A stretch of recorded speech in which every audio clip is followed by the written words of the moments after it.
The world gets bigger. The world gets better. So, few changes since last time. Additions as we go along. I've decided to move away from, I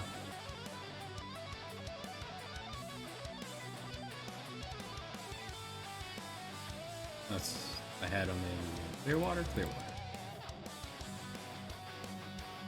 This was another shop for like combat accessories, and I've decided against that. I've taken these few items and that were in there and delegated them for elsewhere.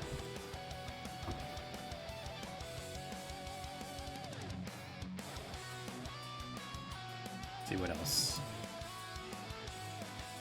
Paradiso now exists. As does Portadiso. One may notice took the time to gritty up the Serene Republic, giving them actual roofs. Hey, what's up, guys? Hope you enjoy. What else?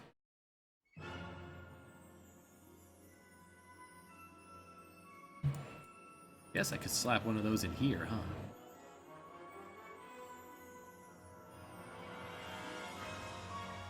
This implies I should have these also for sale in Paradiso.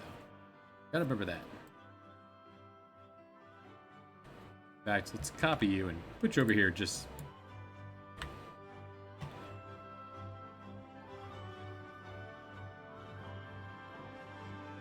This is where the game opens up. Like, it should be equally valid to head to Paradiso or head to Logwall.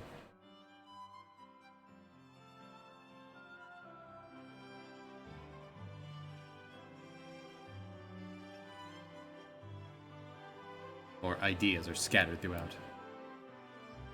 Also, I've been working at tweaking at numbers. The number tweaking will never cease. That'll be continuing on for the next, however long this takes. Make. Let's see.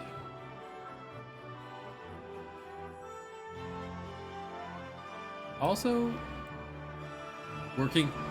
like pausing every now and then to look at Streamlabs. Working with new settings today, seeing if they look nicer, look clearer.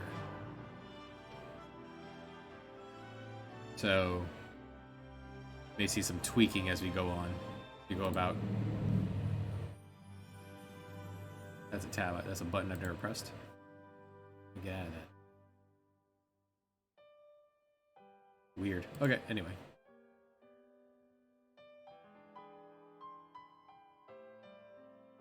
Notice later that at some point that YouTube videos of this have been a little blurry. Not as focused as I'm seeing it on my screen.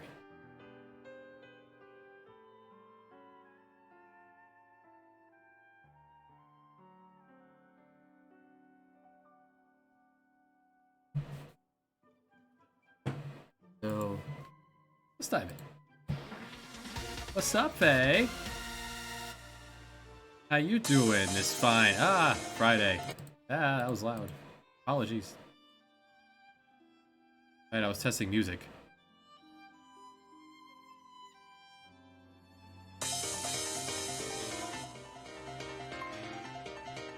$22 Oh boy.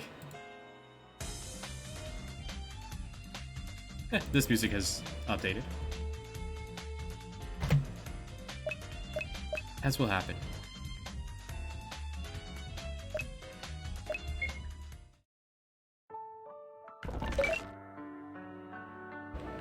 Has a lot of months. Has an impressive number of months. You were my test. This screen will be the fast travel. Here would be a description of where you're going. Like, the top might just say fast travel, bottom might say the description. Here would be a list of all the different towns you visited up to that point. And here would be a map of the world map looking at that town. In case you have forgotten the name of a town, it would just be a description. That'll be you have a fast travel system in this.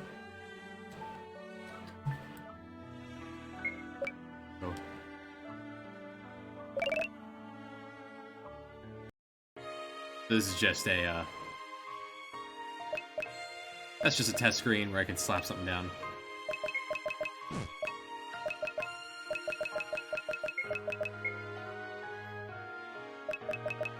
Doable with keypad, or you can just type with your keyboard. Slap a period down so I make sure I actually put that together right.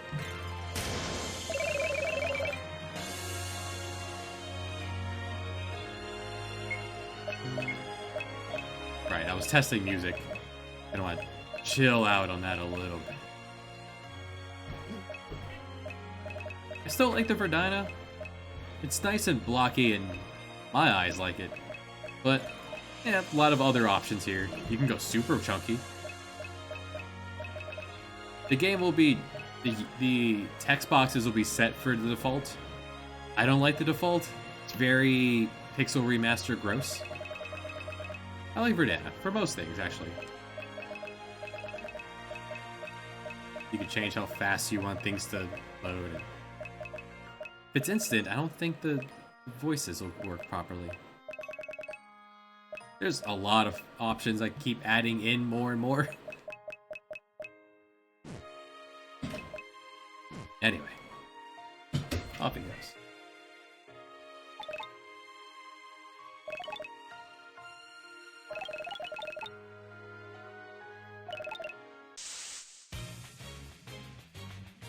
If insistent, you can have a brawl.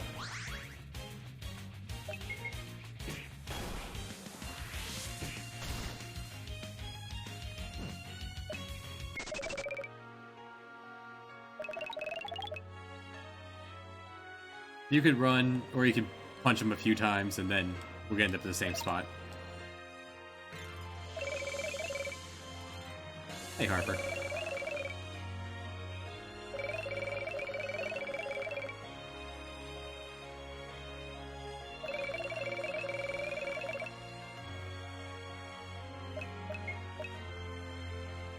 The number one thing people have asked me about the game I have released on Itch.io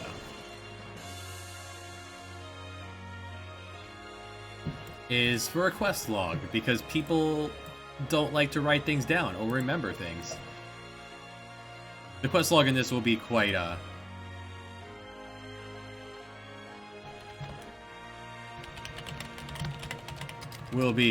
extensive.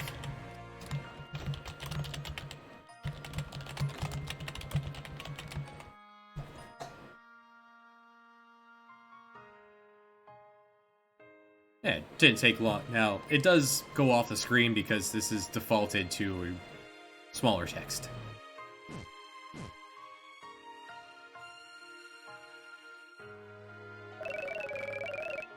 His name was changed. Someone saw this face and said, "That's not a Raphael. That's a Frenchman. That's a Felipe." I am not gonna fall into the traps of what I did with my last production and get married to ideas.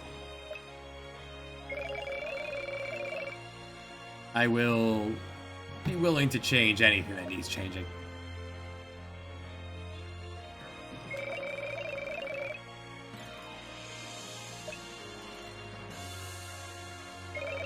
Little personality quiz as a way of, the ogres. Choose your initial class.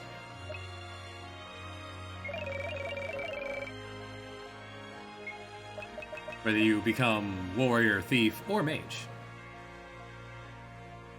Stat screens. People want numbers, so here's the numbers. And I can add more numbers to this if I find other things that should be here that could change over time.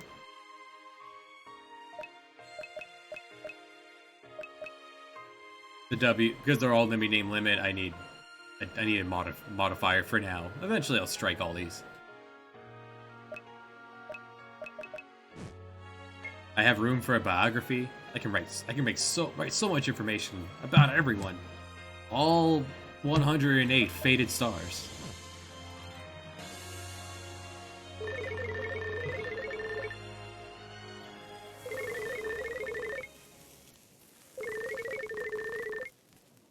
You only have to talk to each person once, but if you want more plot,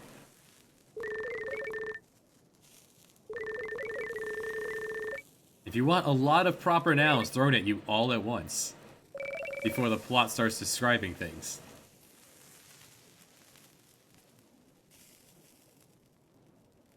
And when you're done with the quest, I'll move it over here. None of this is automated. I am manually placing everything in the quest log.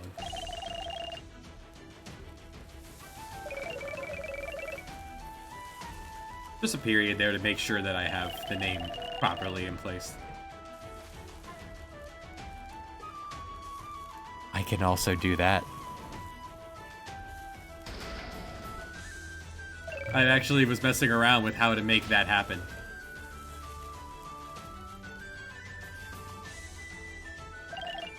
If I can think of a way to make it useful, I might just have like one gimmick area that uses that.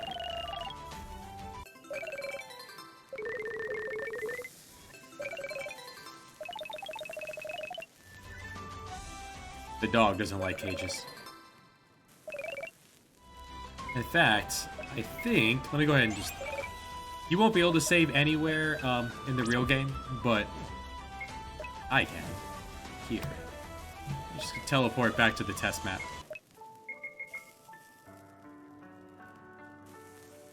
Which one of you is it?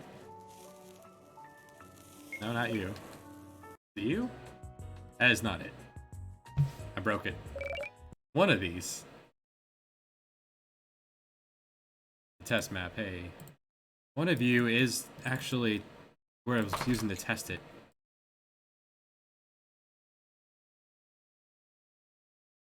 I was also testing my fishing minigame. That's a battle. And more testing of the minigame. Huh, wonder what happened to that. I had a map that I was using. Huh, must have gotten rid of it. Oh well. I could do that. People want more minigames. I made a fishing minigame. It takes quite a bit to make a minigame, a fishing minigame, not be insanely boring to me. There's even more plot up here. A lot of the plot is going to be optional. Because this game's going to have a New Game Plus. Instead, I made it more like real-life fishing. You wait for an unspecified amount of time, and then you have a QTE to pull in the fish. You are guaranteed a fish, eventually. If you miss the QTE, you do it again. You spend a bait, you get a fish. I thought there were places in Pokemon where you could actually toss your rod out and get nothing from it.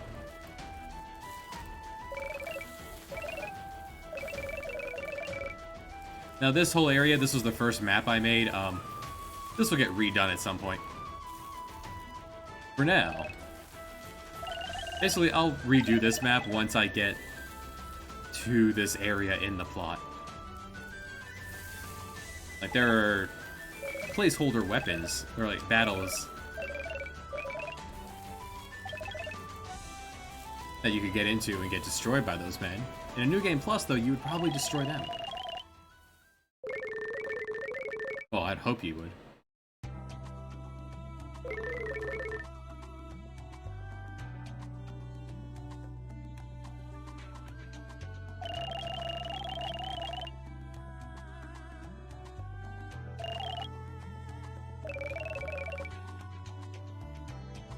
So, the way the fire generically sits doesn't actually line up with that. That fire is placed as not actual tile, it's just painted on under the fire. Here's your save points. These will be scattered about. You can also save on the overworld now. Different from the previous game. And the dog's finished with his tree.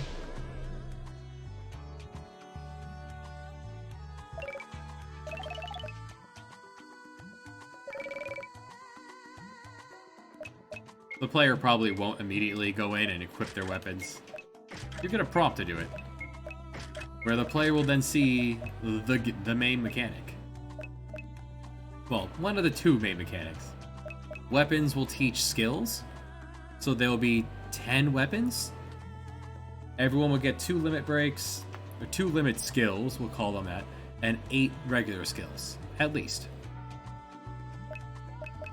And then you learn, minus like some equipment, like, you know, basic pants. You'll be getting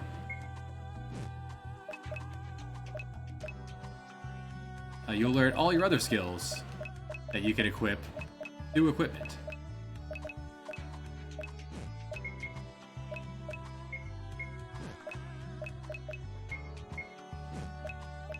Starting small and getting bigger.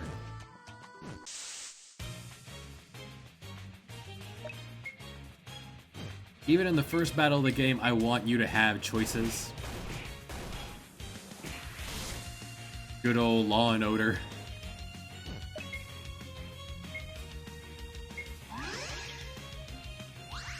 You have moves, you have things.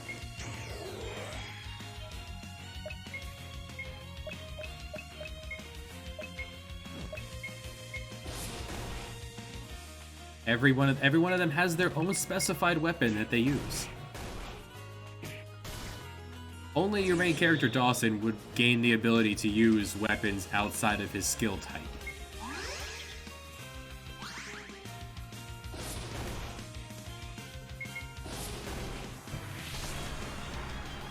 Loxley there is a crossbowman. Crossbows ignore defense, but are slower to use, because you have to take the time to reload them. Rods can cast a half damage spell, but for free when you swing them. So Quinn should always fall back on throwing up a blaze when wielding that rod. Dogs use sticks. Sticks can stun.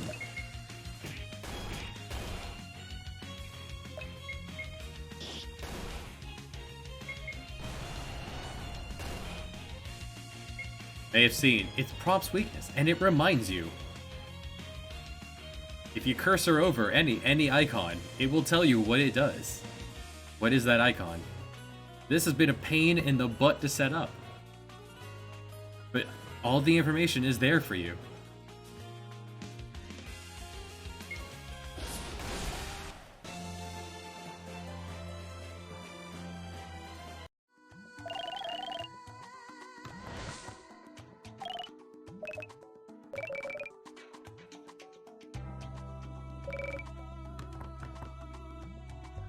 And some plot. More repetition of proper nouns until the player understands who the good guys are and who the bad guys are.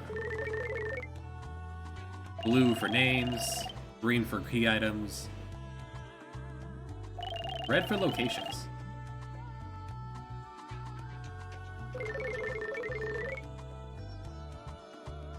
I really like that for Breath of Fire 4. So I'm borrowing it.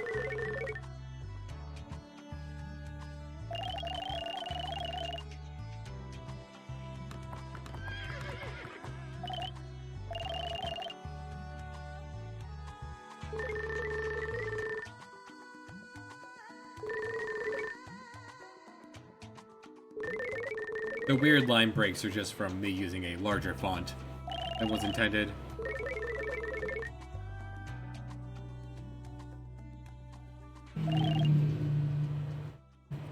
People could choose any of the font. Who you choose now will decide which one of these two you get way later in the game.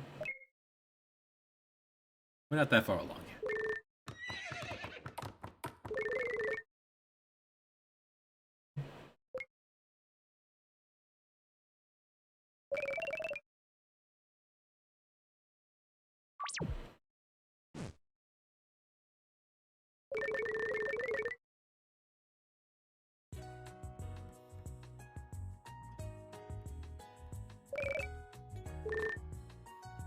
He is Robin of Locksley. Ah, thanks for the hydrate. I do have a monster right here.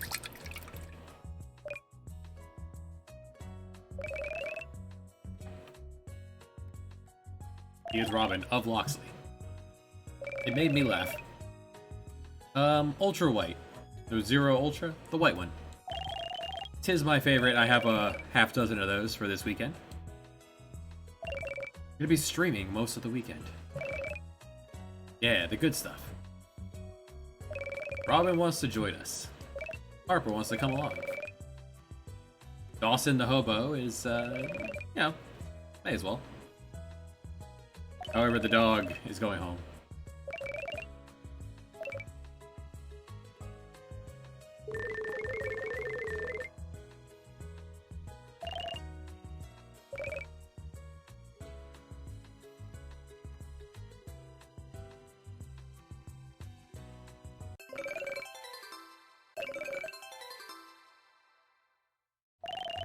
And the team is still formed.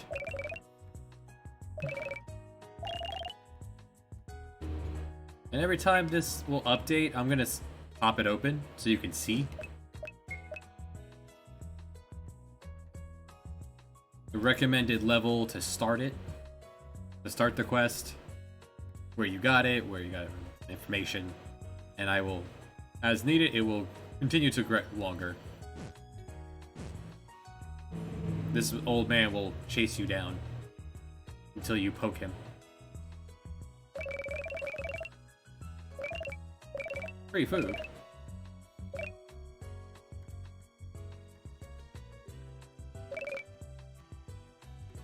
And the standard. I'll bring you over to the tutorial house where you can learn stuff, information, the data.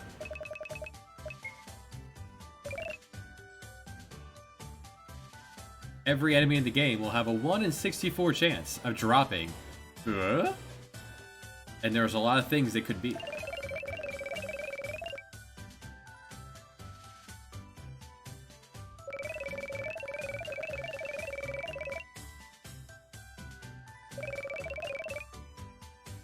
Yeah, you have passive points equal to your level. So level 1 you have 1, at level 2 you have 2.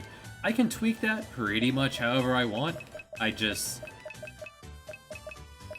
That feels right. It feels right so far, and once I have, a plethora of skills that I need to balance, we'll see how it plays. The limit gauge is back.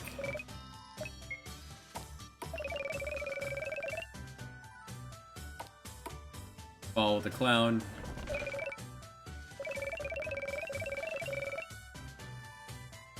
There were many, many weapon types. The last game had, 10? 8? Split across the 15, 16 classes?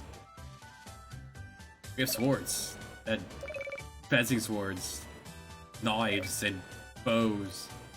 And crossbows. And gloves, claws, rods, staves, axes, crossbow. Aura attacks. There'll be a person who just Hadoukens as his basic attack. Hadoukens his own life out. In which case he'll have to draw it back. Clubs. Flails. Whips. Hooks. Gun. Many types of gun. Spears, slingshots, and ninja sword.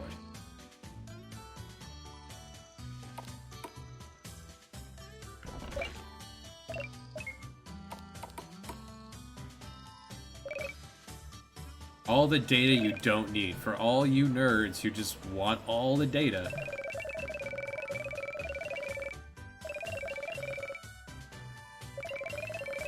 You want the formula? Here's the formula. That is how your attack is calculated.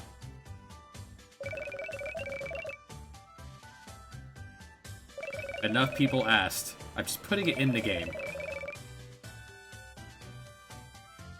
Especially since, I'm giving you that data in-game now. It's over here. How strong is this attack? It's right there.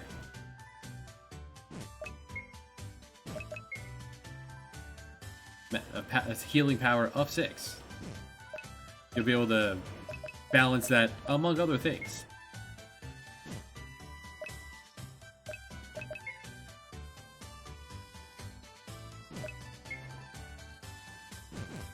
This way you can see Fire Arrow does not do any extra damage. It's just fire-based. So no point in using it if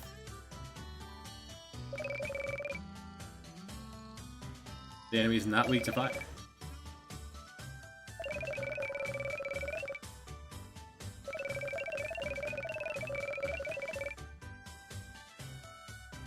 Luck is tied to your sap and poison damage, and how much health you restore by when you have regen.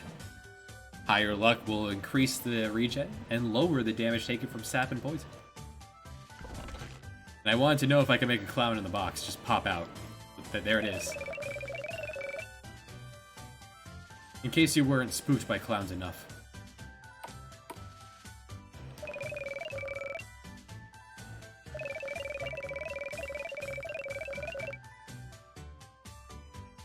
There's synthesis.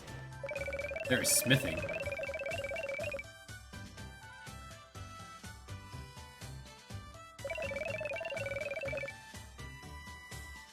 Yeah, so while the rod here teaches Blaze, Quinn does not have access to black magic, so Quinn won't be able to use Blaze.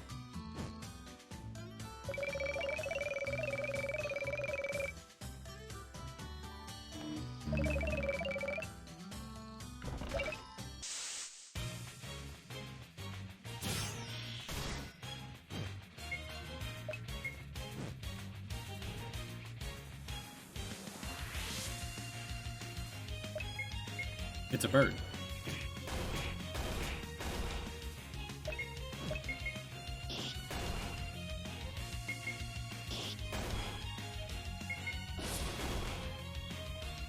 So we'll use that icon for the killer abilities.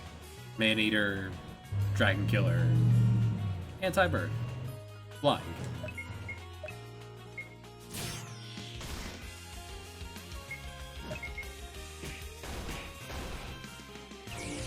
I suppose a better thing would be to speed up Robin.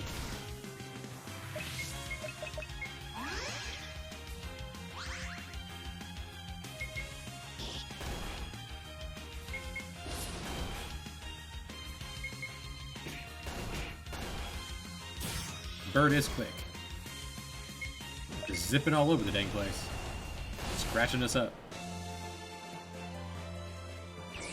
Might have noticed you get full heal on level up.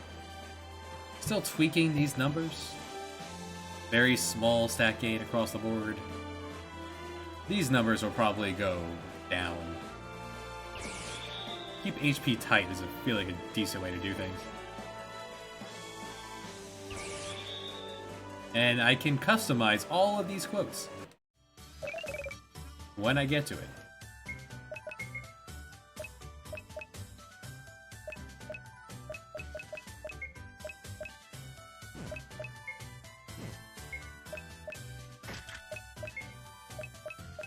I'll enjoy it while it lasts.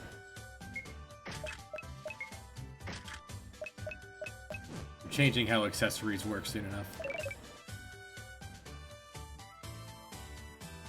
No idea how that would translate to mobile at all.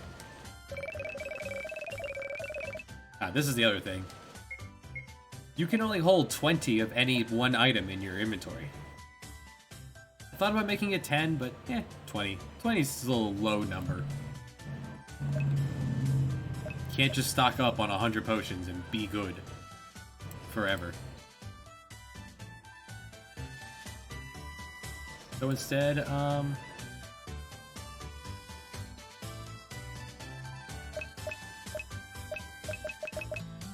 you have to rely on food, which is a percentage heal, which will always be helpful.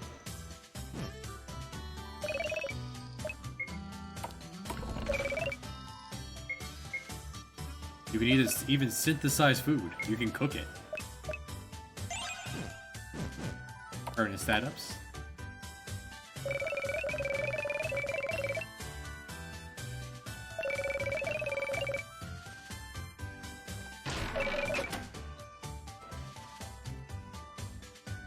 Excuse me, box?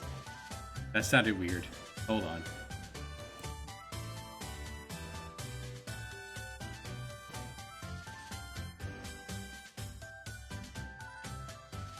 Chest 2. Is that chest 2? It was not. That's why you sounded weird.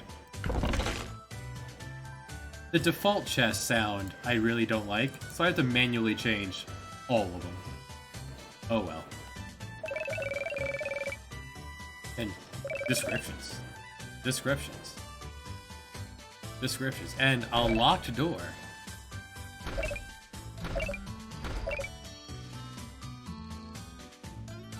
People hate clowns. I will allow you to destroy a clown.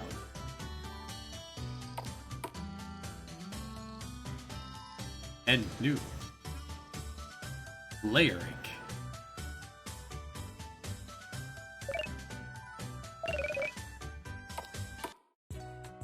And he will stay wherever he ends up. I don't make use of that very often, but it's Blue whole house describing how blue magic works. I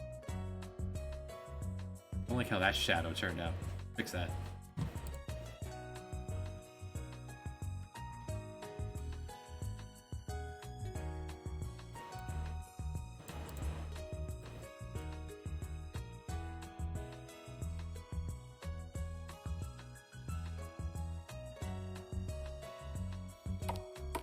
One moment.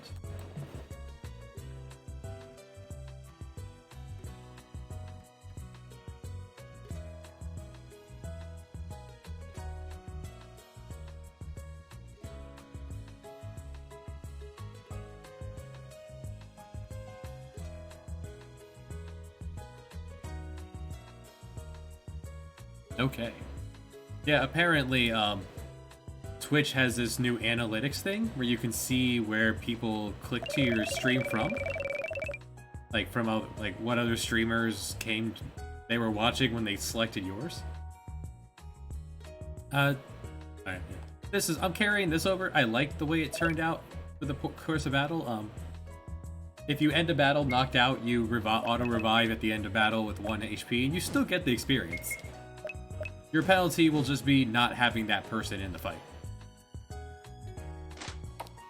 Apparently, I attracted in the last month, I've attracted a handful of viewers from a popular hot tub bikini streamer, as I understand it, which is cool. People got their fill of, you know, bikinis, and then came over to hang out here, which is cool. This guy talks about books to get you to poke bookshelves. Every bookshelf will have the play I can matter on tutorial messages and information as you go along.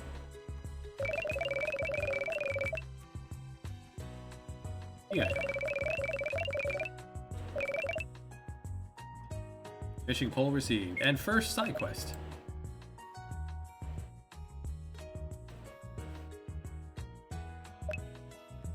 It has its own column.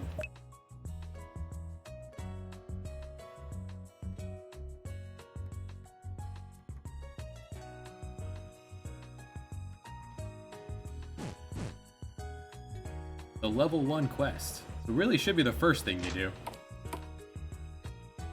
In here, or I'll pop in here to get some free bread. Bread is a 50% HP heal. That will update the seer to tell you where it is. You see a box, you go for the box. Robin says no.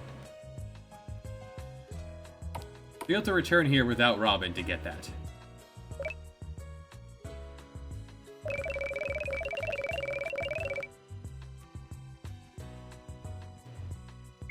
Second, sides quest. Quest of go punch that bear. And while they don't sell any weapons, I suppose if you started as a mage, then Dawson would start with a rod, and you could also buy a staff for him. But we did not start as a mage. Sell that starting brooch.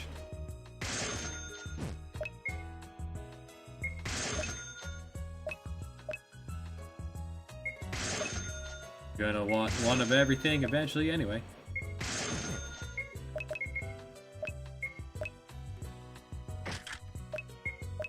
Lots of skills to learn. And you might notice this popping up for some equipment. There are set bonuses. Chainmail decreases your evasion. Chainmail armor is very heavy, it decreases your agility, as you expect heavy armor to do. Wearing is 3 set though, chainmail, helmet, armor, and boots. That ray of matching set speeds you up. 10 speed when you only have 10 is pretty significant. The leather bonus, 3 set of leather boots, armor, and hat, will give you 20% evasion. Sadly, not the gloves. Gloves are not part of it. The cursor will pop up when you see. So we can go ahead and grab that 20%, and it lights up there. And is that all I bought? That's all I bought. And you can see it in the status screen. 29% evasion. Pretty good.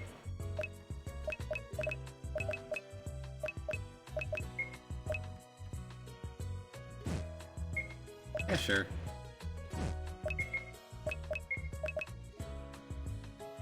May as well. Do I have anything else we can put on you?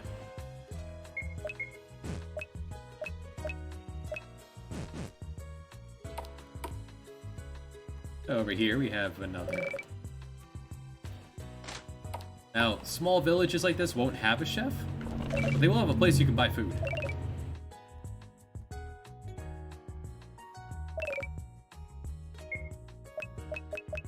These aren't all the foods, but these are the ones they sell here.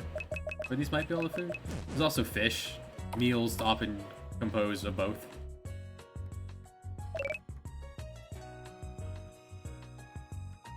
This is something I'm moving towards, but at the moment, our max health is 75.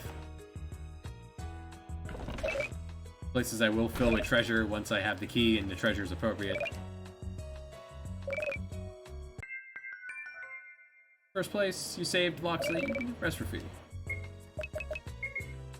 10% HP MP up for resting at an inn.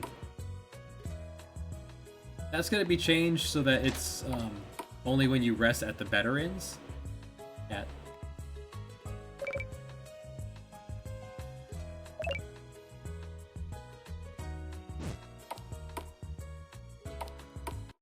The basic inn I'm just going to make cheaper and not put a buff on it.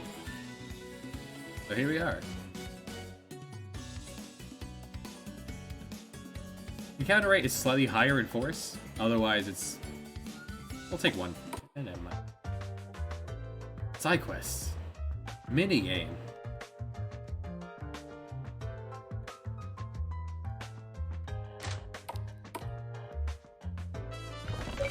I'm very happy with this fishing music.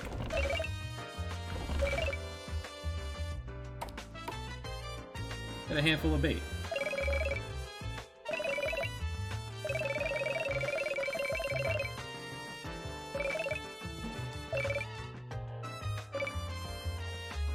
In any fishing guru you find, you can buy more bait.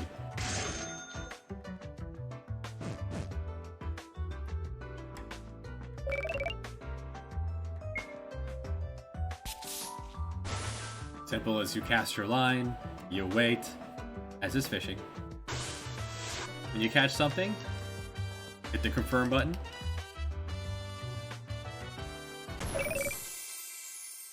Success. There's your fishing minigame. Tilapia is... 15% MP heal, not bad. For the cost of 25 gold and your time. Get ready. I've never seen a fishing minigame I enjoyed. People enjoy this? Yeah, each fishing location will have different like rates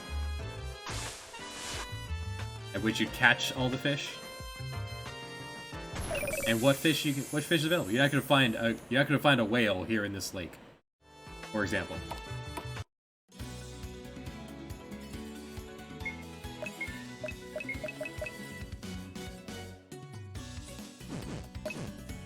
Did he even say where his thing was? Hold on.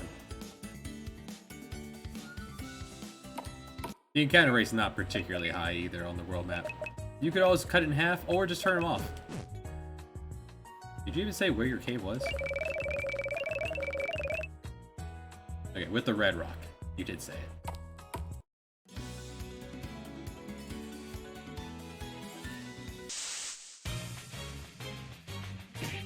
Two birds.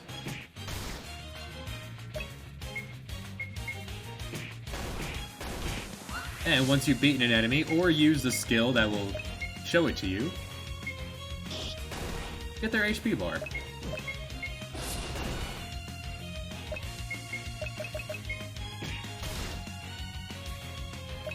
Ow.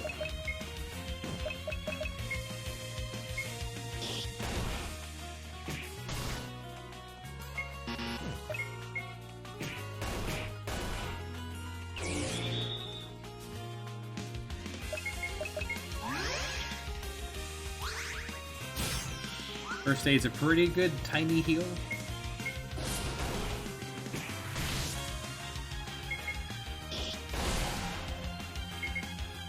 It also doesn't have a charge time.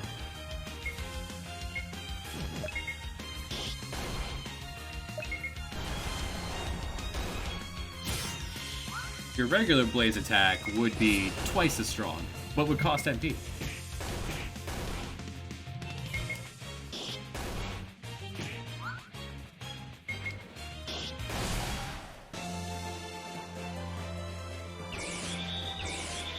Good job, Amelia. Good job, Robin. Oh, there's a hill.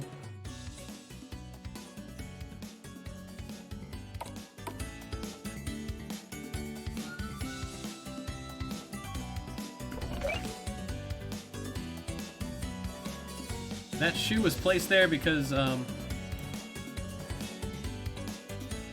shoes are about to get a big buff. But they're going to be turned into only enemy drops and that one. The basic shoes are going to be removed from everyone else. They're going to give 10 speed. Or mechanic number 2. Overworld aside, all map encounters. And all escapable encounters. Every fight in the game will be escapable. Like boss fights, you may not be able to walk away from them, but you'll be able to turn around and leave and pop open your menu if you find yourself ill-prepared. I'm looking for a bat. It also rolls on a table as to how I've set up danger levels for every encounter, or every enemy, how dangerous I want that particular one to be. So it'll roll on the table I've given it for that. I don't want to kill it. Oh well. There's a red rock right there. The tree behind the red rock. When you leave an area, enemies will respawn. There we go. When below half health, they can use a blue magic that the man in the blue magic house would have told you about.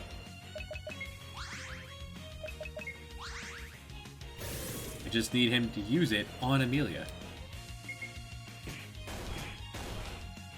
And this accessory you get soon enough that will make that a lot easier, if you know what you're looking for. or find an enemy that does it.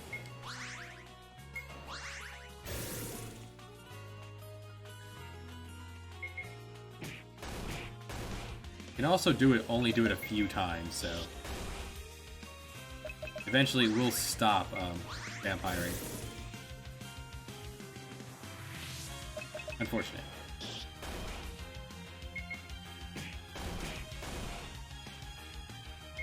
Vampire is restore half of your missing HP. Yeah, there'll be more bats. First enemy you see runs away from you.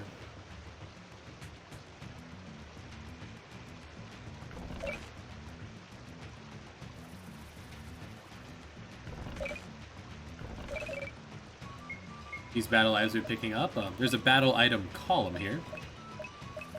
You don't have to look through the things you can't use.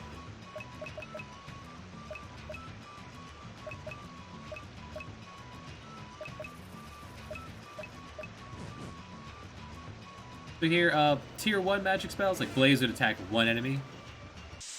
Blaze More will attack all enemies. Blaze Most was back to 1. So there could still be times you want to use Blaze More, even if Blaze Most would do more damage. Okay, so that one will now use... Yeah, they have another weakness that we don't have access to at the moment.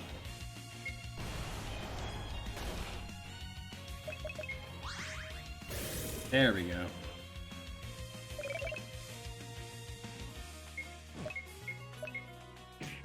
And as soon as you learn Blue Magic, you can leave the fight, or use it in that fight. Nice dodge. Vampire is a physical attack.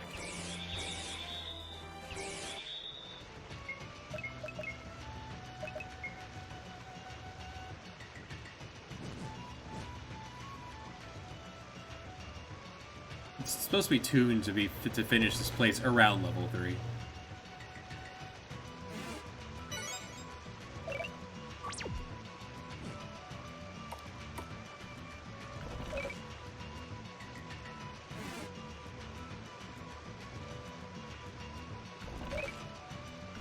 Couple crabs down here. And any bosses or mini bosses of an area will...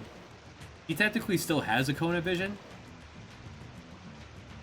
It's just not going to be visible. And they will trigger when walking into any one of your party, not just the leader. So yeah, that triggered off of Harper. A bear! What, how? We don't have Beast Killer, so we can't hit the other thing.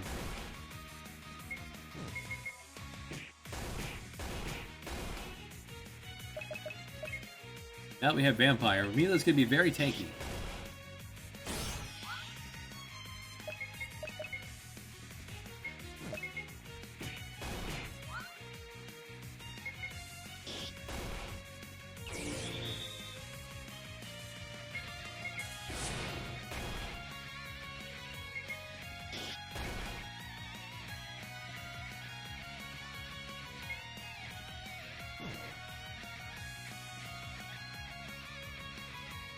So the bear can now counterattack. And counters, the way they work right now, I'm probably going to look into seeing maybe changing it at some point. If you counter, you negate the incoming attack and hit them back instead. I actually don't want to attack right now.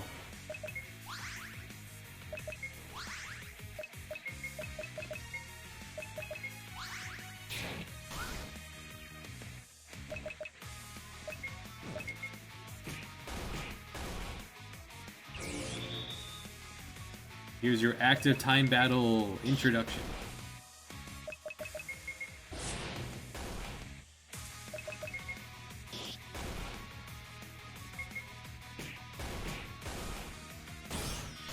If everyone wasn't defending, Swipe would have done like 10, 15 across the board. There we go.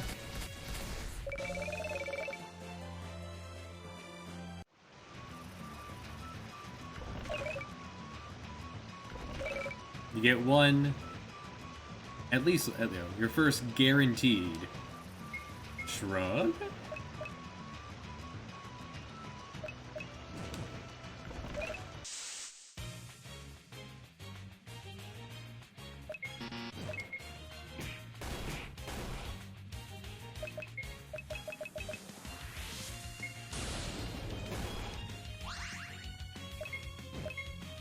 Crabs can defend. Defend removes your... Wait, why aren't you guys attacking? It cuts damage in half. Oh, I guess everyone's ATB filled up at once. Alright. Defend reduces incoming damage, and you heal for a little bit.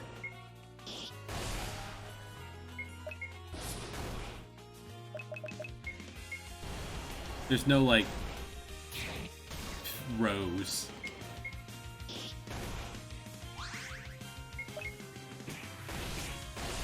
But if you know an enemy's defending, you focus on the others.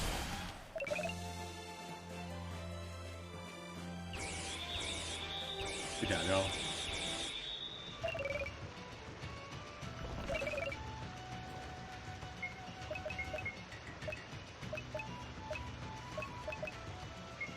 We don't have any other weapons to give people.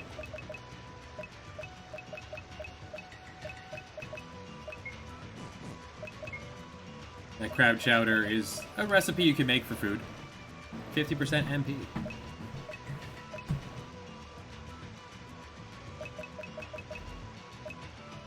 All accessories now have the same icon. There's no more, I don't want any more confusion in this game of who can wear what. Look at this clean UI. Explanations.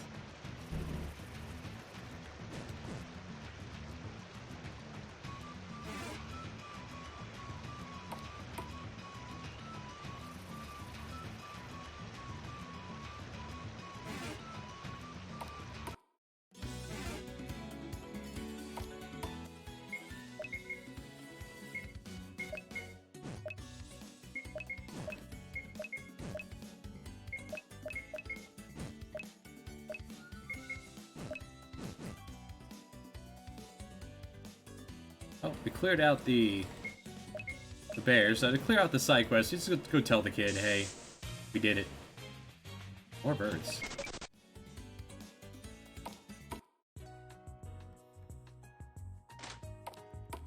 There's another blue magic we can find right now. We just need to find ourselves one of them lawn odors from before. You can cast wind. And for talking to him, you clear it off your quest log, and you don't have to feel bad about stealing all his treasure.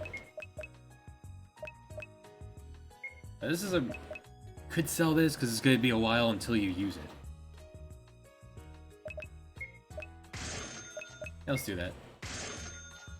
That's an ingredient for mix later.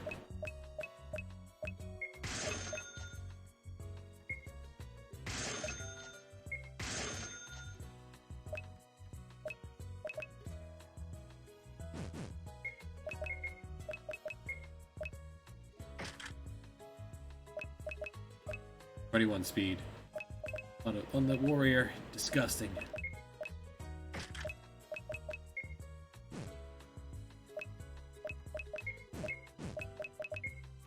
I have a robe, but I don't want to put that on yet. I want you to learn HP at plus 10% first.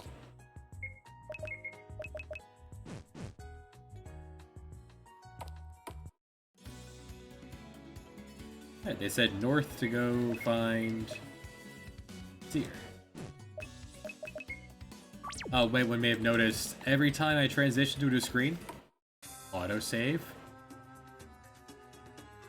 The game will do that for you.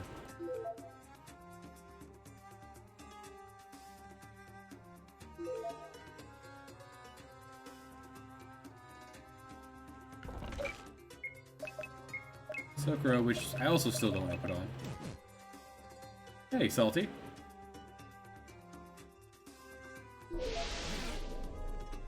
At least in this place that's all a spiral, there are arbitrary lines that enemies can't cross.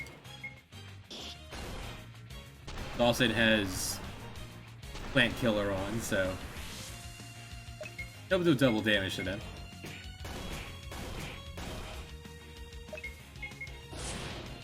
There's fire.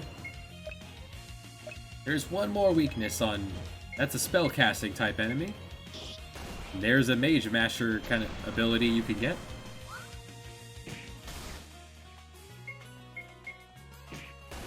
How you doing tonight, Salty?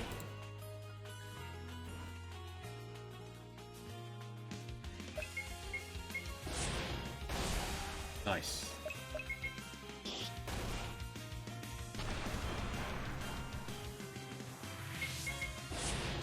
When you have 5 to a party, single target sleep is not a huge deal.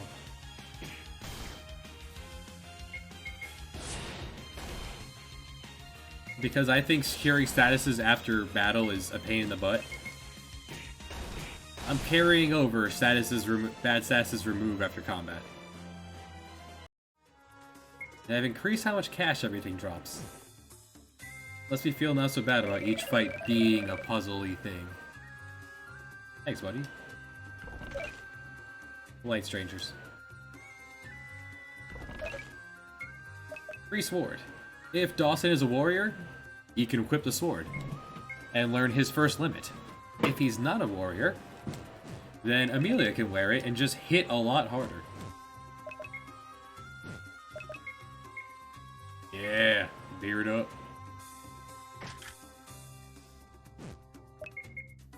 So the second, I'm doing great. Anytime I feel like doing this to make more progress is great. That won't help here. Okay. So the iron tier of equipment, the second row is where everyone learns their limit bro skills. I'm thinking the second skill, because everyone's going to learn 2. I'm thinking the second one's going to be available to use at 50. But won't be as good as the first one. So you could use it sooner.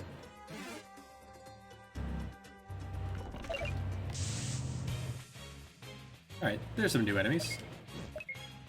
Law & Order could do wind. Stinkbug will most likely do wind. As it is a spellcaster.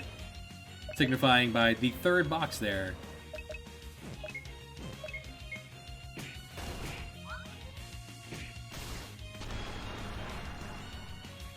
As you see the bar filling up as spells have a charge time. I need that to hit Amelia.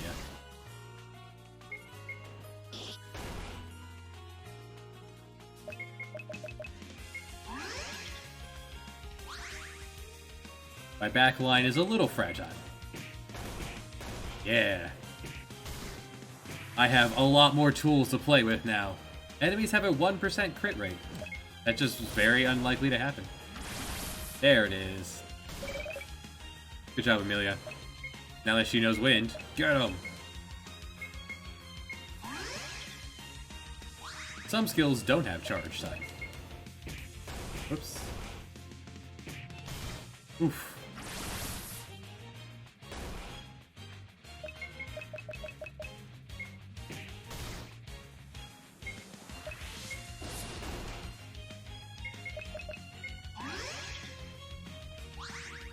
You have to balance. Do you, after that hydrate, I need to grab another beverage. Be right back. Water and beer this Friday.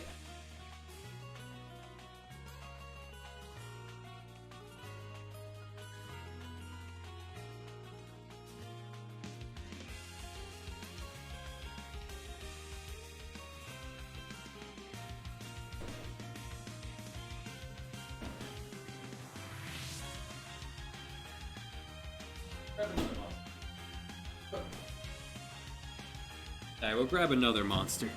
That sounds like a good idea. Yeah. And if someone could remind me in about 5-10 minutes that I put my dog out. I have to go get him in a few minutes. For it is 8 o'clock and a little chilly. Don't want to freeze the poor boy.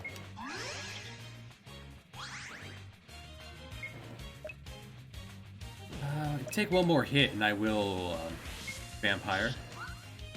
Wait.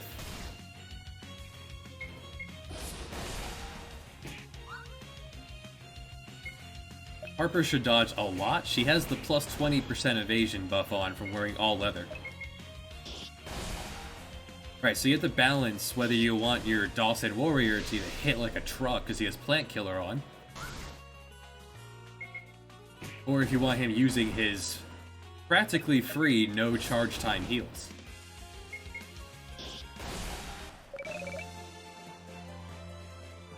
Ooh, nice. That's a 1 in 64.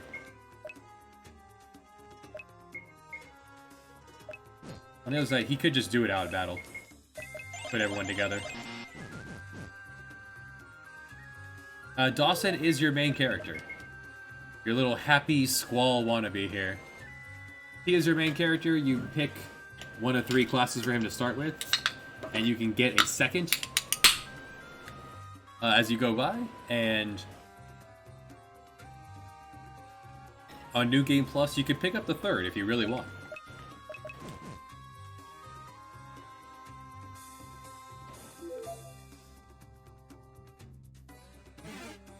This one actually runs from you, it's a joke.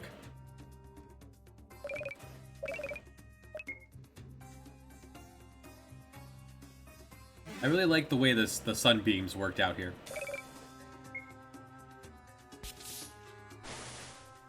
Now, I was debating, what do you guys think? When there's fishing outside in like dungeons, or outside of the fishing zone, should I have that start the fishing music? For while you're doing the minigame?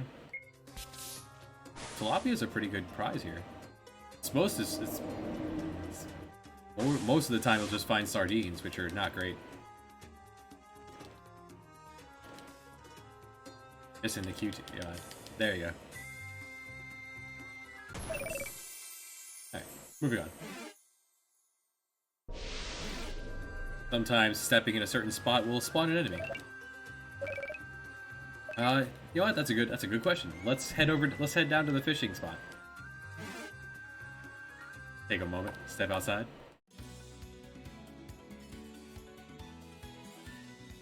Take advantage of this. Encounters, none. No random encounters. Only on the overworld for now, but here we are.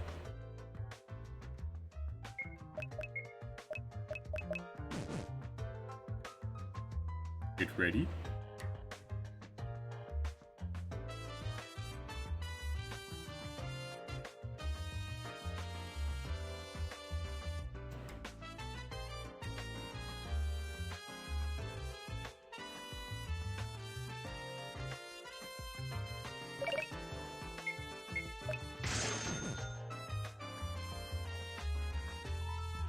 Fishy.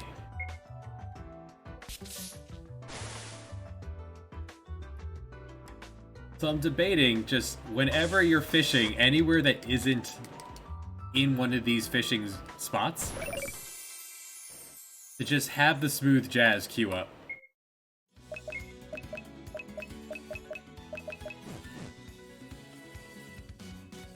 I feel like that would break immersion though if you wanted to actually fish in one of these spots. There's your fast travel out of here. These guys will chase you until you've been out of their sight for 3 seconds.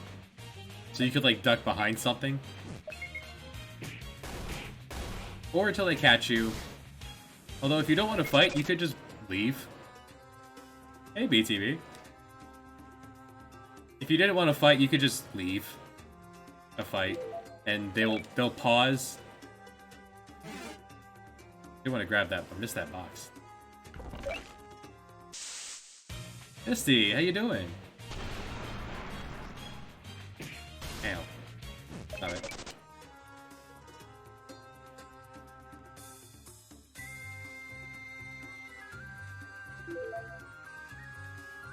I'm not only a few hours into the actual gameplay, so I don't feel bad about changing quite a few of the main mechanics. Coming up, basically jotting down on paper here and there how I'm going to do the next set of minigames. Trust Berserker.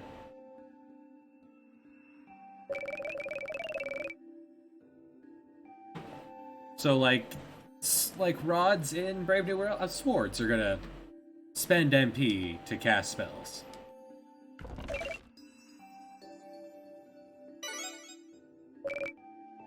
Misty, no. I hope it's good soup. Except for that one child. Oh. Hello, you.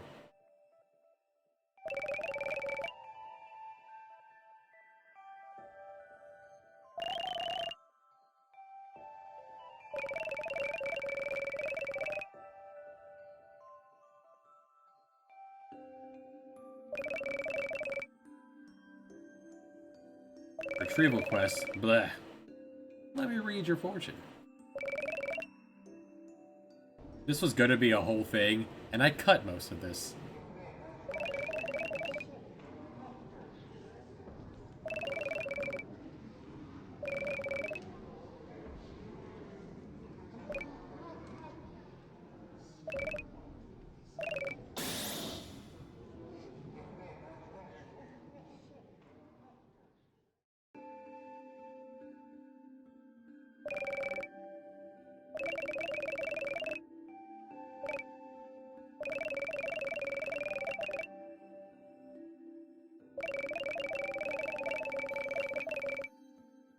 On board the Moonshiner.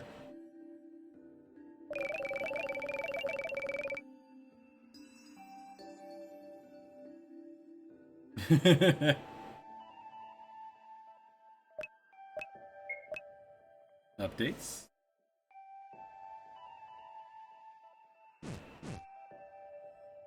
And if you talk to her, she'll heal you.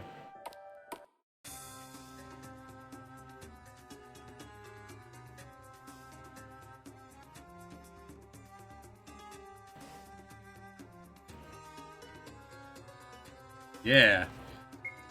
The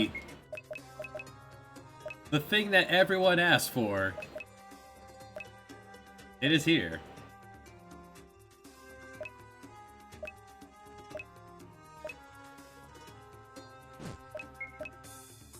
And it will, as you talk to the people, it will put more on there.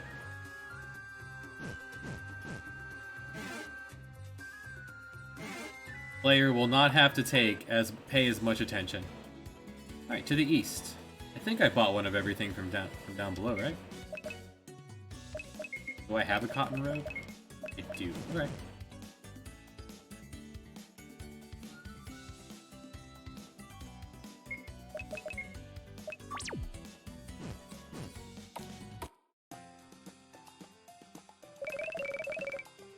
In Clearwater, the friendliest little port around. Yeah, I wanted people to be your quest log, but here decided to make it so.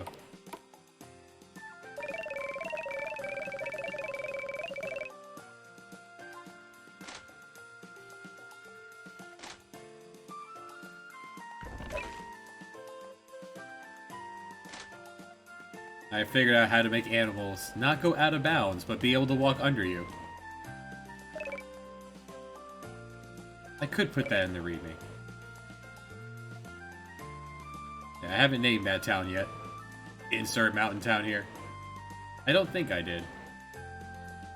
Oh good, it works. Making the room dark. Closing the curtains. Well, I had to close the curtains. I had to make it dark.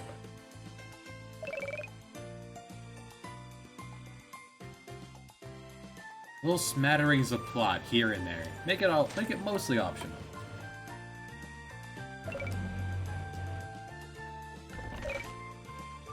And then the first time you find a chef. Oh, no, this is not the chef. This is the chef. There. You don't know what it is at first, but once you make one of it, make 3 wheat, have a nice bread. We caught tilapia, but we didn't catch any tuna. So we can't make whatever this is yet.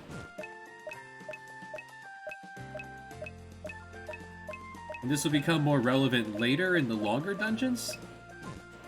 As because you can only hold 20 of any item, you're going to need a variety of things to keep you healthy.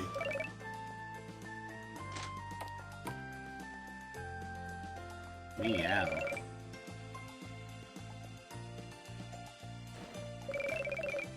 There's a lot of things that it could be. So let's take those two. We managed to get a second one, right? Yeah. Pretty good lucky. For 500 smackers,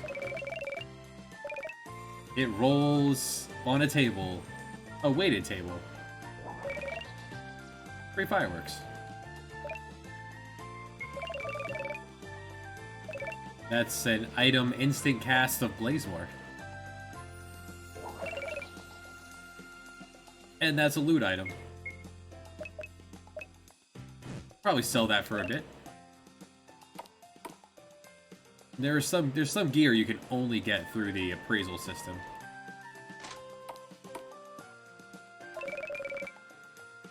Right.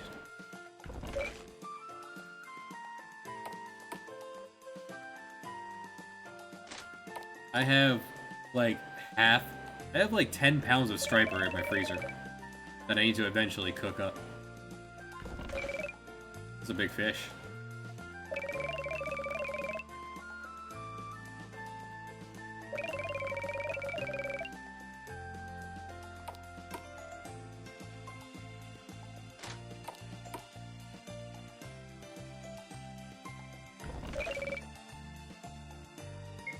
That's a battle item. There's just your Dispel as an item.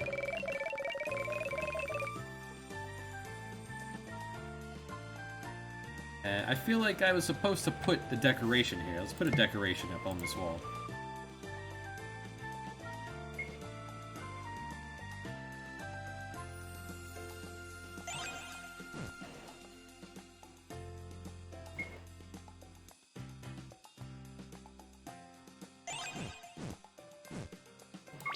There. There is a decoration.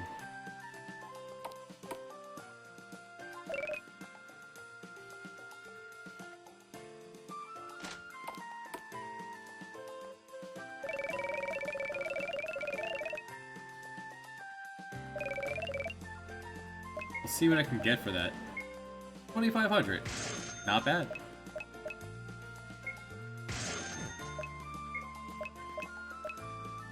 Now, he said that, but the skills matter too. So while she would hit a bit harder having 5 more attack, we were told we're gonna go fight a wizard. So maybe we should grab a headband.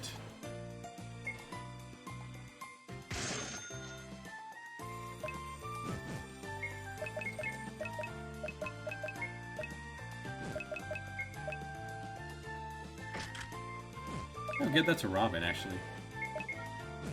I don't think I've had Robin do extra damage.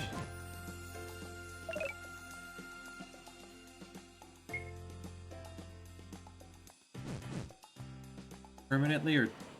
teaches permanently. So, once it's fully learned... like, for example... yeah. Quinn now knows HP plus 10%, so I can move her to something else. So let's give her Magic Evade plus 10%. And HP plus 10% is still here. Weapons will teach battle skills. And armor will teach all the others. But he's currently working on anti-stun. He's working on his Iron Eyes.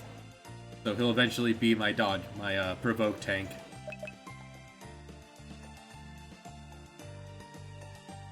My plant killer.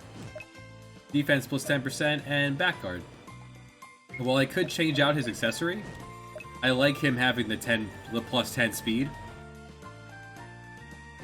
And there'll be a whole area that's designed to get new people up to speed, just giving you tons of passive points, but not... yeah. Yeah, so yeah. Giving you just tons of passive points. There's gonna be a battle arena. That the idea is when you get someone new in the later game and you want to get them up to speed, you throw them into the battle arena and say, "Go get them."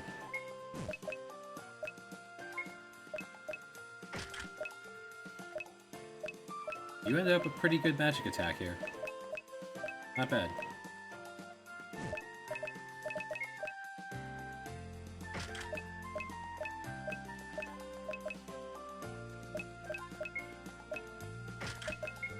I've only played one Fire Emblem, and that was the Sacred Stones, and I enjoyed it. It was silly. I don't need Plant Killer for this section, so let's go with Defense and Stun. I think they can stun. Yeah, they can. The sailors can throw a net at you. When you're trapped in a tiny net, you can't get out. It was my introduction to the series. I'll take the small buffs. I have to weigh this small because I have to consider that when you have if you get access to HP 10, 20, and 30, that's effectively plus 60%.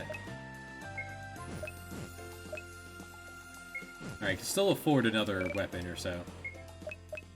What? There's 3 weapon types I haven't made yet, because I haven't made that person yet, so...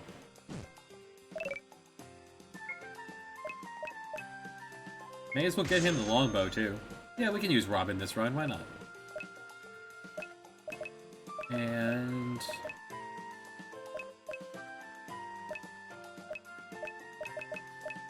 I won't use any of the other 3. No, we can use the Blue Mage. Get you a weapon, too. So you can hit harder. Even though she can't learn Iron Eyes, I want you to hit harder, so she's a Blue Mage, she'll learn her moves that way.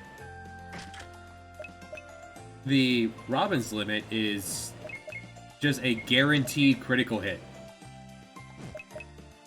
I learned how to make that happen.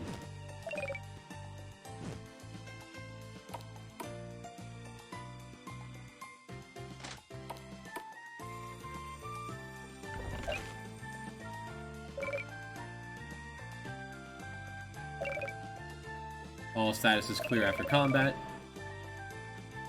Higher luck reduces the damage taken from poison and sap. Equipment bonuses. Accessories passively... Huh? Alright, I need to reword that. This whole story is going to be scrapped and changed around, though. Here's your Nightscape. Here's your Provoke. Like, by default, the Blue Mage has 100% aggro, while your back row has 50, and your mid row has 80. If you just really want her to learn a blue magic, you could slap this on, give her an extra 25%. Or if I really want Dawson to tank something, I have that option.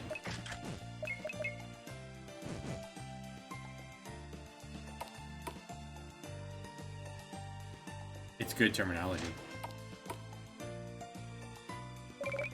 Well, BTB, you might recognize this place.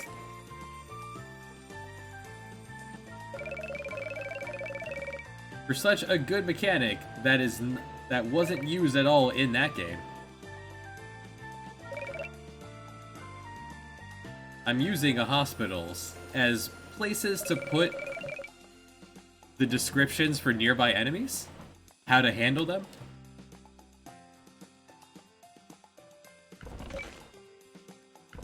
And you can take reduced damage by getting a vaccine. Well, if I had money, let's just give myself $1,000 here real quick.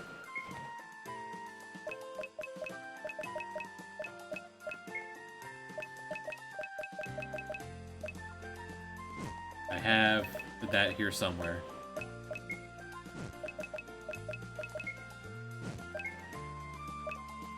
I thought I did. Maybe I don't. Oh, there it is.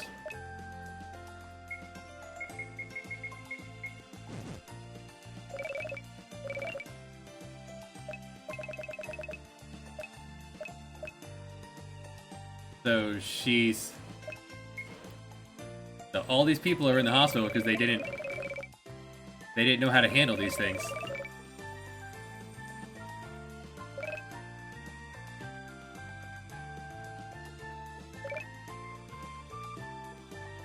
So what the pro move here would be to get a fire vaccine.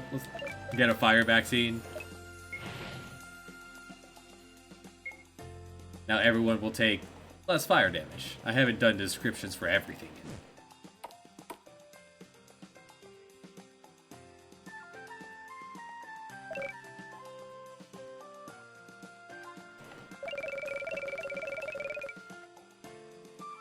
Not fireproof, it's fire resistant.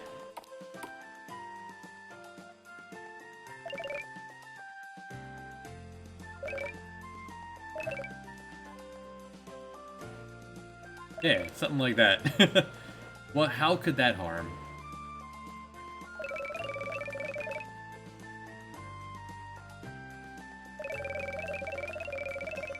This man with the bandana will probably be changed out later for a different character. But for now, because I haven't gotten to that part in the story,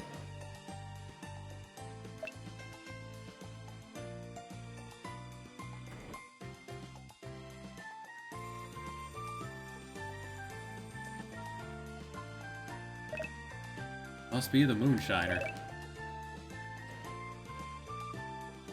The only boat we can touch is this one, so...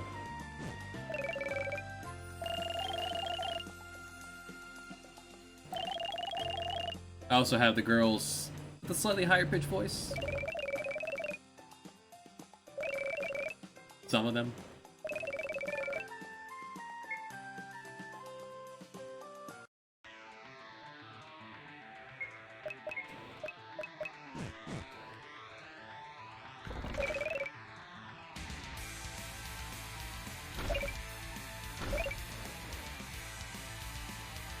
This map is really fun to make. And a real pain in the butt, and you'll see why later.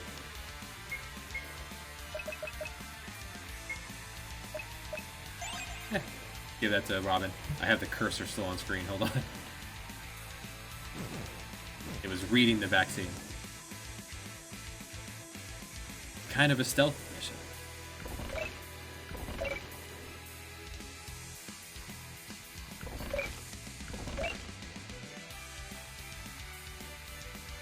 Sir? Oh, good. The big one.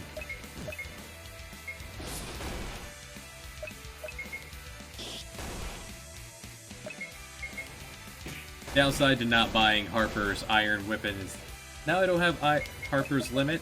That's fine. I noticed a lot of people playing my game tend not to notice when their limit's full. There's enough going on that they're not staring at their bar, so now we've got, Rainbow, disco time.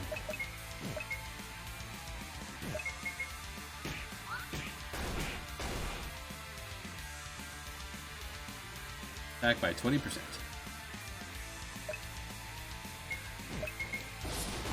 It's also meant to charge a lot slower here.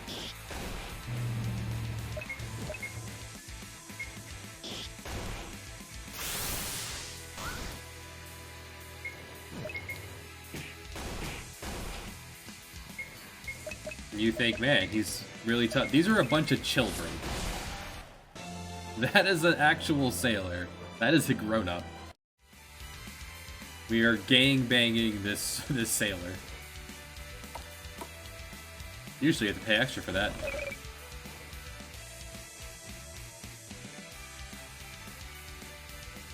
Getting this to work so that it didn't trigger from the sides was an absolute nightmare.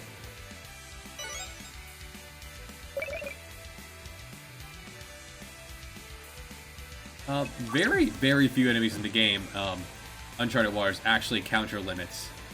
Catalina, Blackbeard, all the pirates do. That's pretty much it. There's like a couple others. You're intended to notice here that there's a little someone up there. But there's nothing you can do about that right now.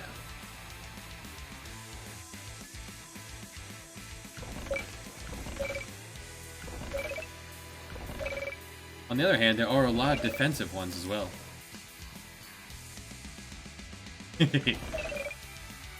So your only goal here, notice that she, as the boss of the area, she has a field of view, we just can't see it. Our only goal is to steal the crystal ball. But if we really wanted to, we could fight her. It is optional.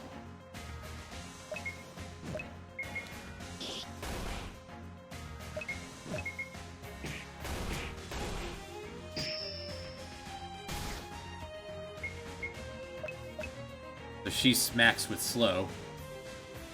Fortunately, we have a time mage.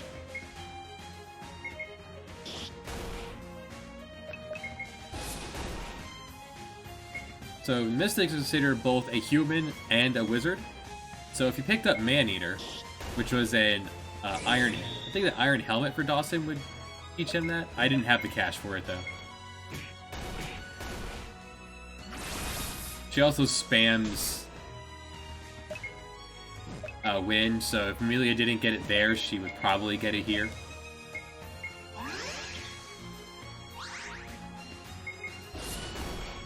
I guess a point could be made for picking up the wind vaccine. If you got lucky with your question marks, your appraisal,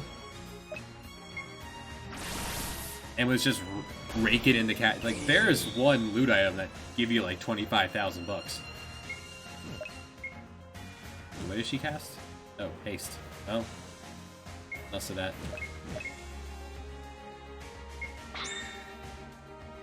Iron Eyes still does what Iron Eyes does in Uncharted. Physical immunity.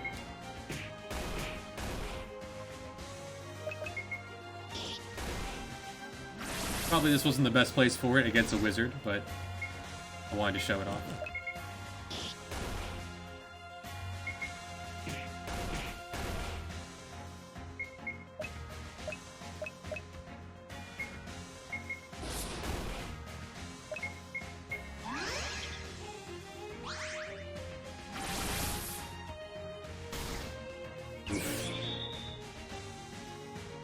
Your back row people are going to tend to be very tiny. Not tiny as in that Quinn and Robin are both children, so they're smaller than everyone else.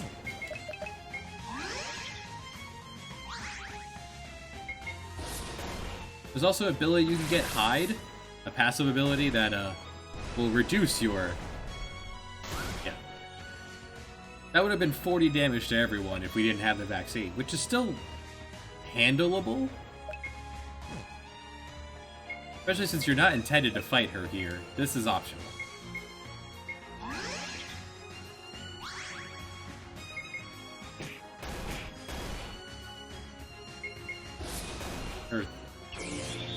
She's not a particularly great wizard. She hits everyone with her spells. She also hit herself.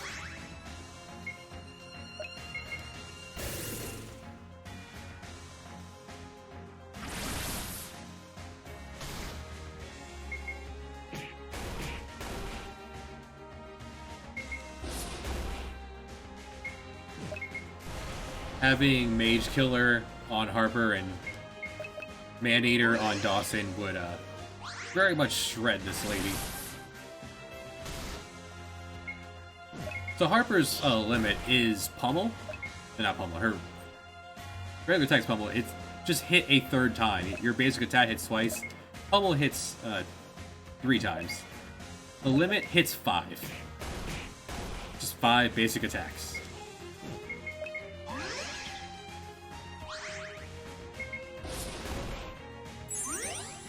When she runs out of MP, she'll throw up Magic Breath, which is blue magic that Amelia can learn.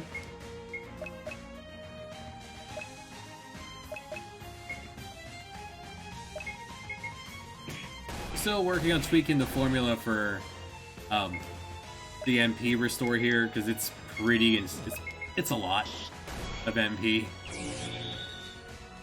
considering halving it.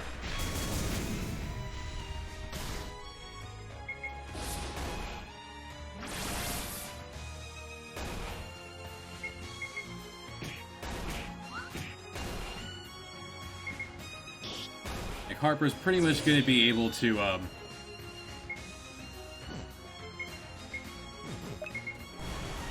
pummel every turn now.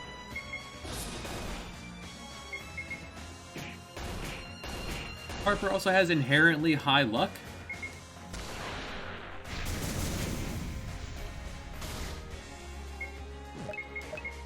So that will really help with the MP regen anyway.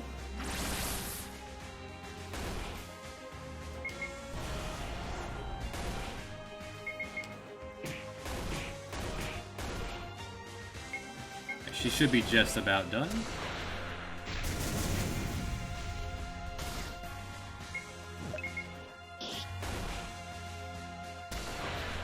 Once she has MP regen on herself, she will just begin to start spamming gravity. Which means you've got the fight in the bag. You can't lose.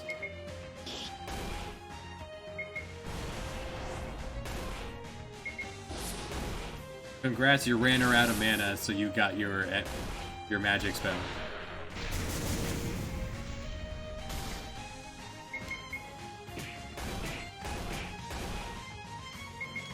Every turn she threw up a buff, it could have been Blazemore instead. If you had turned Dawson into a thief, he could steal a full MP restore from her. At level 5, which is where I expect you to be fighting her. So there we go.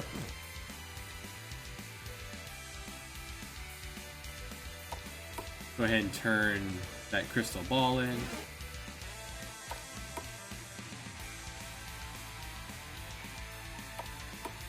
The Danimal.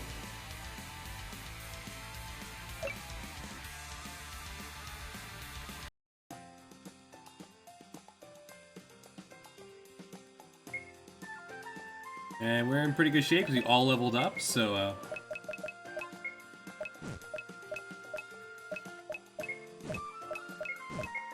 not going to be using you, so I'm not worried about teaching you anything else.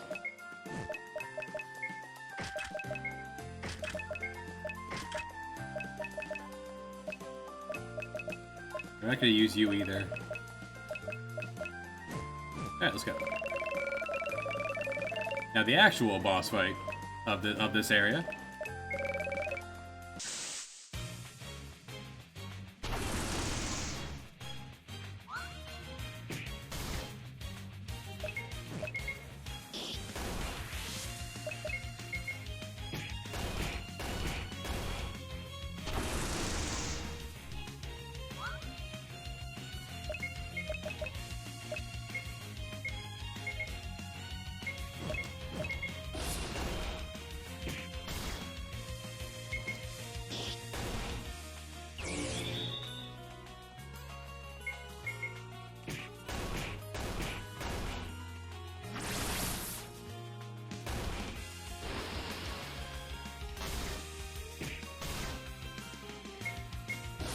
Need to be careful with balancing AoE attacks, because there's 5 people in your party. Those numbers really add up. Like 10 to each person doesn't seem like a lot, but that's 50 damage.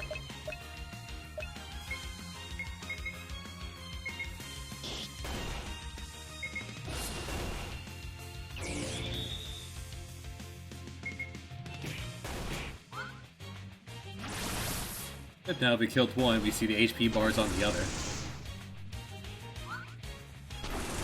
Net loss is a physical attack, throwing a fishing net at her Harper, so with a 1 in 3 chance of dodging, pretty good odds.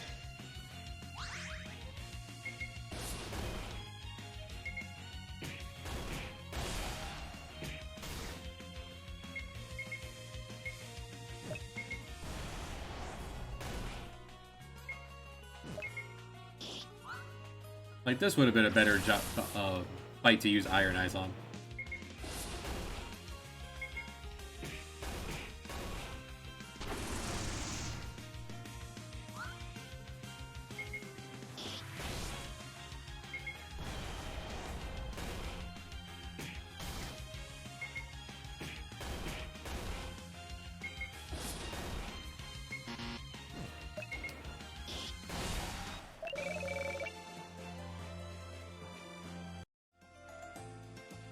And inherent by wanting every boss fight to be escapable, every fight in the game. To the point where you could just walk off from the final battle. Like, hey buddy, not quite ready for you yet, hold on.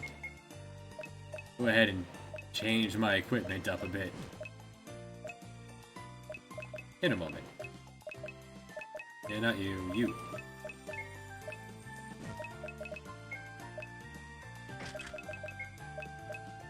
You want to learn cotton now?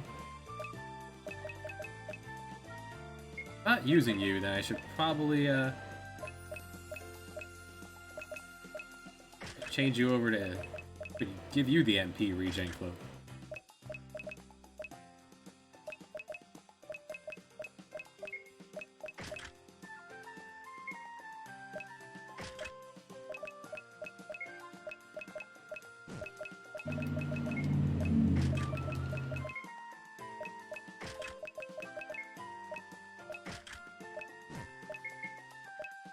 Yeah, he'll just sit here waiting for me to finish what I'm doing.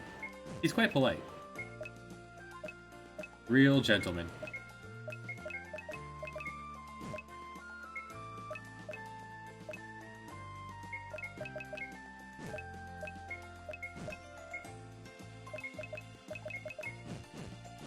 Alright, how about you?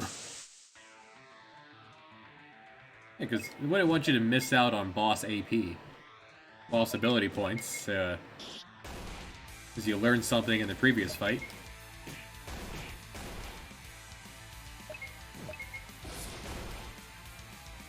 I don't like that vaccines currently have the heart persisting over the head.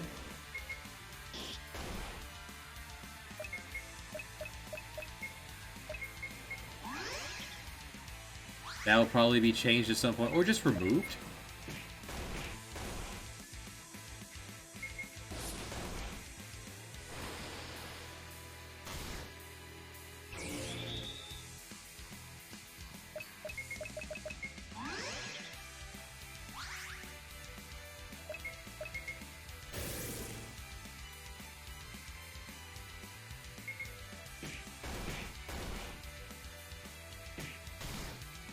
Spears reduce your defense on hit.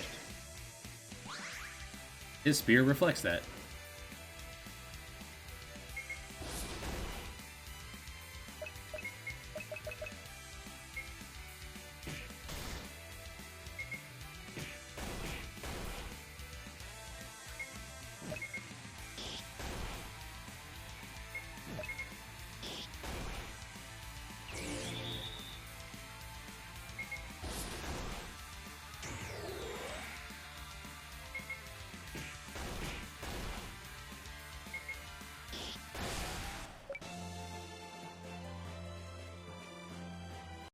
Took his scarf.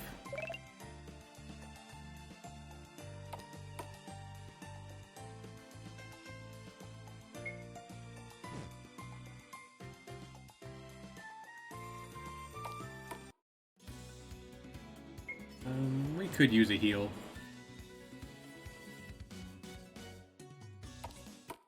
Just pop in here real quick. Where it's free.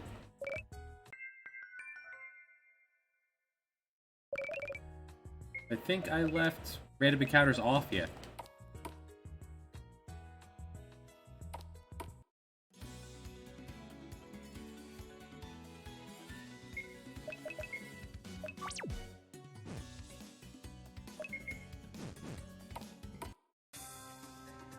And since you can probably already threw down the bridge on your first way through here, coming back's a lot quicker.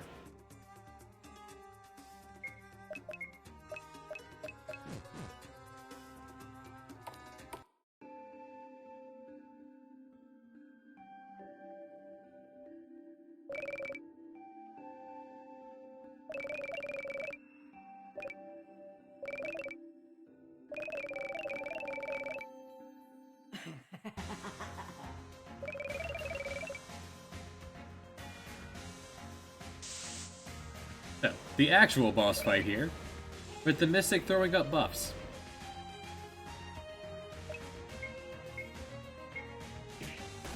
Her casting Blazemore on everyone is more appropriate here when she will blow up her own party members.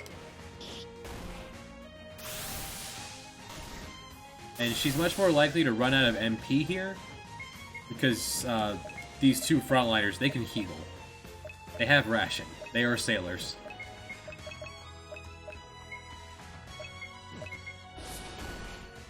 You want to drop them first.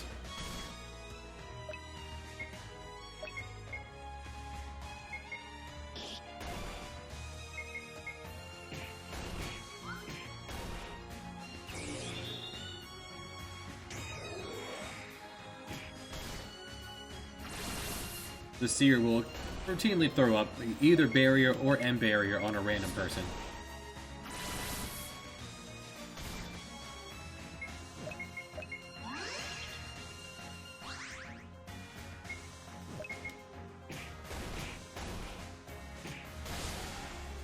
Well, damn.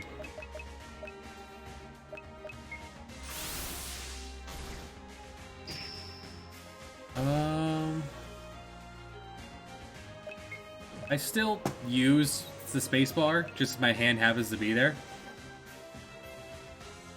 But I don't think so.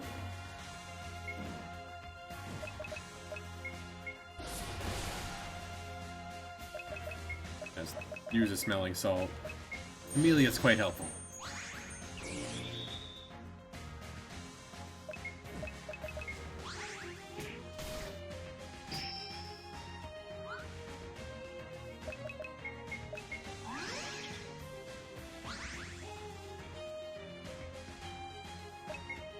Really? I'm surprised anyone uses that. It's right there to click it.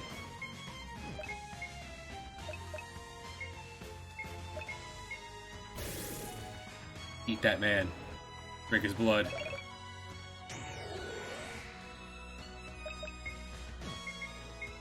Now, while Amelia can use, you can use a controller with heroes? What an interesting fella.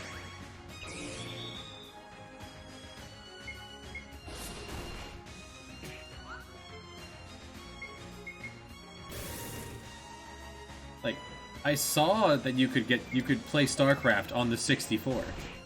I don't know if that would be a good idea. You could play Sims on a console. Seems very interesting. Ah, let's use headshot. Boom. Alright. 2 down, let's go.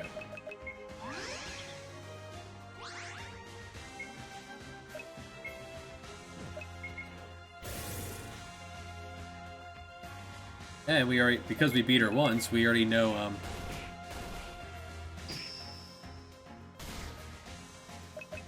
that's great.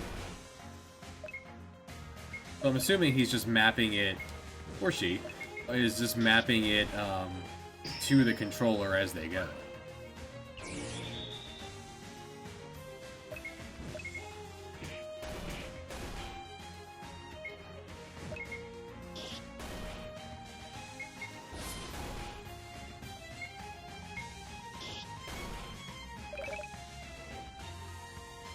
Ah, thanks, Salty. Did I ever bring my dog back in? That reminded me from the last time you did that. Let me go. I think I left my dog still outside. No one reminded me.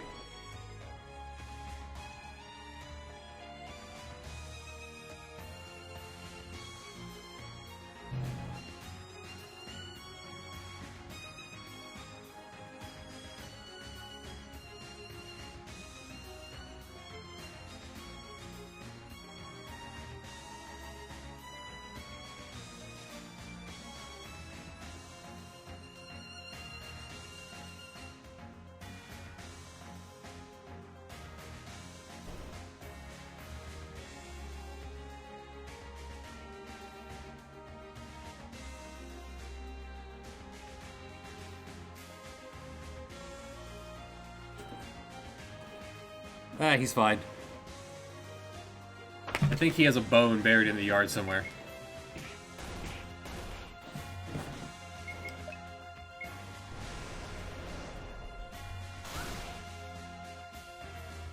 Oof. Oh, because Amelia died, she took full damage from that. That's fine. Oh, staying at the inn didn't remove the vaccines. Why? Thought it was designed to. Alright, I have to check that too. I don't think I've actually used the vaccine yet on a test run.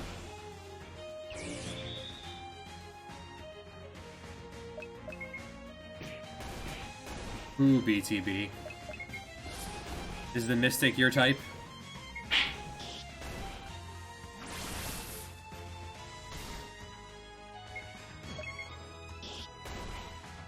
She should be casting Magic Breath soon enough on her own. I'm not gonna have to do it.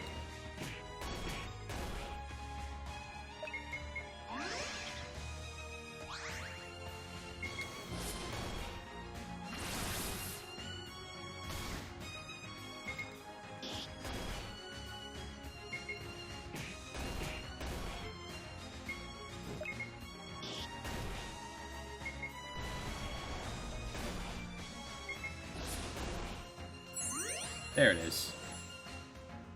Alright. And we're back. Mess them up.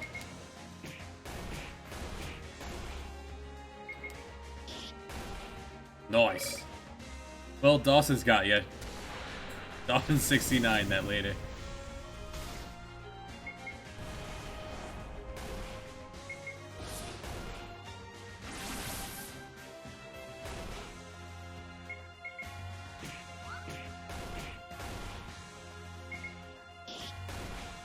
Alright, one more round should do it.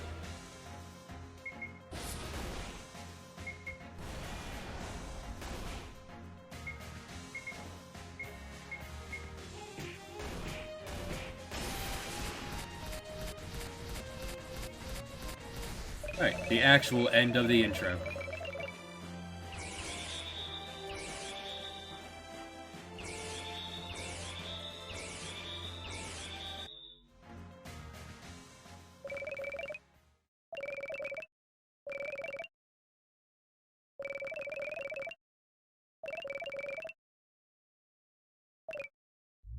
Let's go meet with the captain.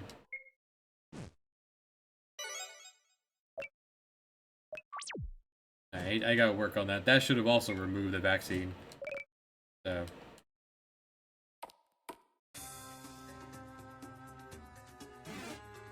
For core game mechanic number 3 coming up.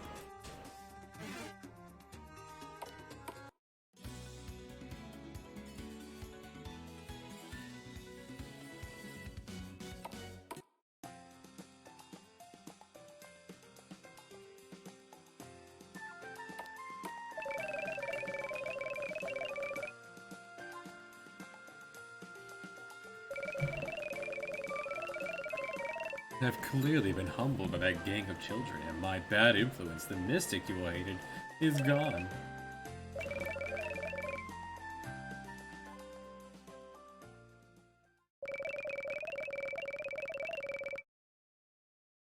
Save me from that wicked witch.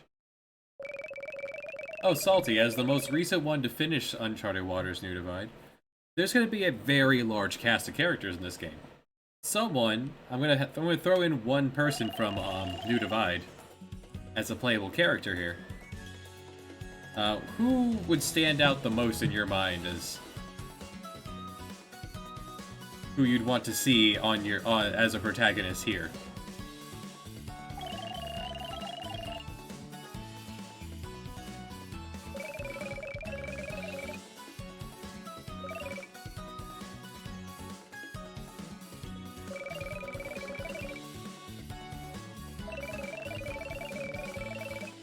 Had to give her a name.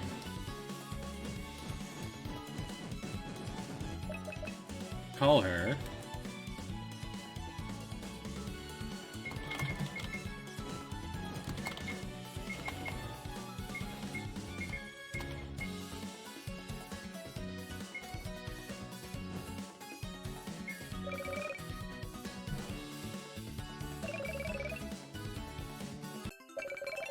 The captain joins. But oh no, how's the game gonna handle 6 people at once?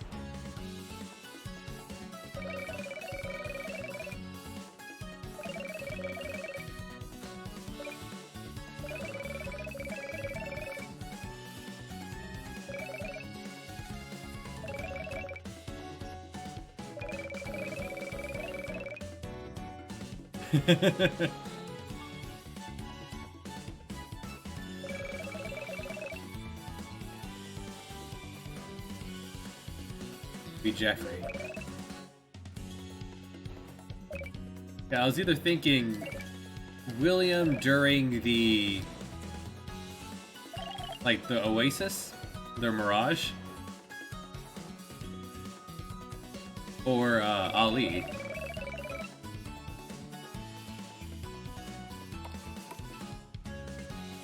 Maybe Kyre.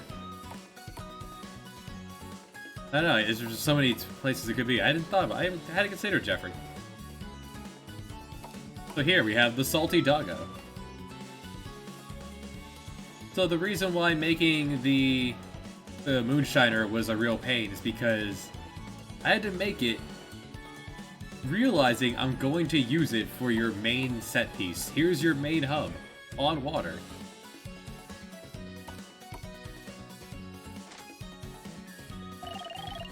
Pick up Faye. Everyone say hi, Faye. I think Faye has stepped out, but Faye was here when we created this.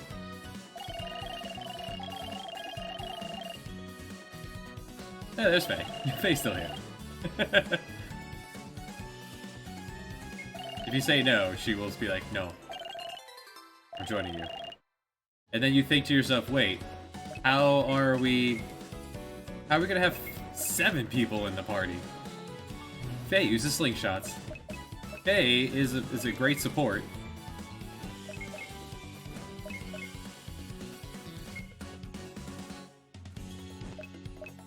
We'll have all sorts of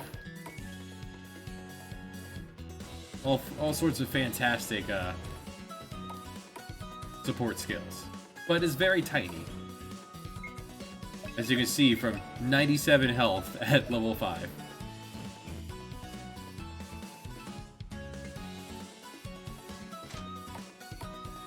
You're gonna want to put Faye far in the background.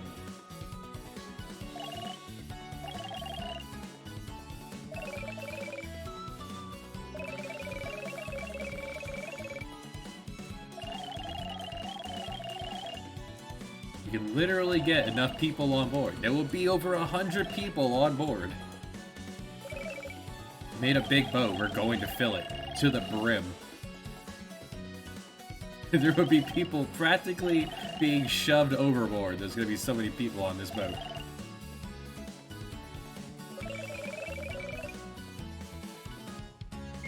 Alright, the Republic!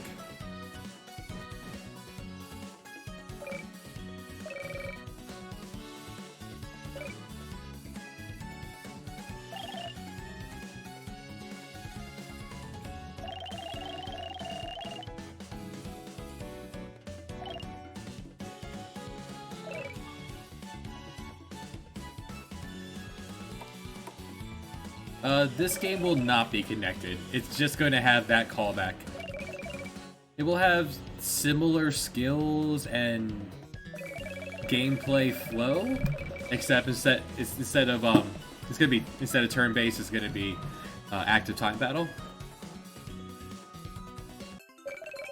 Yeah, just the cameo, the throwback. As we see the world map here, as with ocean currents drawn in, and I drew a Pangea and then split this apart. Drew a Pangea, drew some mountain ranges on the Pangea, then split this thing to pieces. This is not Earth. And that is what this is turning into, I guess. Little by little. And this was turning into a dog? So I decided to keep it. Is it still a dog? This happened to turn into a dog, so therefore, this is now a doggo. The road is down the mouth.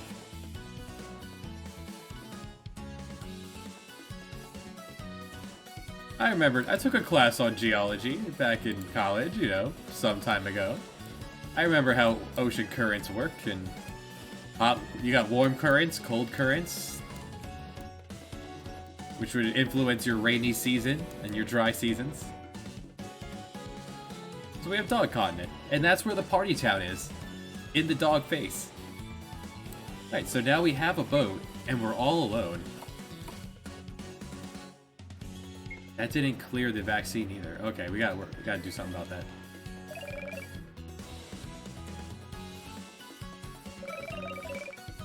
The world is ours.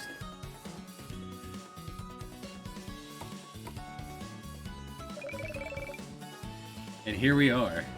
The main core mechanic. This list here will get obscenely long. Like, there are currently 1, 2, 3, 5, 6, 7, 8, 9 playable characters that you start with here. An hour and a half into the game?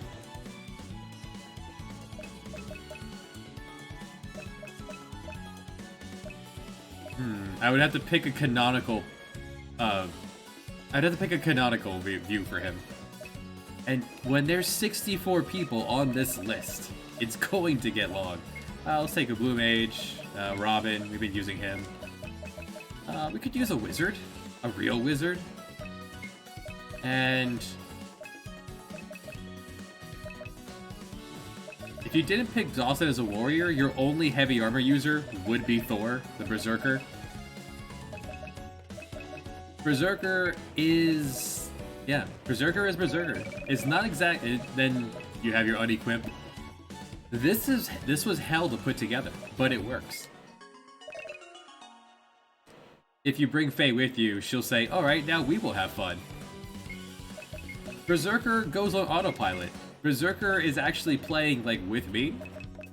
I set up the AI for Berserker according to what skills he has, and then he will do what he believes is right.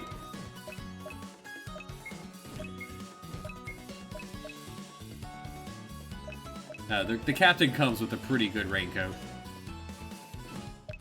as you'd expect. But since we actually already have a heavy armor user, let's tag Thor out. Let's bring Faye. We have a heavy armor user. That would mean, yeah, these 2 in the front row, these 3 in the back. That's pretty good. Yeah, it's pretty much like I'm playing with you. Let's give you a sling. Let's give Faye a slingshot. Some speed up. You're gonna want that evasion bonus.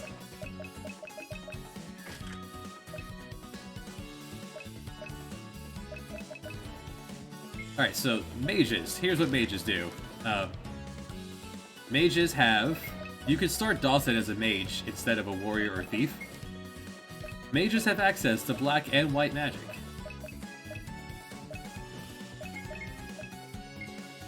Rods will teach one flavor, and staves will teach the other. Rods have the free spell cast, like this one has Blaze. Staves have more magic attack.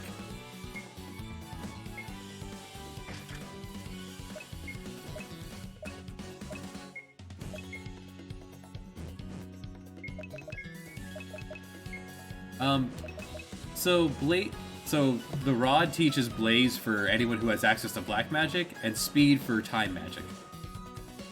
So some people will share weapons. Like for example, the captain. For example, the captain will can use spears, but so can the Spartan. But they will teach different skills. It will teach different skills to each of them. So it's going to be a total of 8 skills and 2 passives, or 2 limits for everyone. And this passive list is going to get unnecessarily long. And there's no plants on the ocean. I don't worry about that. Yeah, there are wizards on the ocean.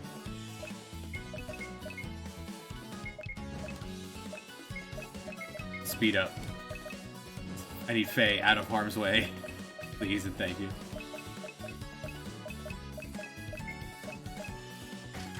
Give you the anti-water.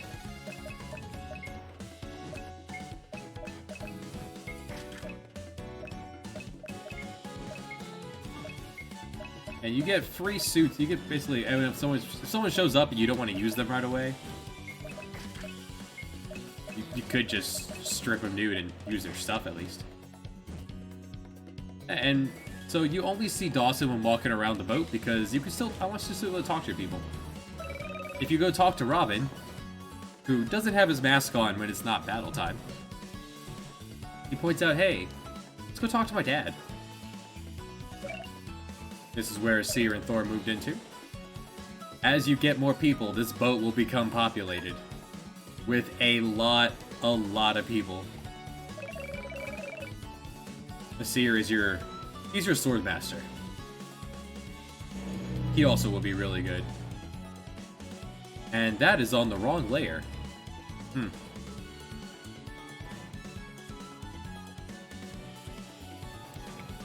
Let's edit that. Hey, you. Let's put you above. Thank you. I have no idea what you're referencing. And if you talk to the slab will tell you. Everyone you have, this slab will get logged.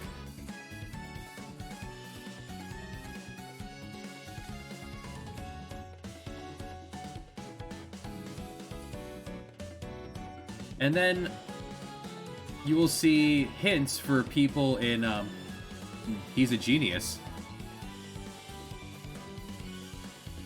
When people are available and you can get them now, they're going to show up here. And as you progress the story, more people will show up here. And you can get a hint at how to get them. They're not so much hints, just, hey, someone else is now available.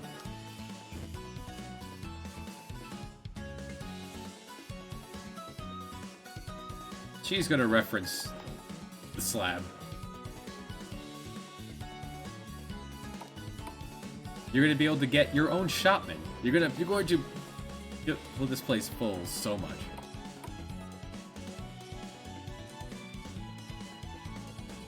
Alright, we have now in order to make this work, there's not actual layers in this. It's an illusion.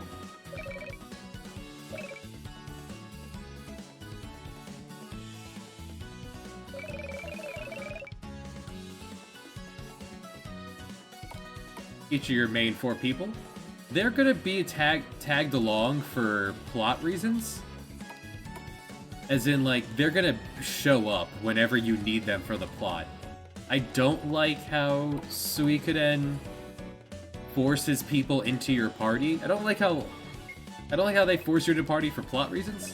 I'm just gonna have them show up. If you need Quinn for part of the plot, well, Quinn's just gonna be there. Don't worry about it. The only one locked in is Dawson, because you have 4 other slots. You need someone's point of view. Eventually, I will get a sprite for a wheel. For him to actually drive the boat. For now, he just stands there.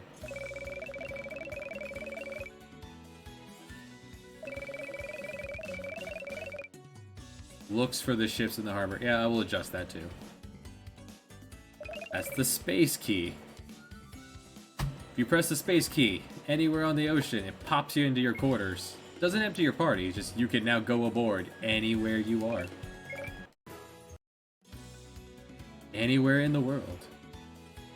Random encounters are off at the moment, so we'll just sail to the Serene Republic. I don't know how I kind of like the 8-way movement.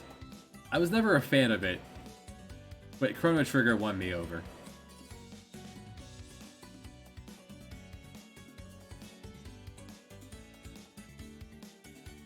You do not have a map, because you're going to instead have fast travel.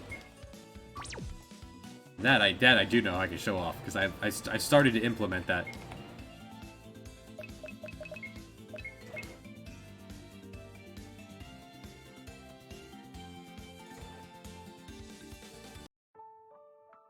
So this is my test. This is my test order. So what's this going to be? Up here will be the description. Here will be a list of all the fast travel locations. You go to this person on your boat once you get them, and it'll be a list of all the places you've been to. This will populate as you go. And then over here will be a map of, just a zoom in of the world map of which town that is you're looking at. So you make sure you got the right one. And then you will click it and you will fast travel. The world map will not be particularly complicated. And since you can turn random encounters off, don't worry, you just go.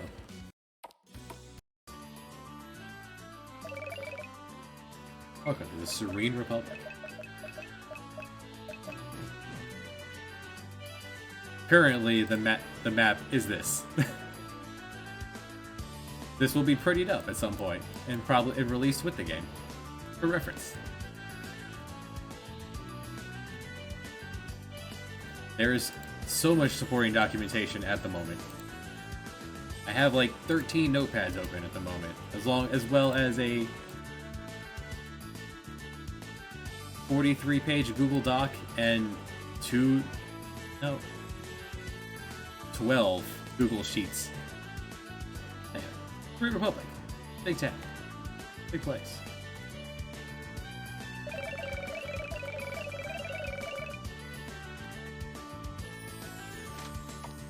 There are ocean critters.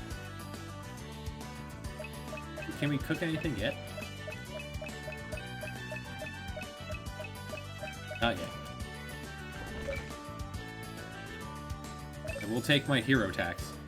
There you go. Then some people will just tell you recipes. Meat, wheat, potato, milk, and carrots.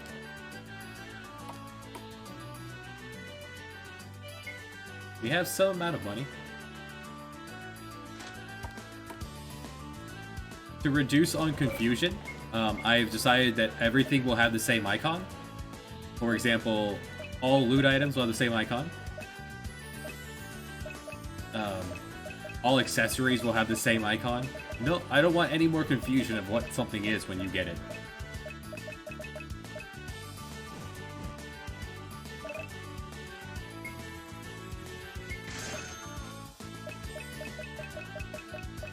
Some milk. Okay, it's more milk. Very well.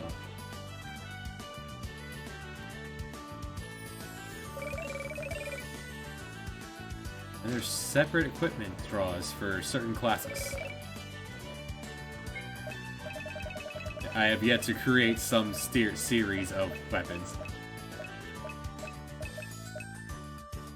So your armory is gonna, it looks like a lot, but your armory is pretty much only going to sell the basic one and the iron one. Everything else you're going to do is you're going to take iron and smith it. You take iron, add some coal to it, you get steel. You take steel, you add something else, you add, gold nuggets to it, you get gold here.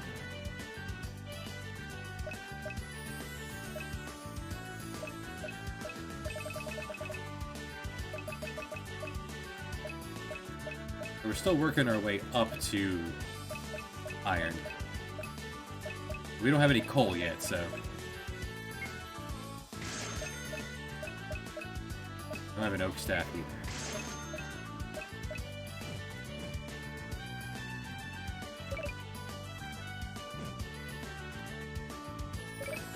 I had to add in another one in order to actually get all of the skills in play.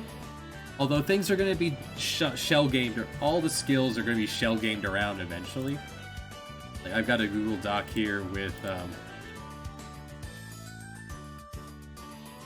there's no revealing information. Here's one of the sets of Google Docs that has a whole bunch of the current skills that are currently spread out. There's like 140 of them at the moment. And then what equipment they're currently on, this will change over time. We'll see how it goes as the game progresses. No one can use fighter stuff though. No one here is a punchman. Or like a kung fu man of any sort.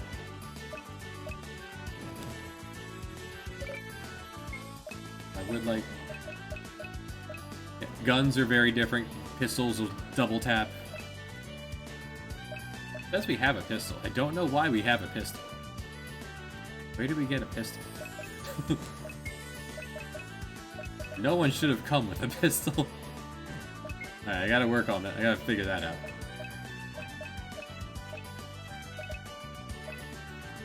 And there's the bigger guns that had just higher crit rates. Okay, let's get an iron slingshot for Faye. Everyone else already has upgrade stuff, so...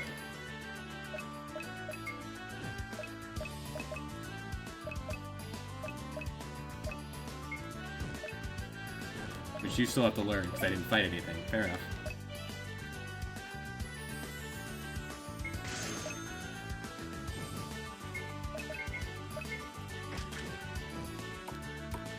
Shields just give evasion at the moment. You're crazy.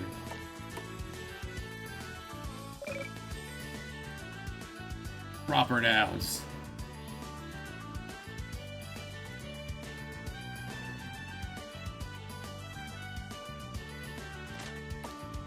Whoa, whoa, whoa. That looks awful. Let's fix that. Holy shit.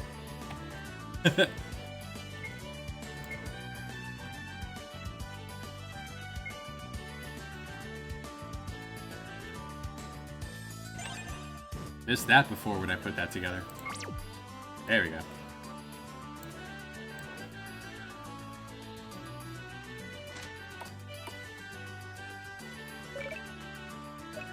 Want to hear about stuff?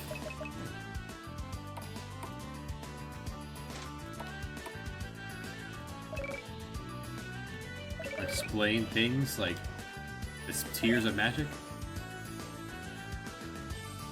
Dark spells change the name of darkness spells just to dark, and they can crit. That's their thing. It's a tier of spell classes that can crit.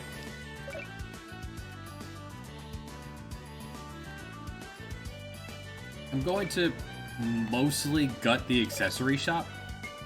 I'm gonna put like maybe like 7, 8 things in here and gut the rest. I'm gonna make everything else here either drops or like minigame rewards.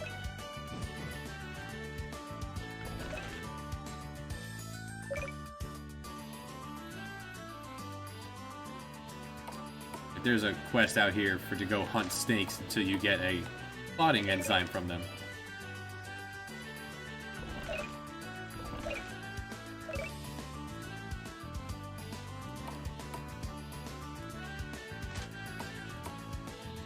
I do need more NPCs.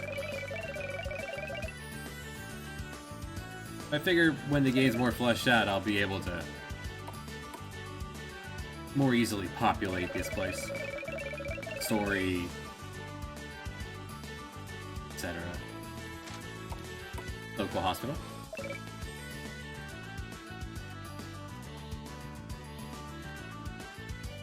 Snakes, like the bear, have stances.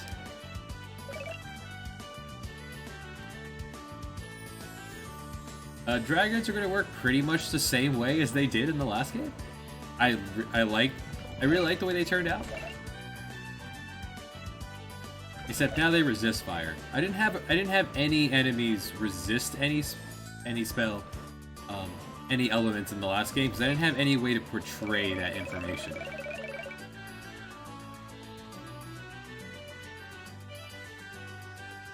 Now I do have a way to show off weakness versus resist.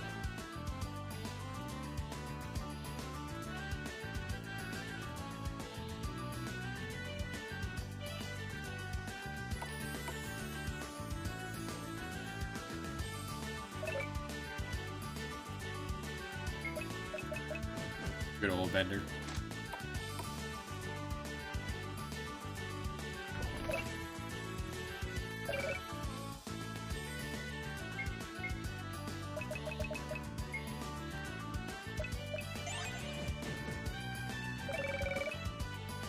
And then here we have... Someone said they wanted... We've got Misty. I picture Misty to sometimes be a bit of a sass. I put Misty in the game.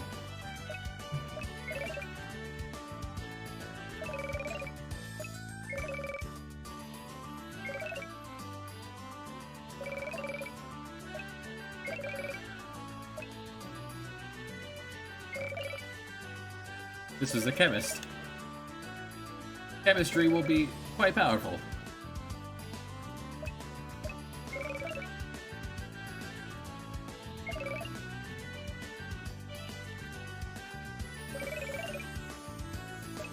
Savage.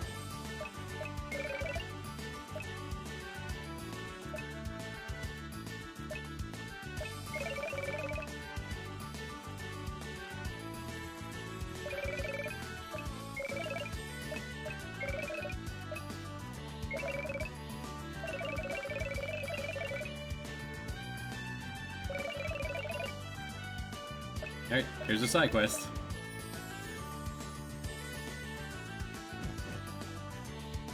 And as a townsperson somewhere points out, this one? Yeah, the snakes have but one draw of enemies. They're just snakes out here. Haven't yet figured out how to have the background change with the probably turn encounters on if I'm gonna do this. Every time you get an influx of new characters, I'll throw down a side quest you can do to kind of get them up to speed.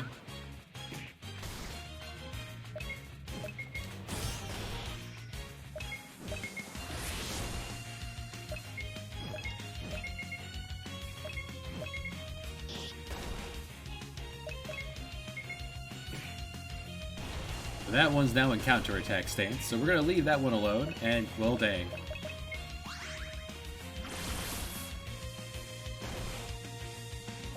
I don't know if they can counter magic.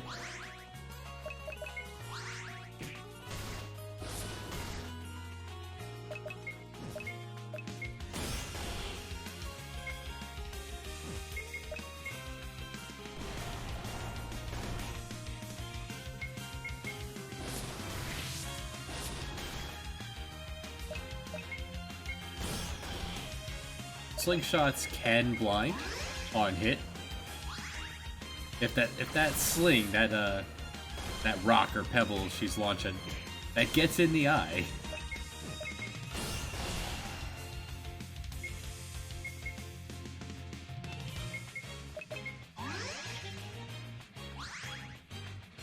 Position in the road in the party doesn't matter for aggro. There we go. Neutered.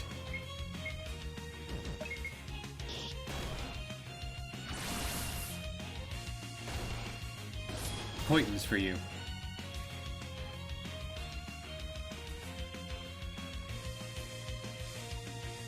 Bringing in fear from, you know, the good old Super Mario. RPG. RPG. Wow. Words.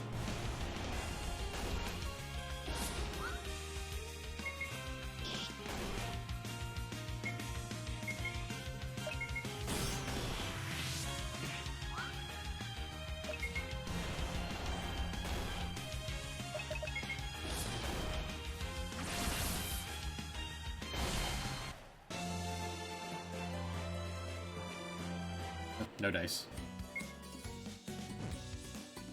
Good way to get some numbers into these new people. And put some gold in our pockets. We are quite broke.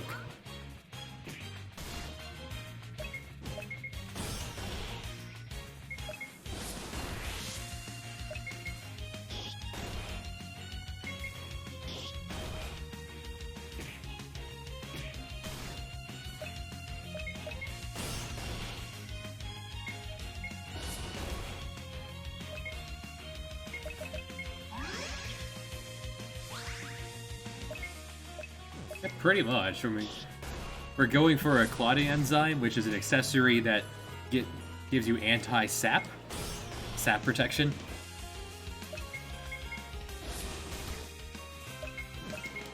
And for getting it, we'll get a chemist on the team. So it's both a way to get your new people up to speed and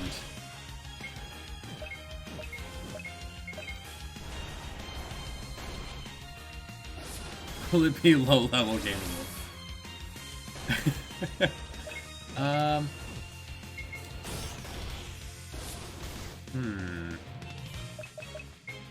There are some battle items, but I don't think they're going to be in high enough supply to do that. Speaking of, it's a good place for a Frost Needle. The quest log gives me a space to put a recommended level. But I'm definitely going to be making sure it's tuned so that at least I could pull it off the lower levels than that.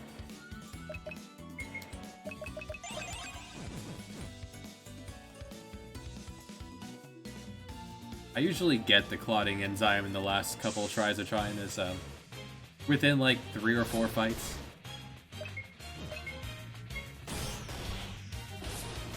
Well, damn. They recognized the threat from last time and destroyed her.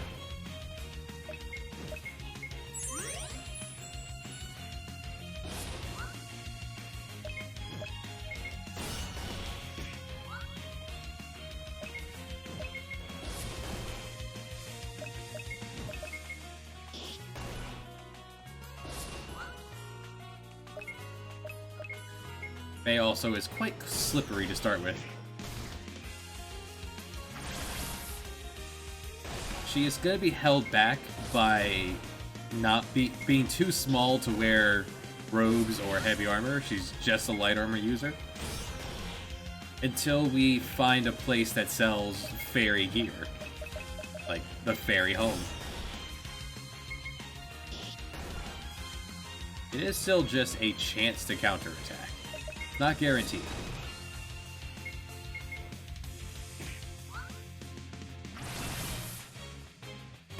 When you have the advantage, you could push your luck and risk the counter. Level 6.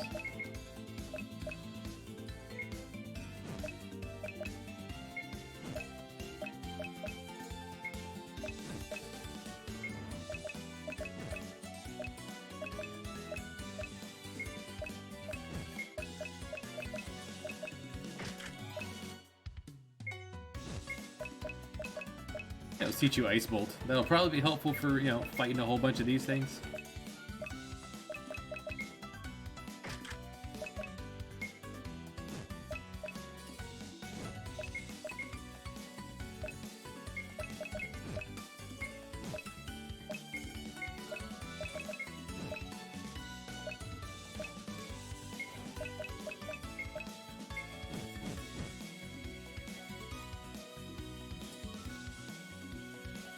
As another fishing spot there. We'll throw down a couple. Fairy luck is all allies luck up.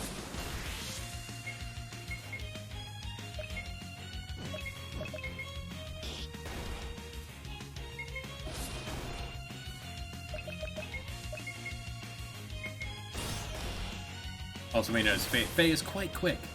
It is a tiny fairy. She moves very fast. Yeah, 1 level into the Seer, and she is striking for more than anyone else.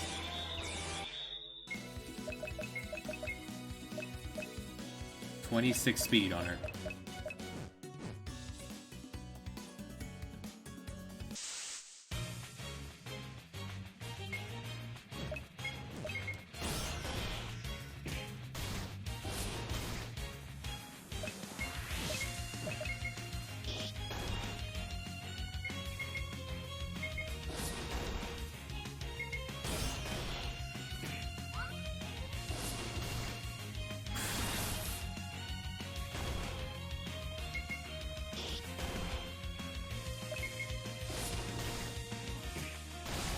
Oh.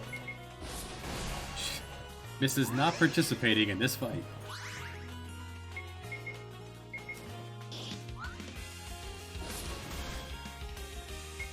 Meanwhile, the blue mage is going to be held back by only wielding,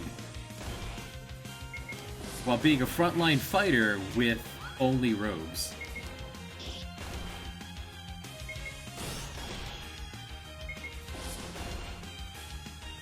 So that will be a detriment eventually. But we'll have ways to heal herself and others, and well, that's a super rare drop. Okay, cool. Good to see it. Not looking for that one, though.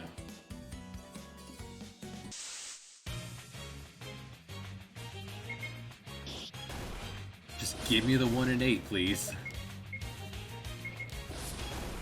Not the 1 in 64.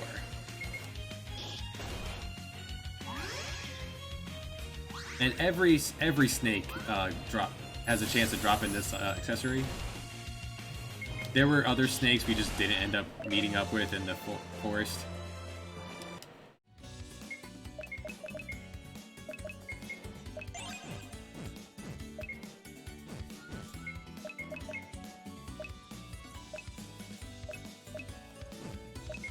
Like, we could have already had this item. Just didn't roll it.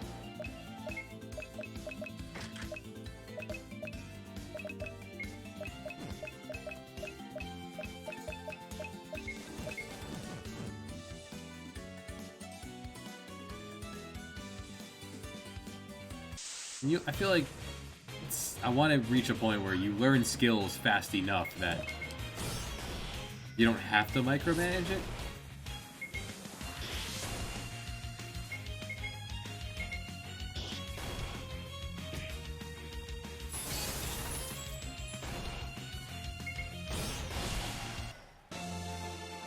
Give it to me. Alright, we'll be back.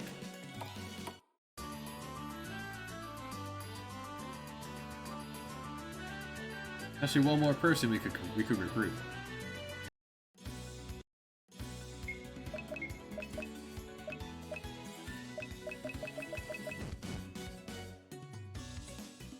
Robin said his dad would help us out.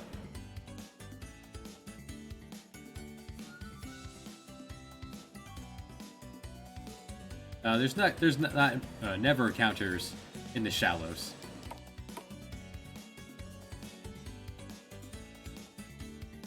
By making the player have to run back and forth like this, they'll appreciate the fast travel even more. The idea is you recruit 2 people. One will be a cartographer, and one will be a wizard type person, and the 2 of them together will become your fast travel system.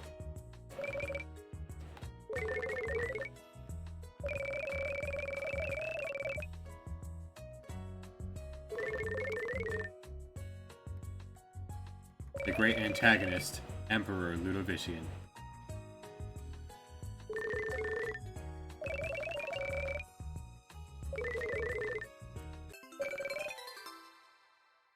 Lobster acquired. But if you're here with Robin, you still can't get in there. You'd have to return here without Loxley, without Robin.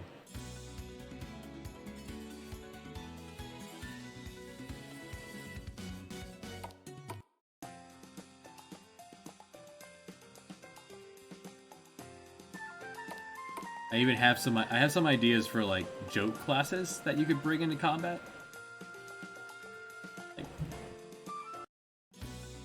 you could bring some people into combat. Probably not a great idea, but you could. Got ideas for those? Did I miss it? Yeah, there it is.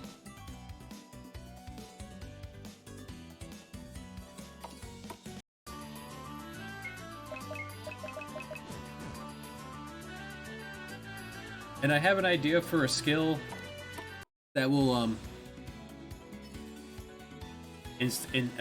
initiate a random encounter. Just not 100% positive how that will interact with the fact that I don't use random encounters anywhere but the overworld. But I have it. If it doesn't play along, I do have an idea of how to make that work.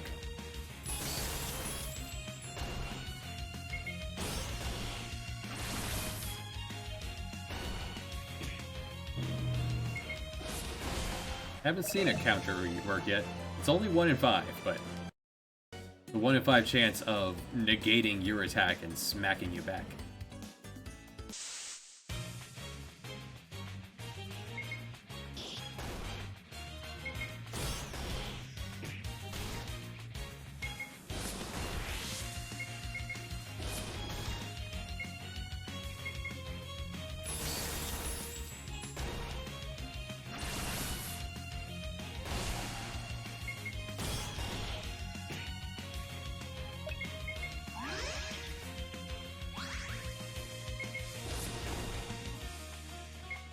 First aid is based slightly off your attack power, but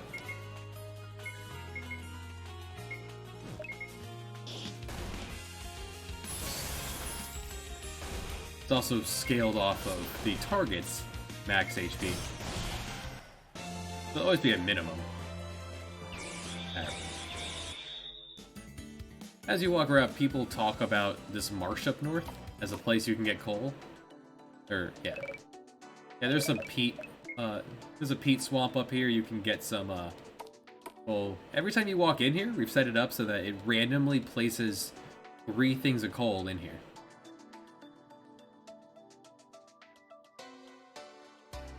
Somewhere in the marsh.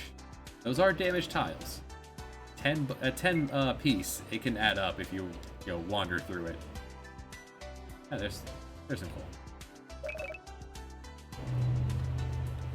This will be your way to get renewable coal, but for a price of your time. But only 3 at a time.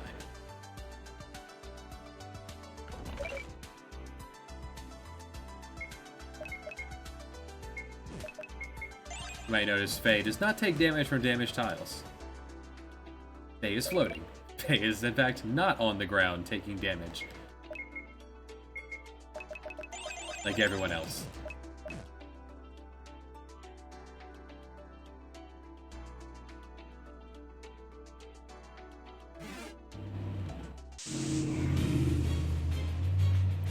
Good day.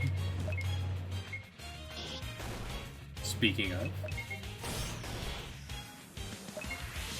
a use for fire arrow.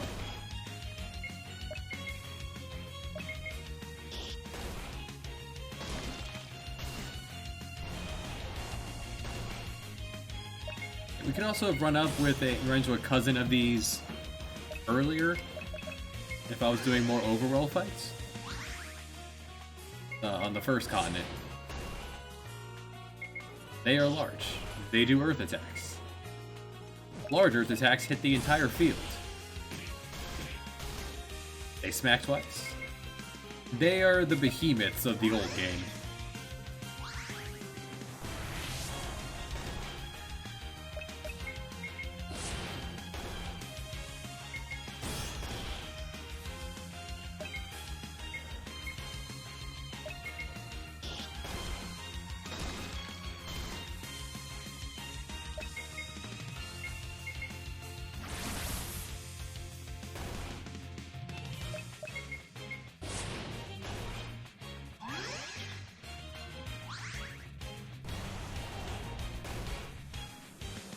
Beautiful. You could also use photosynthesis and restore a bit of health. Another one of those. Huh. Cool. A lucky day.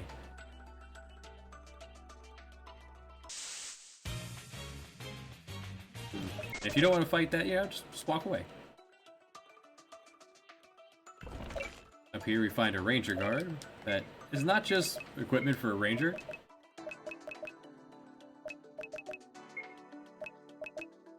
It teaches step guard, which negates floor damage.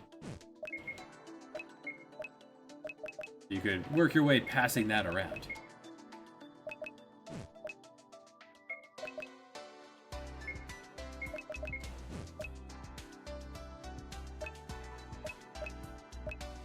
Actually, this would be a fine place to put Plant Killer back on, huh?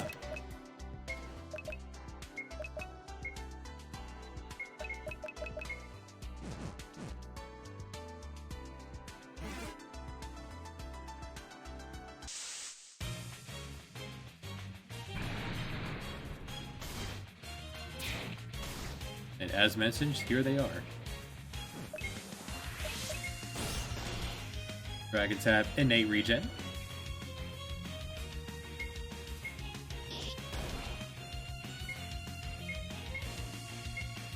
And are weak to ice.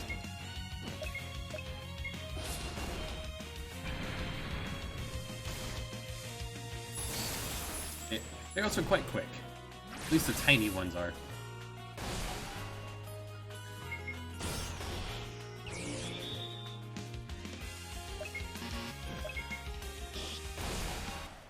Cut that crab in half.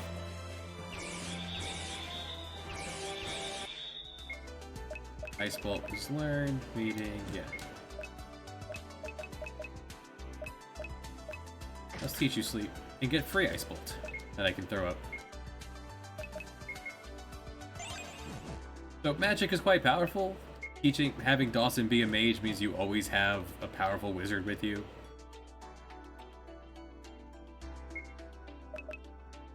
But making him a thief, everything will have a steal, and thieves can steal at 100% accuracy.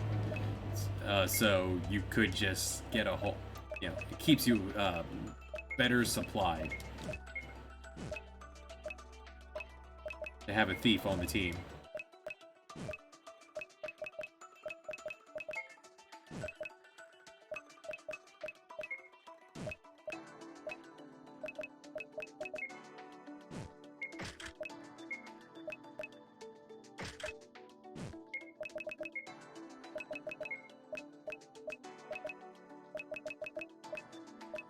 Definitely don't want to teach her taunt. Faye needs to stay far away from the danger.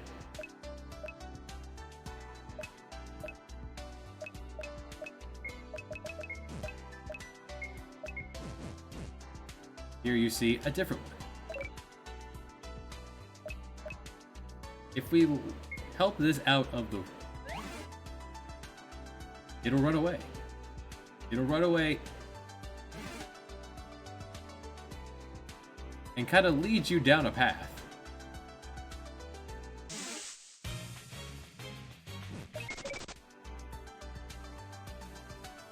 You can find a steel level light helmet, and a new rod.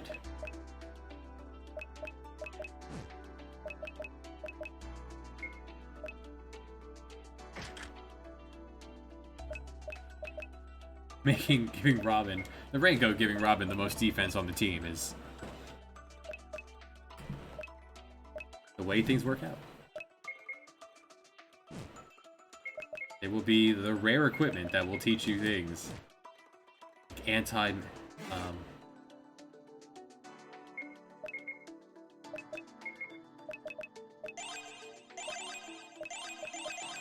an element. The Raincoat's just the first one you get. And the actual boss of the area. First, help this man up. There's different dialogue here if you actually got the quest to come save this man. We did not. 2 trees.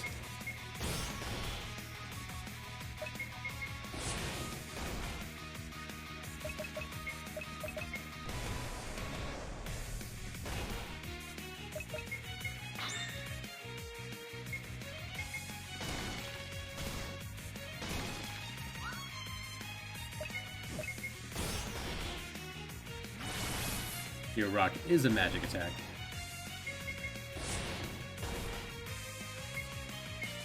You have all these fireworks.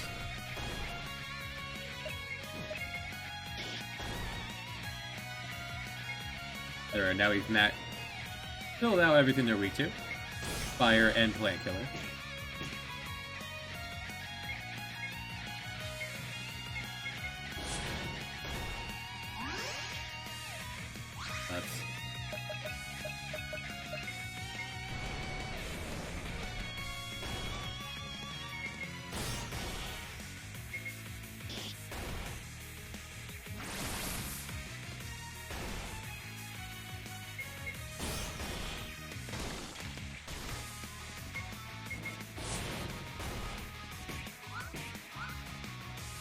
Branches can also spread out its damage.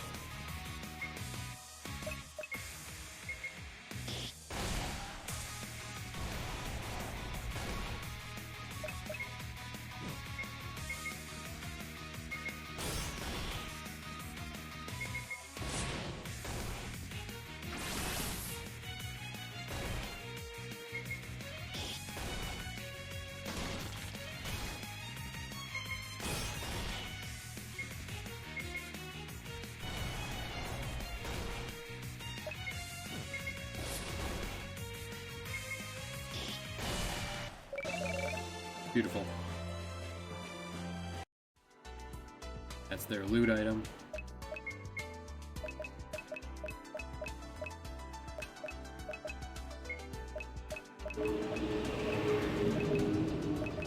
Here's your Rosetta Stone teaches 2. No experience and more experience.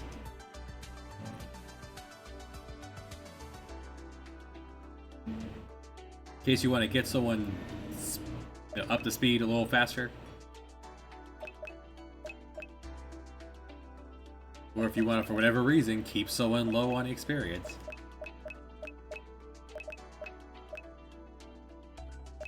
There's your low level tool right there. And since on New Game Plus, I'm thinking you'll drop back to level 1, but with all your abilities learned. And all of your equipment still available. You'll have already taught experience 0 to everyone, it only costs 20. And then you can go ahead and do it from there. Your 3-heart challenge.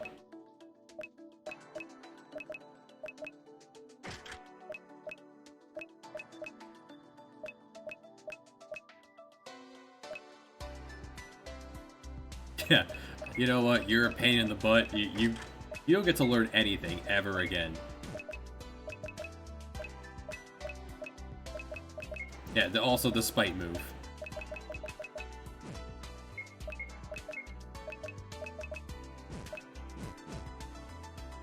Didn't run into any more snakes in here. Snakes are an encounter.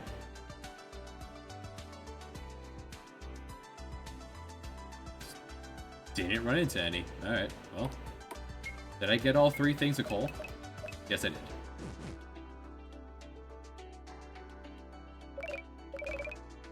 Sure.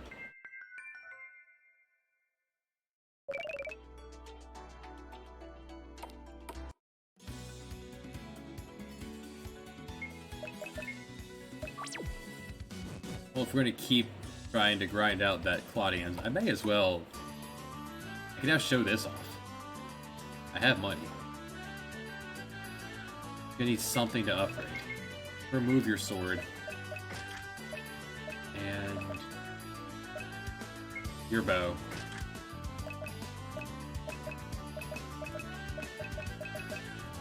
Your hat? I have 3 things of coal, so I can pick 3 items. Right, you get 1 free thing of coal here. Never mind. A 4th. Yeah, let's upgrade your slingshot. Why not? Currently, 1 will upgrade weapons, 1 will upgrade armor. This first shop can only upgrade the steel. You'll be able to hire for your ship a blacksmith that can upgrade everything. You just have to have the stuff. Okay, so I said a sword.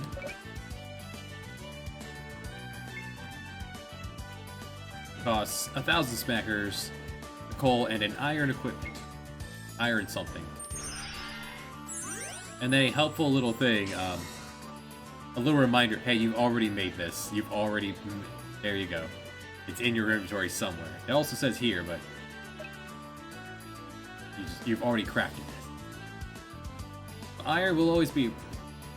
like, the cost will be figured in that you have to buy iron, then steal it, then ruby it, whatever the case happens to be. The upgrade for going through this is also quite large. What was the next one? Bow, right? Oh. The compound bow.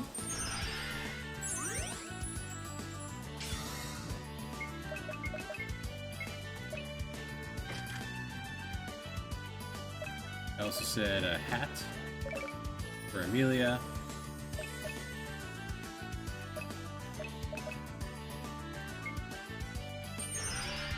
Because you're expected to kind of stagnate out for a while in steel, the jump to steel is quite significant.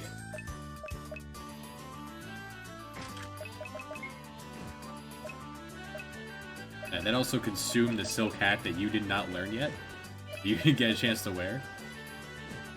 We'll have to buy a new one at some point. What was the other one? Okay, and your slingshot.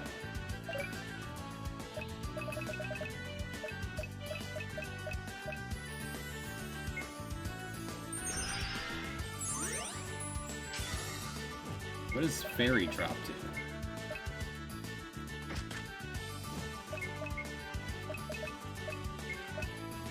Oh, it's a Suna. Very well. That makes sense. She's your support.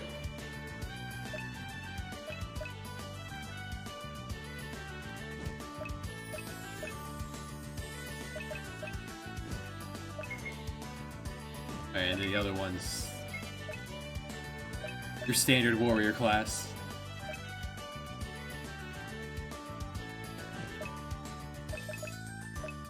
And the turn to throw a barrier. Sidewinder hits all enemies.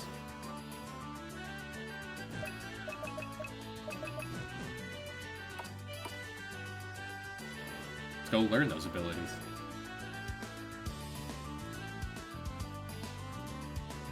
The next tier up would be from steel. It's gonna be silver, then gold. You can't turn silver into gold though. You have to turn steel into gold.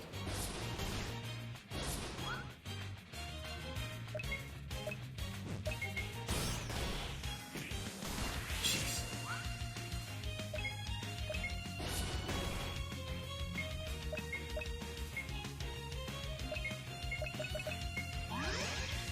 And then the platinum, which is you have to throw down 3 of a combination of different gemstones to upgrade that. That's your next giant upgrade.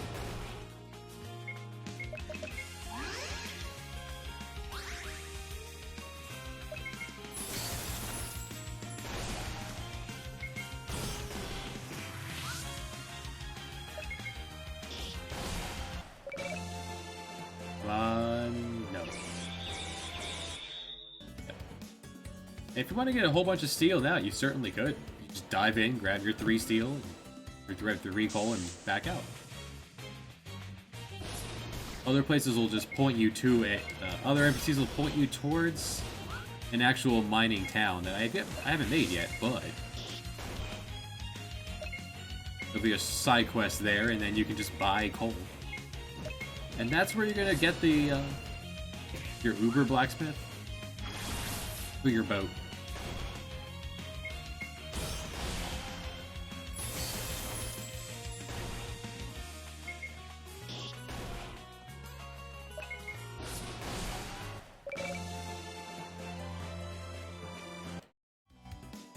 Suppose I could. Like, there's an inn here, but there's a super nice one up here.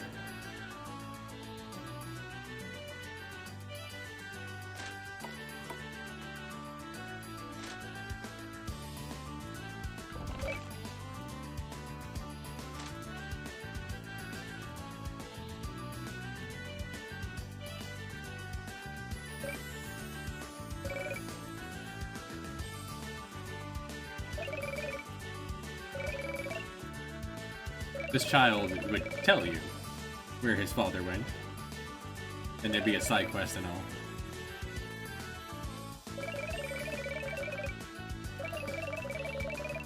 Not everyone on the boat is gonna be fighting ready. But instead, the 2 of these, now you have an inn on the boat.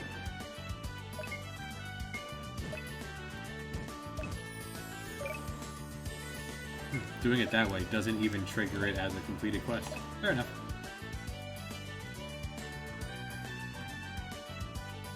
I never put windows in these rooms. I'll get to it. At some point.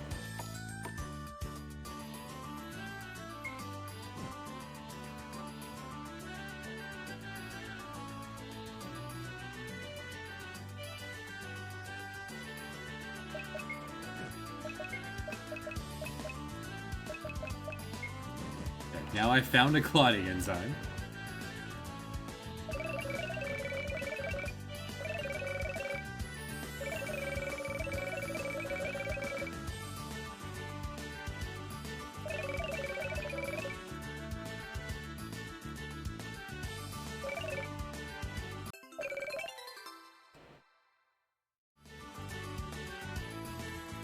Misty, though, is a playable character.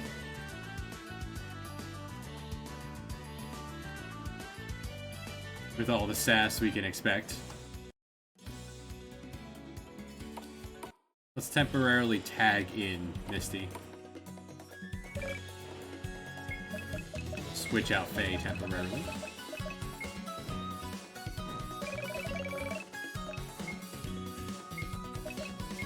Misty's a chemist. Misty starts a little late. Misty comes with a gun.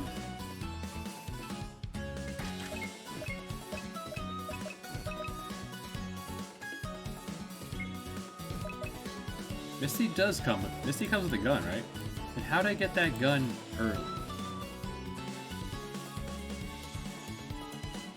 Oh, the unequipped must have unequipped Misty before I got her.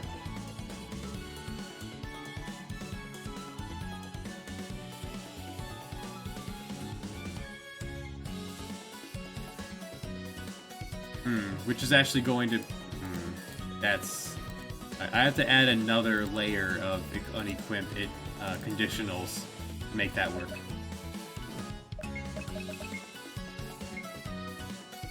So people mentioned in the previous game, when you use a chemist class, they wanted to know how many things they had left. Here's your basic experiment, but it tells you what it does, the cost, and then how many of those you have left. Carrying over some of the previous Nick's abilities, but I've also thought of others. We have... when you drink, it's a variety of different buffs. Variety of different buffs that will happen at random. Double your HP, barrier, attack up, haste, fury, insulate. We also have toxic fog. That'll be your poison moth. Knowledge bomb is sticking around. Homebrew. Add regen and heal.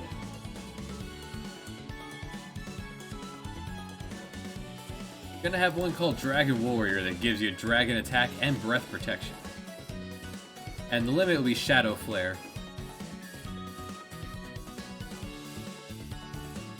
It's gonna cost a Dragon Fang and Coal. And it'll be a huge damage attack because that's gonna be a pain in the butt to use.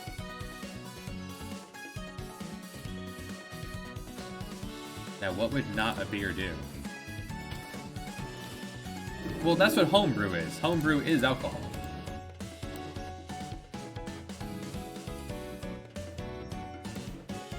And since potions drop off dramatically almost immediately, there's going to be potions that you would use for that. Well, let's tag Misty back out for Faye. I found Misty to be really good so far. Yeah, here's... Loxley's up on the main boat. Up on the deck. He moves a boat. And here's Misty. Misty's here as an item shop. And also sells the alchemical ingredients you can easily get. Separately. You need a flask for alcohol, and you spend some MP.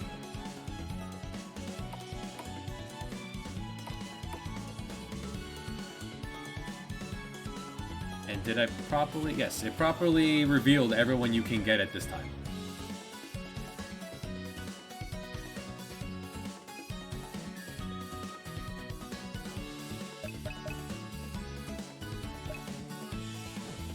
Yes, and up here, Fuzzy, Baku, and Coffee.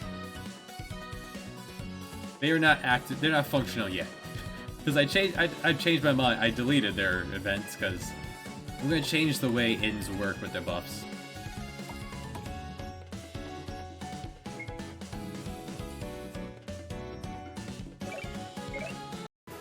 Playthrough has been almost 3 hours and we have achieved very little plot. That's the idea. Anyway, I should go visit the council. Or you can go apple picking and just get a free apple from each of these trees.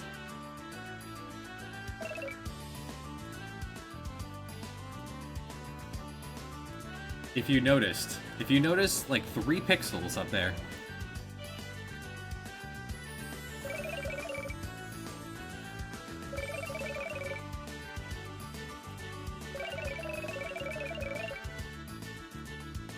You could spend some passive points to be able to equip light armor and learn thief skills. Or become partially wizard. He will go away, and then on New Game Plus, he will respawn. And you could do it again for the 3rd.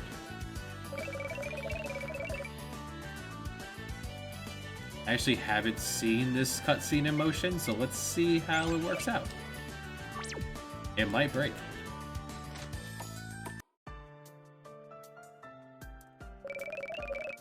We'll find out. We'll find out now.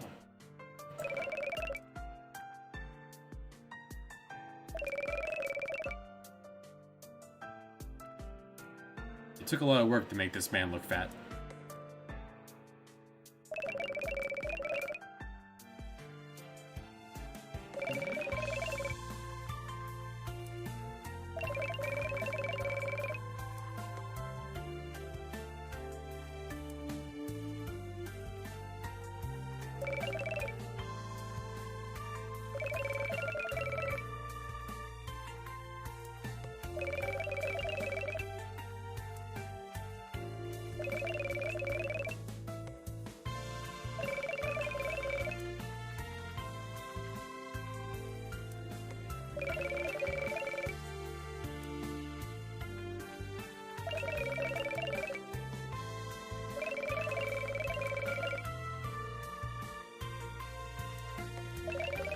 So this is how I'm going to handle plot with the 4 main characters. I'm not going to make you forced to put them in your party and mess up everything you got going on. Just make them appear. I'll just take away the followers so you don't see who's walking around, and then just have them be there for the plot, and then go back.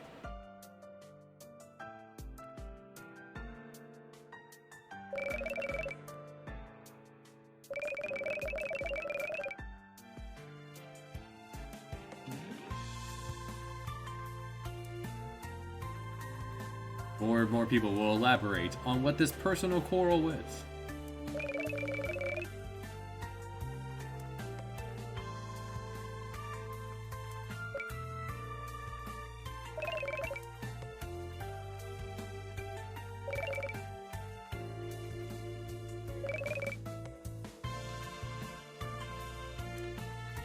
The music should fade out here.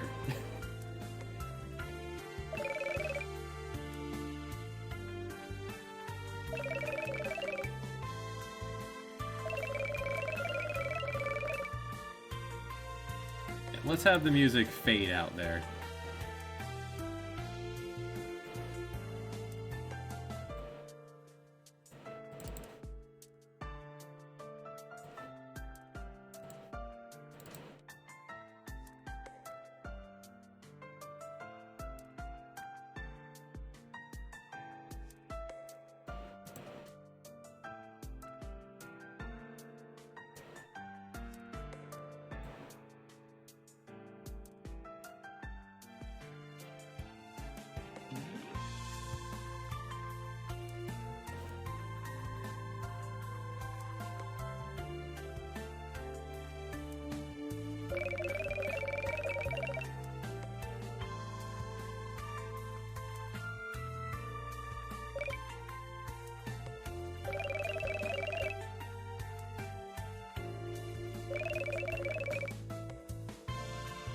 Alright, Quinn also, everyone needs to look up at him as well.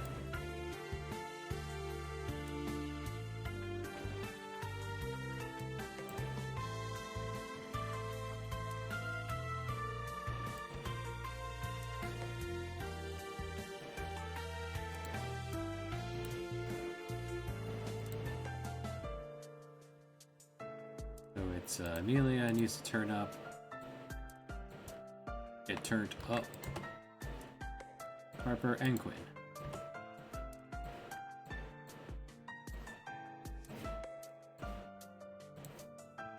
On the upside, it actually worked. Let's just actually, and then they all faded out a little too soon, so put that on the other side. Have them disappear after we're out of the room. And I opened the wrong door. Well. Okay. I opened door upper right. Alright. How'd I do that? I labeled them.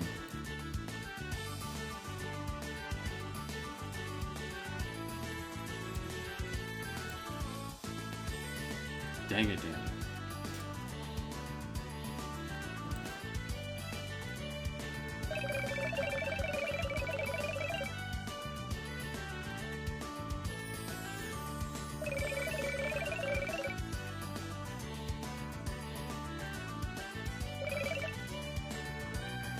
That also didn't go exactly as planned.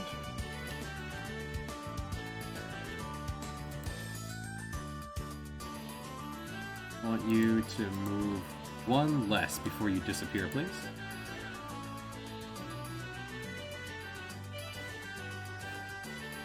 Then it calls this to remind you, hey, Mayday wants to talk to the inn after dark. Does it break if I walk back in here? Cutscene will happen here later.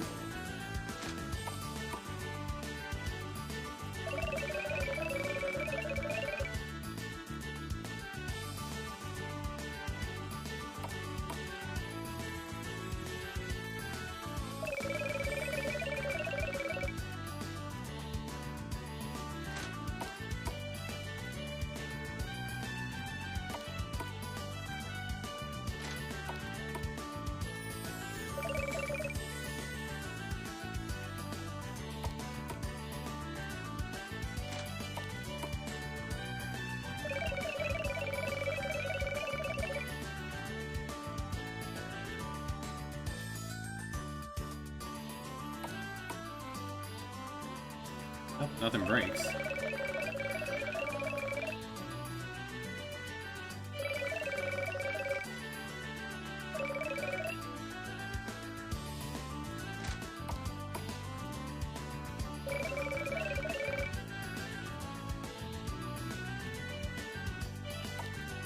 He will also have a locked door for treasure later. Alright, well that went well, so let's see the next cutscene that I've yet to test out. Save log is good for, you know, testing. Save anywhere while... That doesn't look weird. Alright.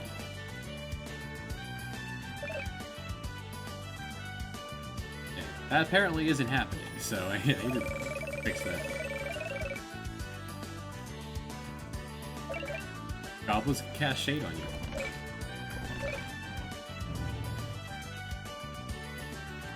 I don't like the way that looks.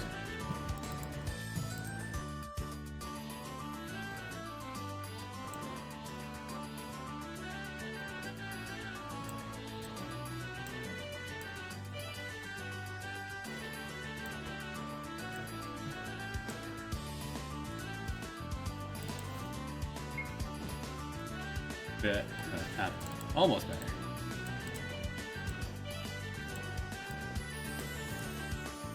There.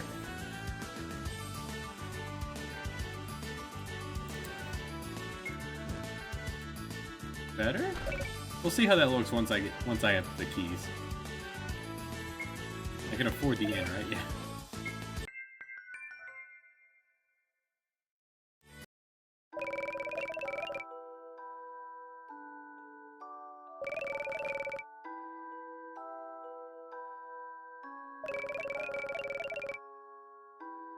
They could be planning...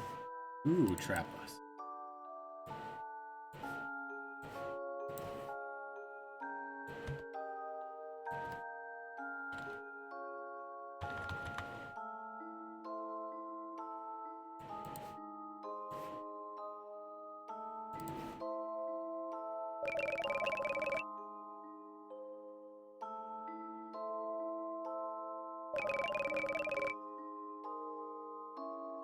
That was not supposed to be said twice.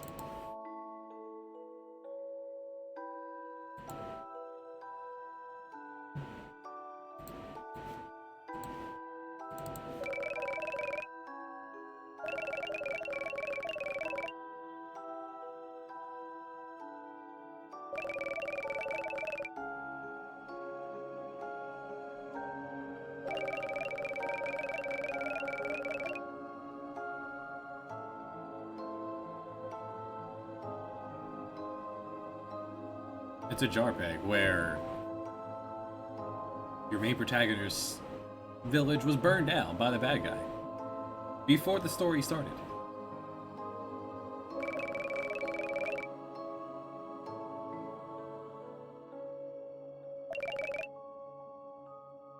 That actually looks really nice, her jumping off the bed.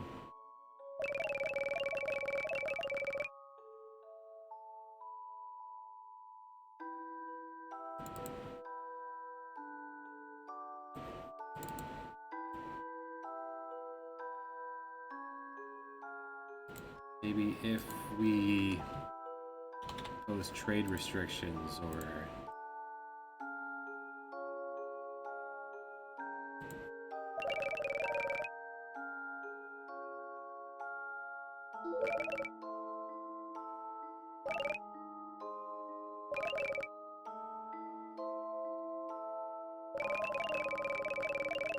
Become the land of volcano name. I've named this now. I should add that in.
I forgot I added this in. I was like, wait, what?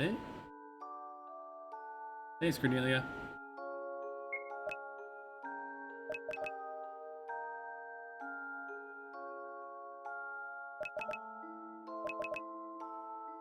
Yeah, all of Logwall will be a side quest. If you don't do it, eventually the plan is you can help out this town and be able to buy coal for your steel. If you ignore this side quest long enough, then eventually the Empire will invade it, and they will upgrade their stuff from iron to steel. And the actual Empire soldiers will get a lot tougher.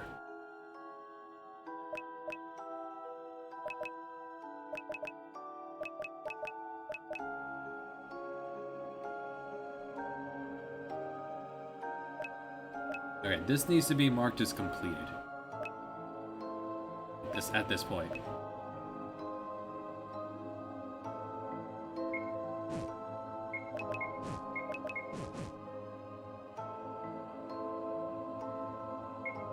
I also do not have the screen coming back to normal, so oops. Would this fit if I was using the basic font? Or is this just overly done to begin with? Too much. Alright. Need to bring that down a bit. I really hate that font. Alright, couple things to adjust. Let's do any working on it at all.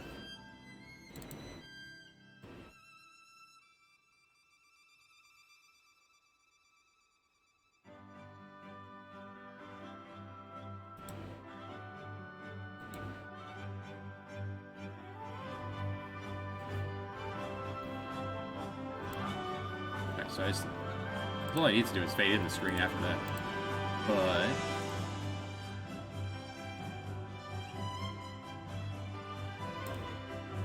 and you don't have a music change, so what's the Serene Public?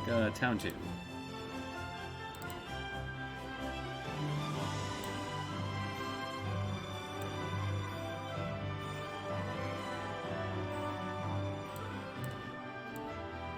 Also want to add. Now what did I call parent? The item crafting.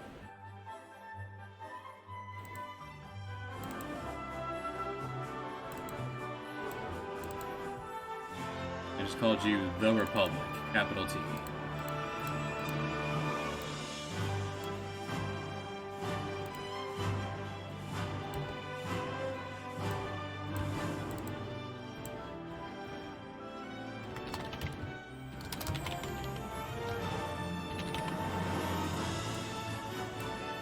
This as complete.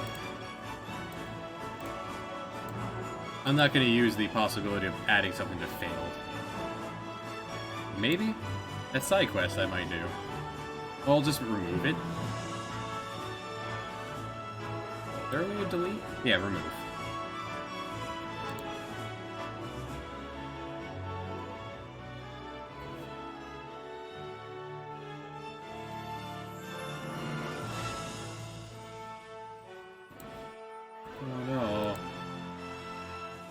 Feel better, Misty. No dying. You're not allowed. Otherwise, everything in that went well. Oh, let's also pop in here, and I need to shorten what it says. Quests, settings, categories, main. 37.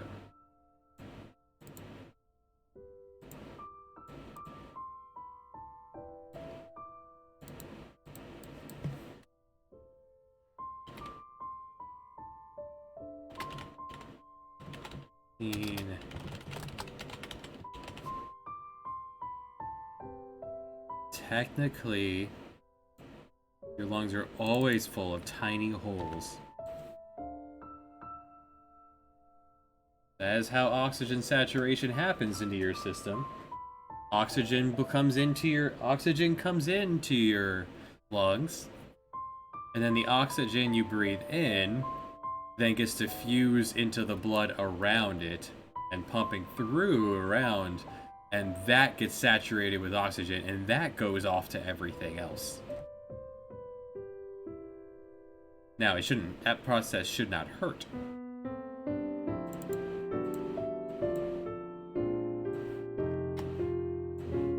Okay, spot on, yeah, that should look better. Now, that should function. It's called diffusion, that whole process there. This should function now if I just plow through. When you offer the ability to do this, and just hold down the button, you also have to test something in fast motion. Like, it broke. Going too fast broke it. Where? So while she was walking to me, something broke.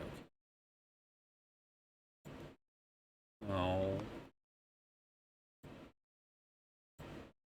She did not walk up enough because of waiting on Amelia. Oh, that's why I had another text box here, was to push it out long enough. I didn't get that feeling from her. Tensberger maybe, but not her. Let's have Harper say something. That feeling from her. Tensberger maybe, but not her.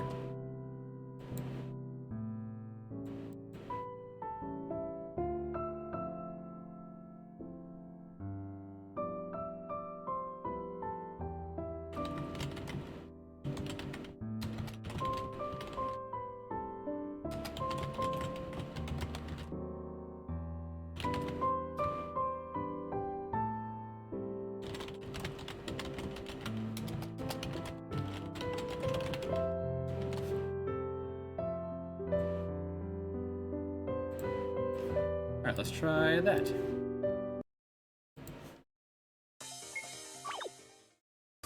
Yeah, I think that's why I had that extra text box in there. To give Fast Forward enough time to get it to work. We'll see if that... Yeah, that time it worked. I just needed one more text box worth of time for her to move her booty over here. Boink. Hey, we get the pass. Now, without doing the scene, you can't go straight to Paradiso. You need the resort pass to get in.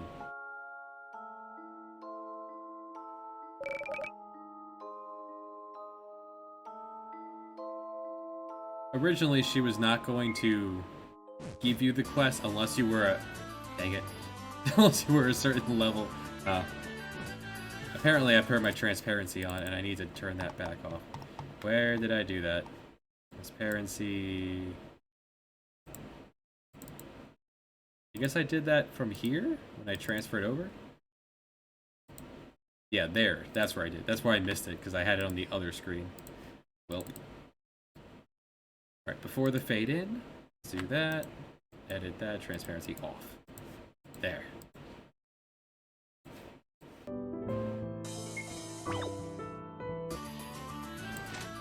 One more time.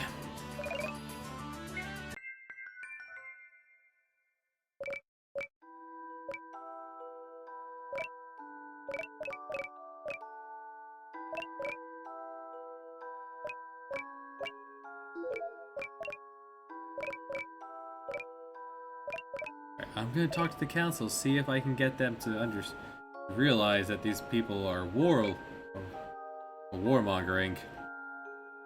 In the meantime, go to Disney World. One of the Empire's generals are hanging out in Disney World. Maybe go see what he's doing. Oh, I also want to turn followers back on. I brought them in? Why did I do that? Why did I do that? Oh, I did that during the other cutscene at the council. I just didn't notice it turned it back off. Alright, let's fix that.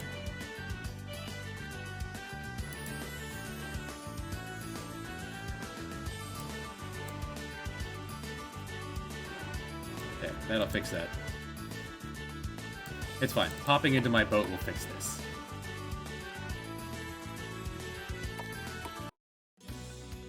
Stepping outside also fixes it, apparently. That's not the way to my boat.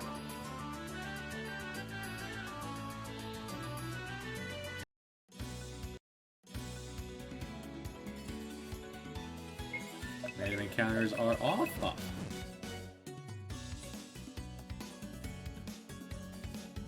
That's where Quinn's from. Our Time Mage. The little girl. She is sent on your traditional hero's quest. A prophecy said she will help save the world. They sent this child off.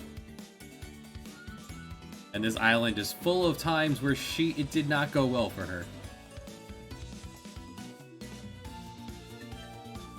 This fort town has been built up because they keep being attacked by Draculas.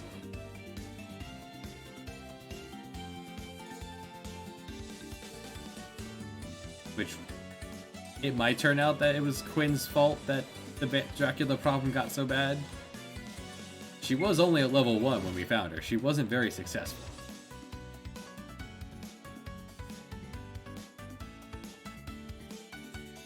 Okay, here's the dog continent. sail up to the Snoot. The resort is Paradiso. This is Portadiso.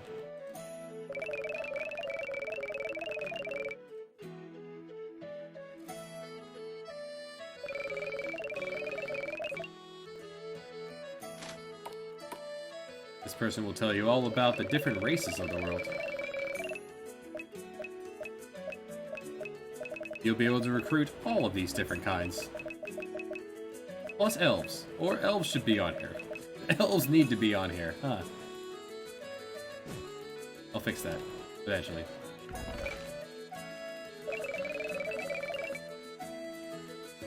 Non-humans have innate resistances and weaknesses, and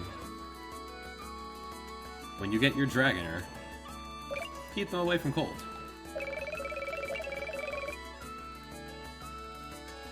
Faye is immune to earth, but takes double damage from wind. Dogs cannot be slowed. There is no stopping a dog. Dogs play with sticks.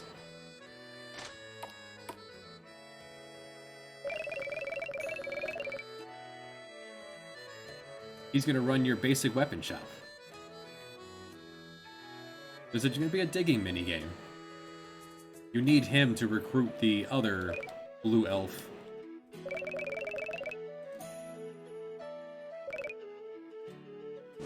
Your basic shop here. Not every place has a blacksmith.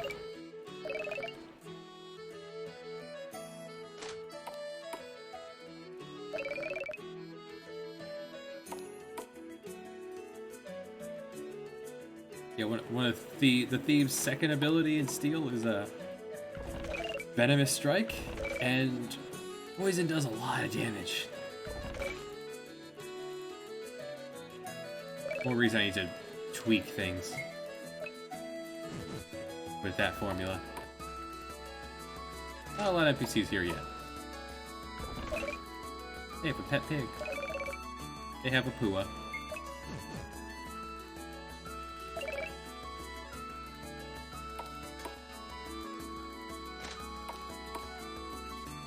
Basically checking, make sure none of these houses break when I walk into it.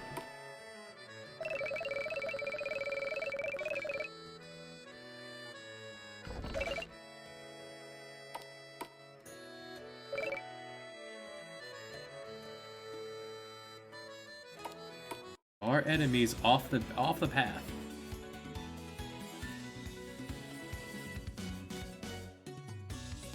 You'll be turned away from here if you don't have the resort pass, but we do. Let's see how this looks.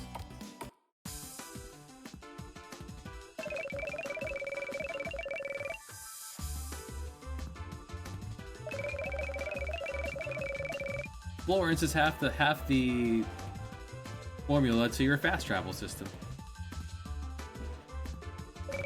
Here you'll be accumulating and using resort tokens.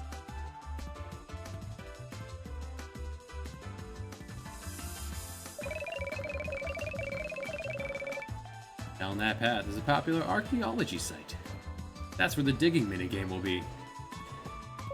And the plot. Up there, the monster arena. Win AP, win resort tokens. Fighting gimmick fights.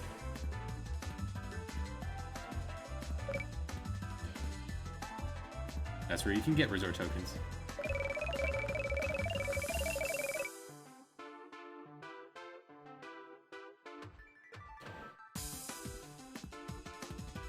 That's where a lot of plot will be. And then something I have an idea of how to do and I want to make it happen. Monster racing. Gambling. Racing.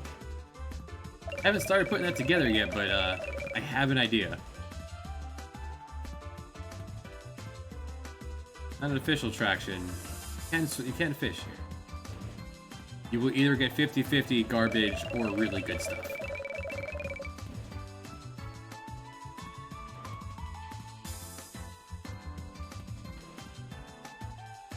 Little mini-game collection area here.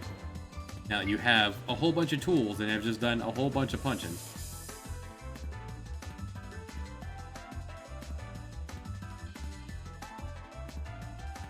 You'll be able to stand up top and watch your racer go. There's a whole bunch of furries running in a circle.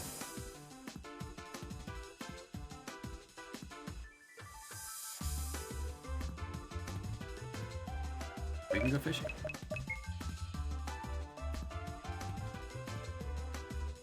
I haven't made any more of this. And here's going to be a shell game. Just roll the bones. Monster Arena guaranteed AP resort tokens, which I can have them displayed by just having that be a side quest you can toggle on.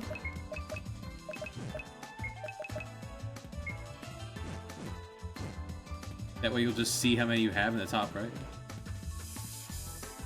I don't know if I'd feel the need that a player would need to always know how many you have. Like, you would want to know how many you have when you go to, you know, turn them in.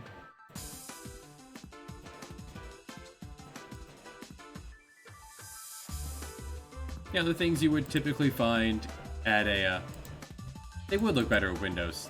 This place would also look better if it wasn't extremely bare bones. I'm just really glad that that tour guide thing actually worked, because, dang, punching in, having someone follow you, following someone is a real pain. This is as far as we are in production.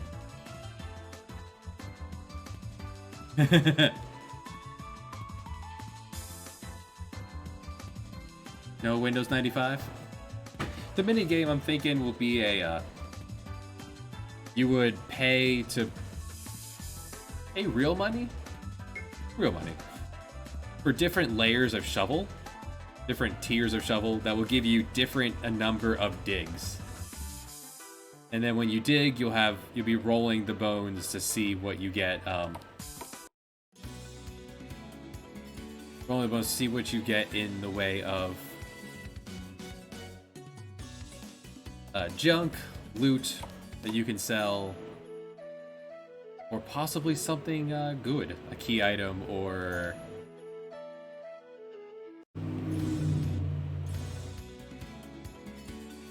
maybe even appraisal items. We'll see. I'll come up with the dig ratios.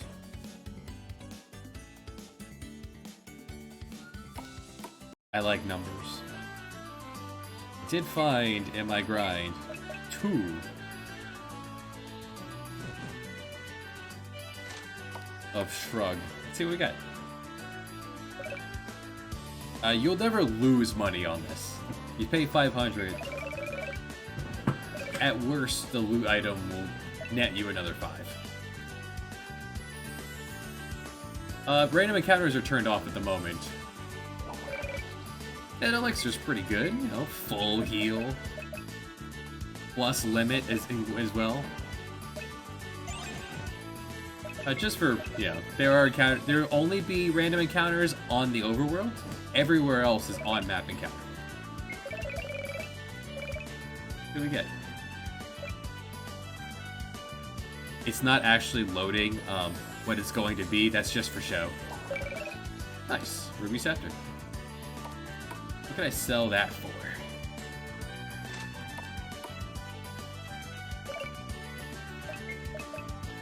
Okay, sell those amber shards, all those scales from the dragons, or from the snakes. That pocket watch I found, scarf. And yeah, 3,000 from the Ruby Scepter. Not bad. You have a fine amount of cash at this point.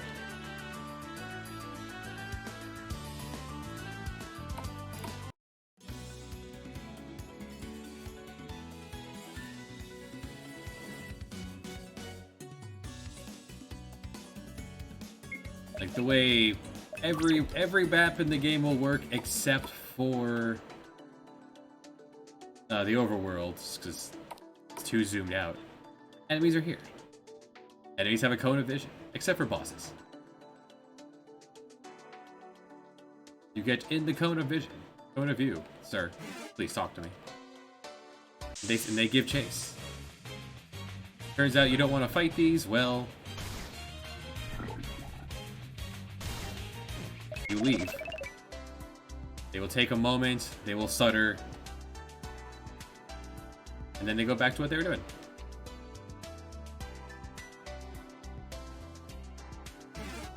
Choose your own curve. And it rolls from a table that I have decided on how dangerous that encounter should be. That one has not rolled particularly dangerous.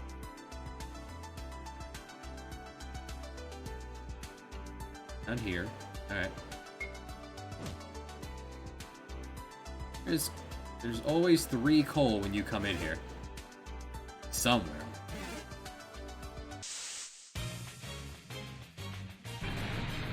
Two dragons. We fight 2 dragons.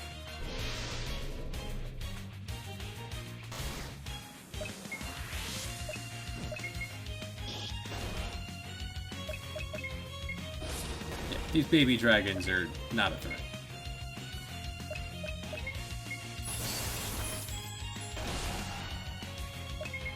Another upside to the rod's the rod's throwing up a spell is it's half damage, but it's free and instant cast. While casting Ice Bolt would cost some mana, do double damage. Another appraisal, wow. Beautiful. Oh, there's a coal. Alright, let's fight some guy. I mean, you are labeled as a threat.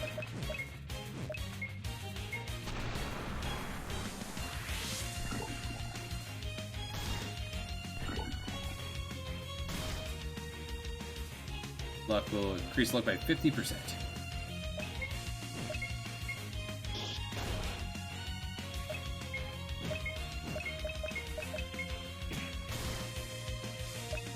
There are 3 of them. Let's wreck them one at a time. Sidewinder first. About to put one to sleep, so Faye got destroyed. All right.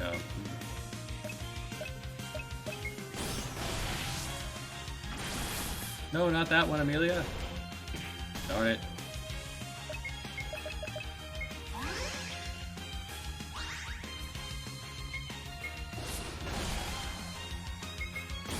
I'll find a better formula I'll figure out a better formula for first aid so it's not as abusive. It scales really hard with the warrior's attack.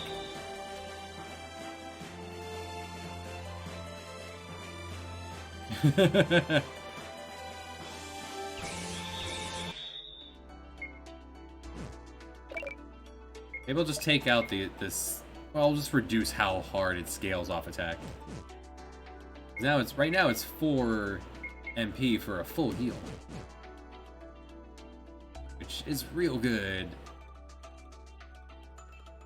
But that's not the idea. I do like that you have to choose between having your big truck actually swing his sword. Yeah, we could have fought these before. Yeah, nothing. Here, just collect some coal. Show off the dungeon system. I have an idea for a dungeon that we learned everything we can, right? Alright, you're done with that. Yeah, put on the chainmail. So you learn abilities from equipment.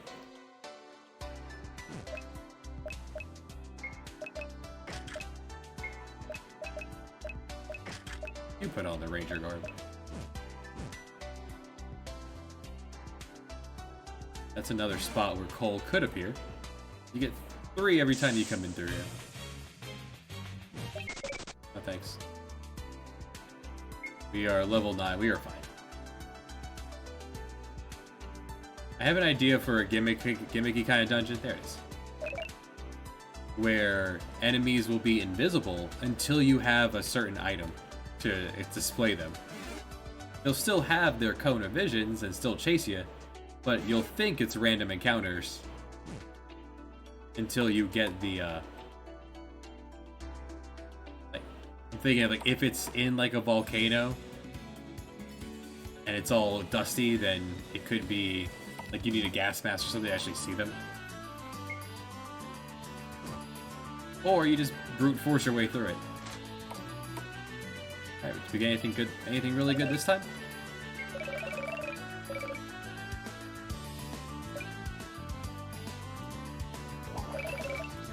Okay, I think that's the really good one. No, I think the really good one's it's just a goof. It's like a picture of a duck. Crown of Majesty. Yeah, 12,000. Alright, we're good on gold for a bit. Every enemy in the game has a 1 in 64 chance of dropping something? A shrug? A question mark? You can get that appraised for a long list of things it could be. Fact. 5% chance of one-off gear you can't get anywhere else. 20% chance for gear ingredients. 50% chance of cash, like a cash item. 20% chance for a really good battle item. 5% chance for a permanent setup.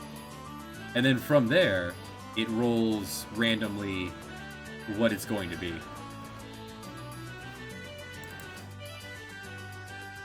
Just boatloads of cash is not bad. I'll take it.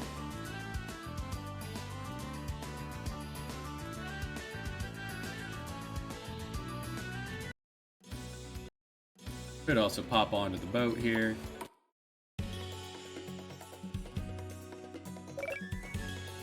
I didn't talk to Loxley yet.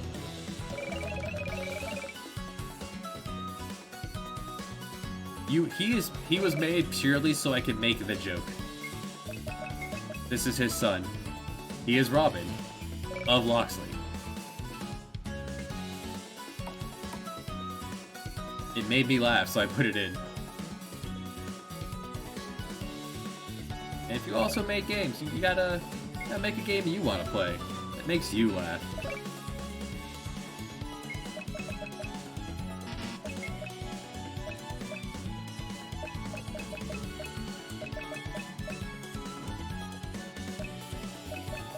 And my plan is for infinite replayability with 64, 80 different characters you can play.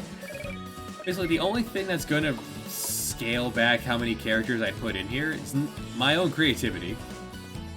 And what happens when I fill the slab? Will this scroll down? Or will it just overflow when more than... Let me think of it here. 4 by 4. I can fit 1, 2, 3... Like another 4 rows here even? Easily? So another 16... 32 people will fit here. I'm hoping that when this is full, this will scroll. Ideally, I could. Otherwise, what I'd have to do is only put the people that will be combat worthy here.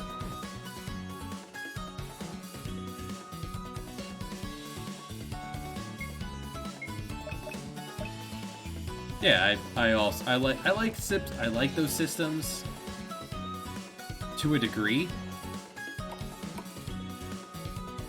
Straight cash, because if it's only dropping loot, then having to go back to town to sell things is just adding an extra step. It's adding busy work.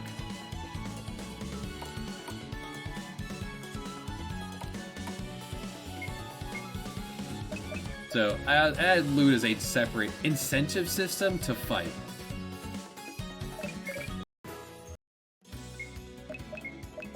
Because you could turn off encounters, and you can run from encounters, and you can just piss off from all encounters and only fight the main fights. It incentivizes you to do any fights. And you also want to learn abilities, you know? Yeah, let's fight anything on the ocean.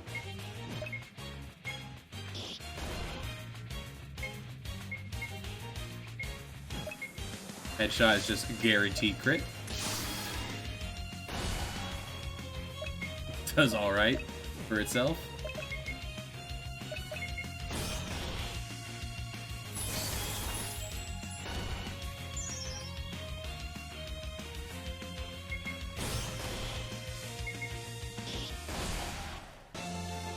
you're intended to fight these enemies. These are the enemies for when you ferry first go on the ocean.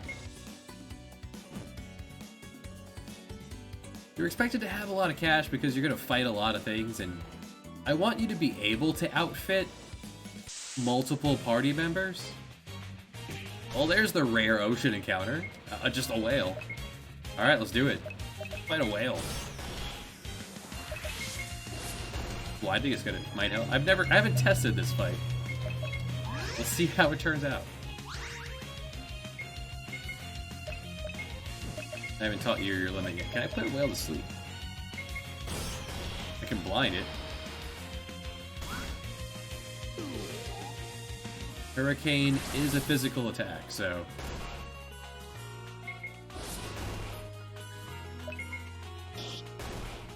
If I had the captain, he would do double damage, because he has a aquatic killer off the start. Oof. Yeah, she'll be fine. She has vampire.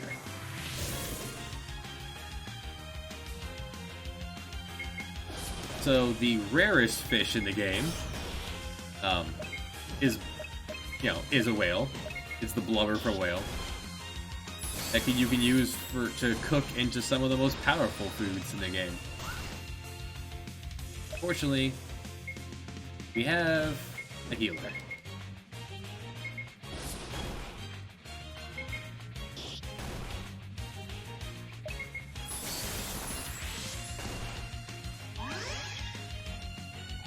Your basic wizards don't get access to multi-target heal. That's space, though. I mean, you're looking at 60, 80, 100 characters. Someone has to specialize in something. We're pretty lucky Faye managed to blind it on the first slingshot. Right, whales are insulated against fire and ice. That makes sense. A lot of blubber.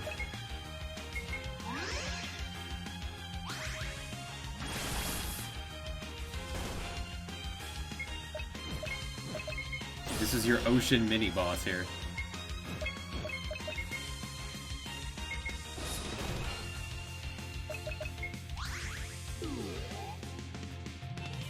Don't know what's coming, Faye. Just hide. Well, damn. Okay.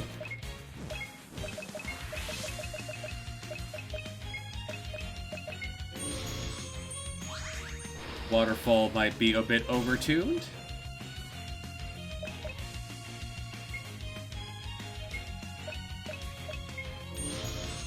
Feel better, Misty.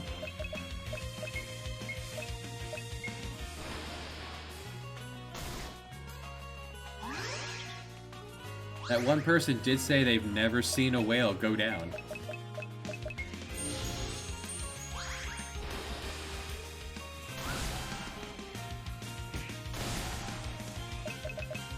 Does it even hurt? Whales do have like 2,500 health.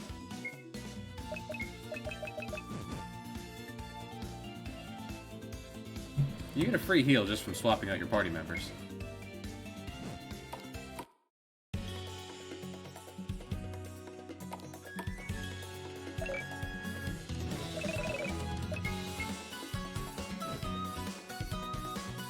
This way you don't get to, like, tag in a dead party. None of that.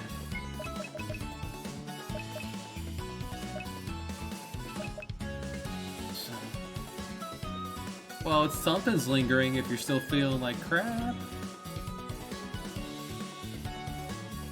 So let's see,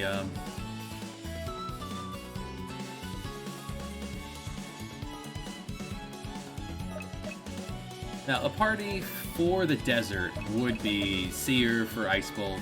The magic's just gonna be really good everywhere. Amelia, because there's gonna be blue magic to learn in the desert.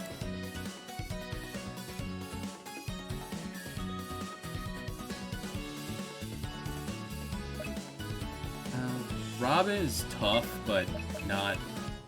Like, a Seer would probably be better in the desert. He'll be able to enchant ice.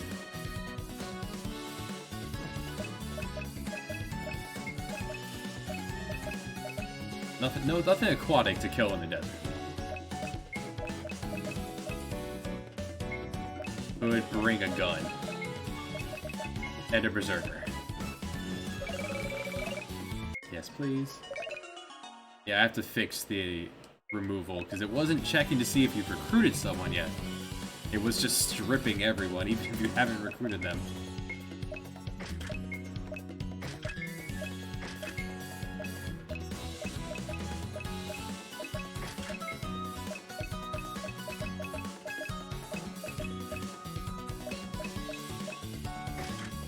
The idea for throwing in new party members is slap on the Rosetta Stone and send them into the arena.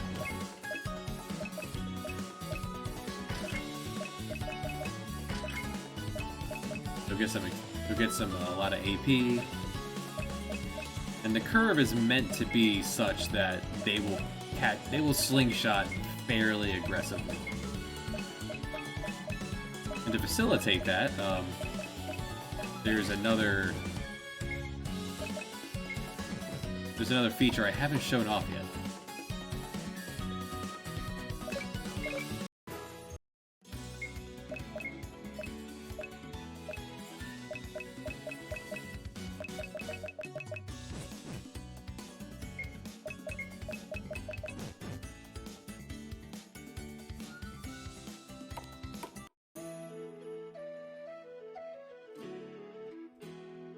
So, Berserker always fights on auto. He will use skills, he will use his limit. I set up the AI myself. So what Berserker will do, depending on what he has. But I could just turn auto. Oh, go get him. Have everyone be Berserker.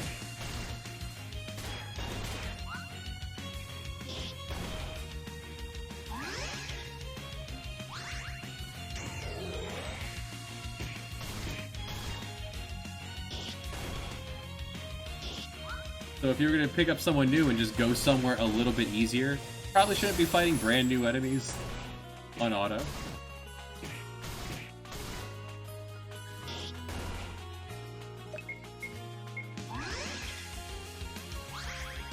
And if you are grinding, then it doesn't show the victory screen afterwards.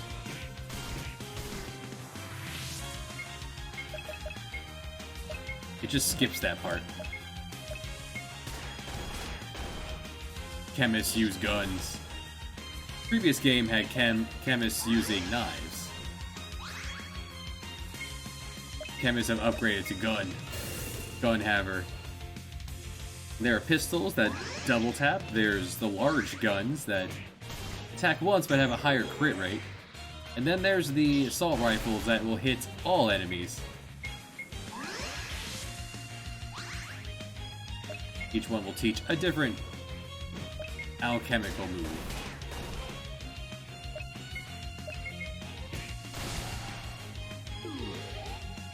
He'll be fine, don't worry.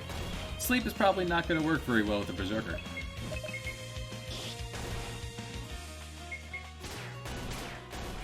All status effects go away after battle, including death.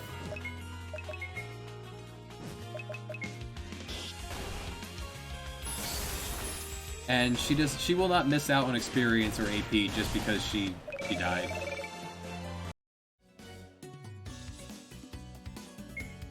In fact, your punishment is solely that they are no longer a part of the rest of battle.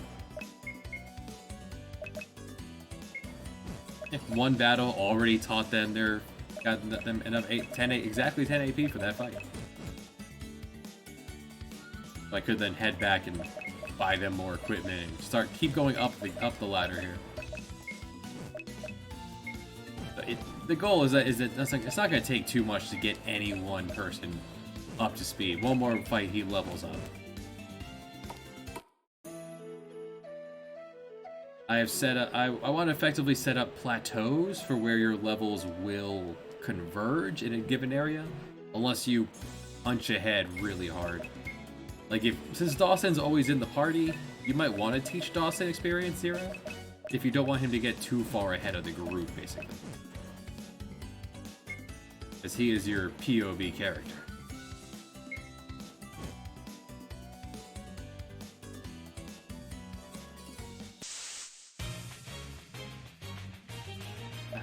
Haven't fought a Kappa yet. Axes have a fairly wide variance of damage they can do.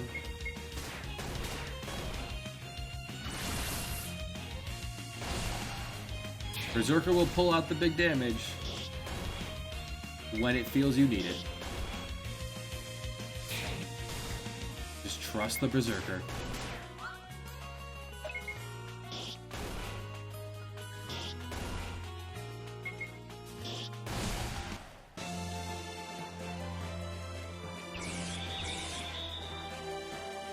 Yeah, that he will not be talking. Or he might grumble. I will be able to put like a dozen quotes for leveling up for everyone.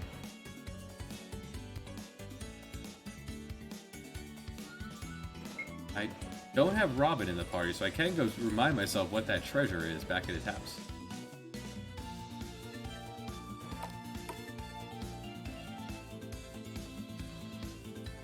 All this running around is going to make the player appreciate the fast travel system even more.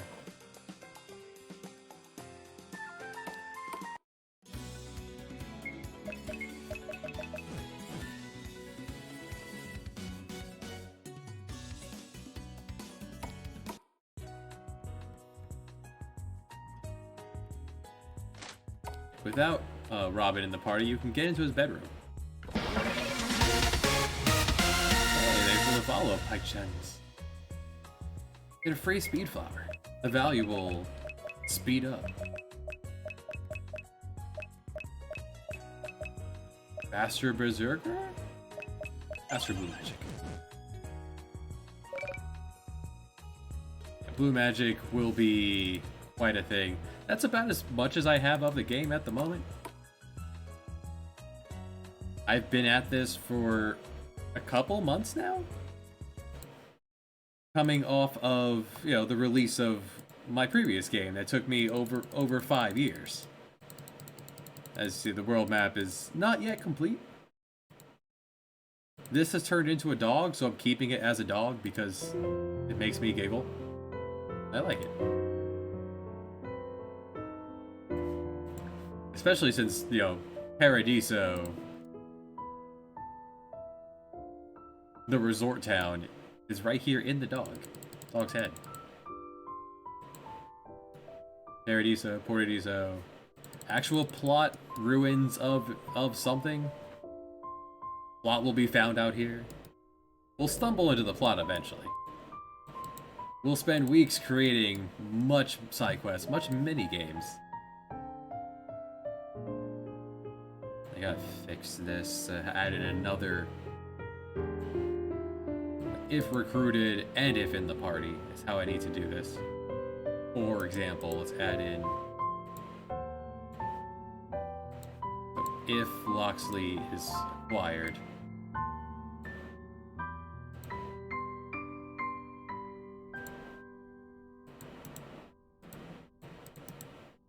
If Loxley's in the party, no else, just if he's in the if he has been recruited at all.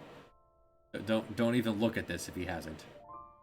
In the party. Otherwise, strip him nude.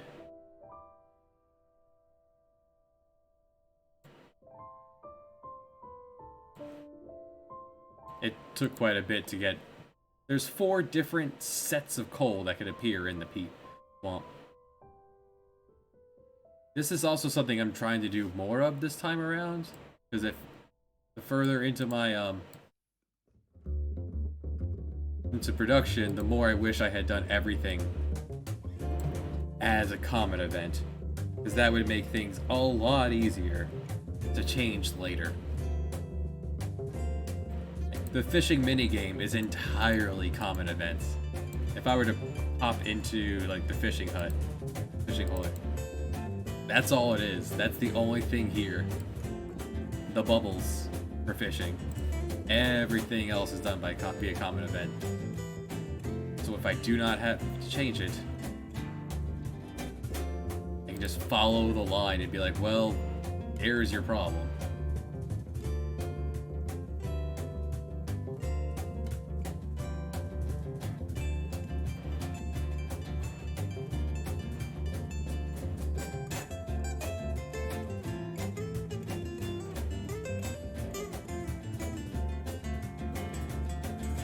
even the appraiser thing I've split up into separate ones.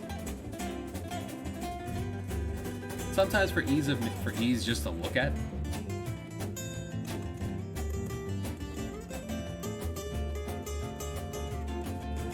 It helps to look at things if you... No task is particularly difficult if you break it up into small enough parts.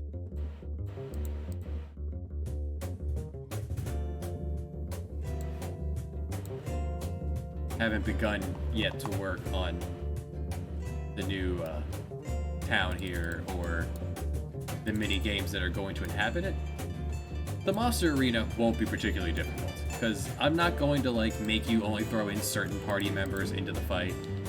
It'll still be a 5-person fight, it's just this is where I can throw in my big gimmick fights.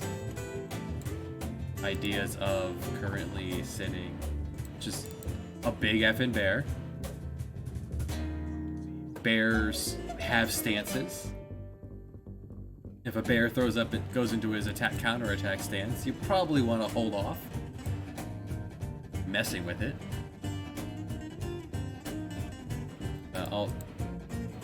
Next one, you got Matt. Hey, Helva. This song playing right now is the medley of Chrono Trigger battle teams. So yeah, pretty close. Seeing as Chrono Trigger uses the Dragon Ball guy doodles artist. Speaking of, we got Master Roshi here. His gimmick is he'll be summoning copies of himself, like an actual adventuring crew. More powerful bets, the more powerful tokens, rewards you get. Shell game, small risk, small reward. And then I want to throw down a, there is fishing here. You don't have to worry about that. It's more fishing. These are moving by. I have an idea of how to make this into a proper racing thing. Just have the furries race. Suppose one of these should be designated as the finish line, huh? First one to cross this line?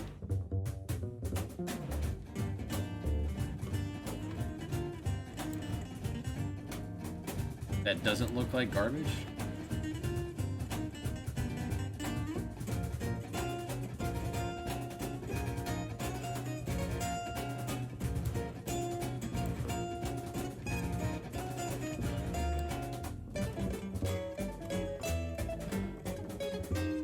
Okay, if I do it like this, if I have this go,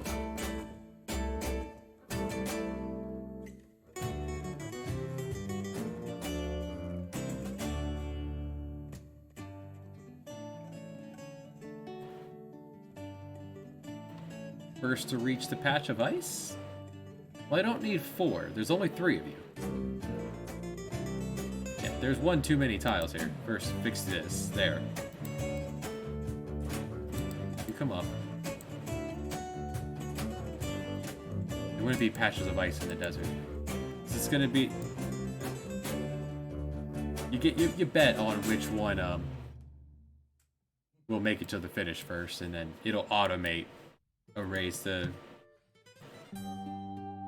give a different, maybe a different one, randomly take an answer.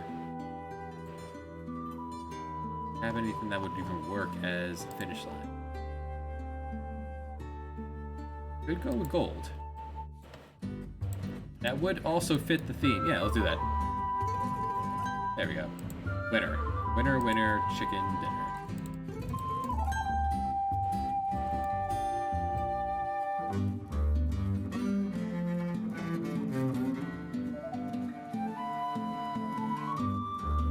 You'll have your cheap inn where you could actually afford your rest. You have the giant, the resort plaza where plot will be. Don't worry, there's lots of plot. There's so much plot. There's so much. Speaking of anyone using Google Docs for anything, the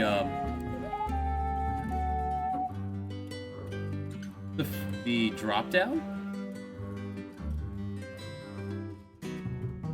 the drop down. It's a really good feature. Use the drop down, especially since, you know, coming into this, I didn't name anything. Nothing got proper names, so I just kind of put down anything for the moment. And when I go back and name something, I just, it'll autofill for everything else. Really helpful. And the colors are helpful to signify the different factions. The bad guys are purple. The good guys are yellow.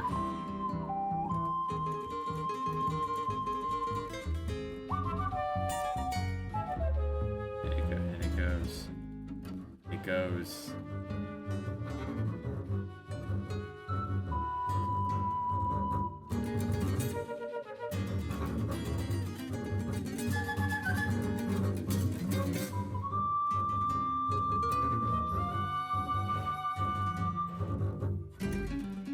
Hemingway app. Never seen this.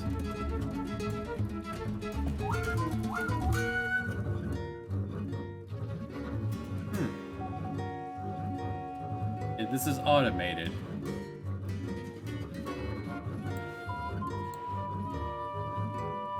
You have a computer scoring my writing? You think you can challenge me, computer?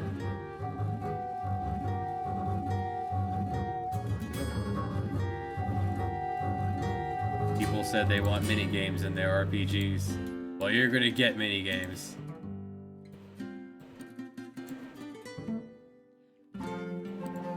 The actual, like, arena you would use to throw a new person in is gonna be, up here, the Viking people of the North. They'll have a battle arena. You can throw new people in, and that will get them up to speed pretty quickly. Up to the plateau of the area. Assuming you're strong enough to punch up to it to begin with.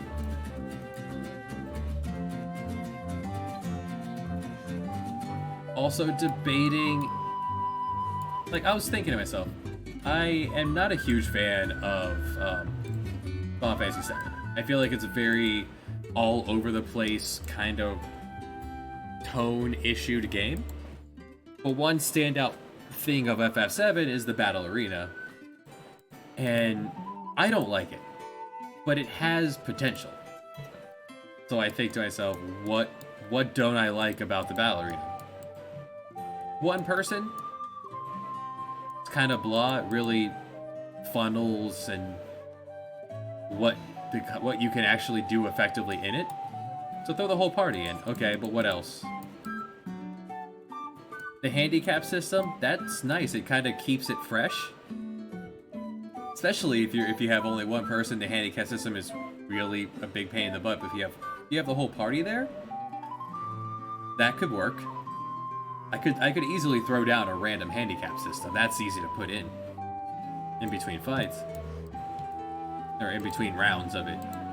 One other rude thing about the battle arena in FF7 that's kind of half constructed is you either get like no points at all, or you win the whole thing. I don't feel like it should be scaled that hard.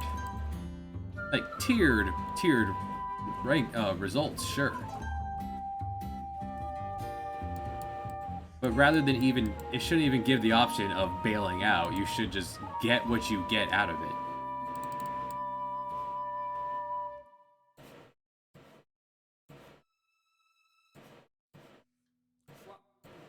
So I feel like those things would improve upon the battle arena, and pretty much what I'll probably end up implementing way up yonder. Up here in the Northlands. I still have yet to figure out, just decide where I'm putting dogs. Where are my kobolds going? Like, the elves are going to be in the woods. Did I start to write this down?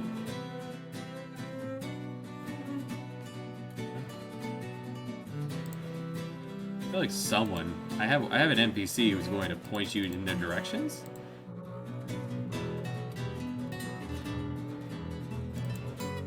But I haven't filled this in. I also forgot about fairies. For now, we'll make you fairies. Or no, elves. For now. I could extend this, no problem. They'll all fit. Don't worry about that.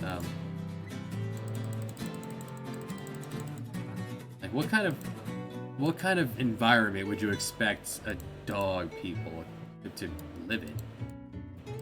They could live in the Coldlands. They have fur. I was considering putting the dragon people up here. Up here, there be dragons.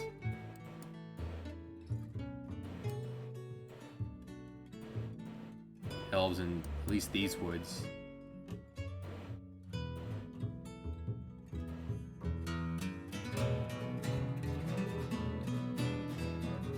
Got fairies. I don't know. There's gonna be a lot of recruitable characters in this.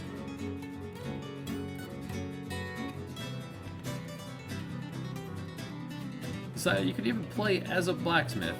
You get the blacksmith you recruit to actually forge your equipment through the synthesis system.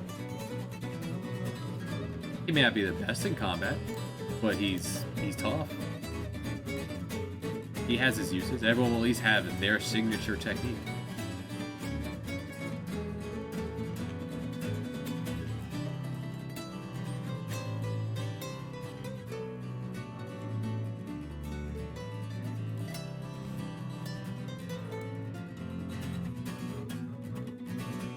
So yeah,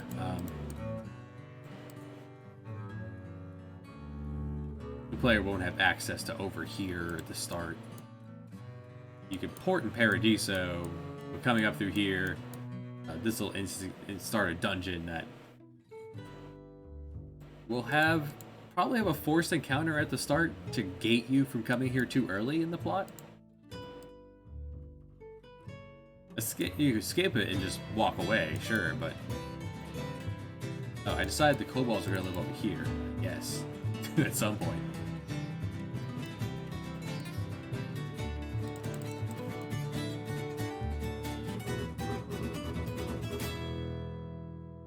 There are even further mechanics in the plot that I have yet to reach. You start here, technically, and you work... And then you pop over here. That's where the game starts. And the final boss he's up here. He's right up there.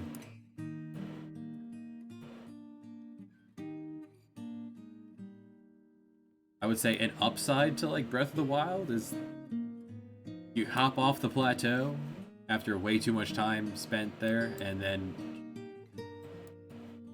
you know where your target is. It's just a matter of when can I go get him. A very Chrono Trigger. Like, there's Lavos. Ooh, when can I get you?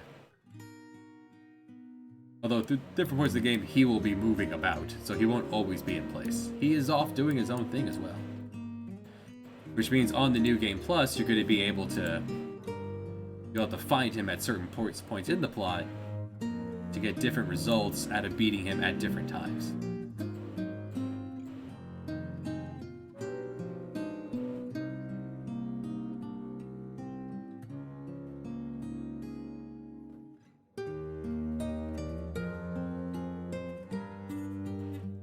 As always. What does that do? Oh, that's your limit break.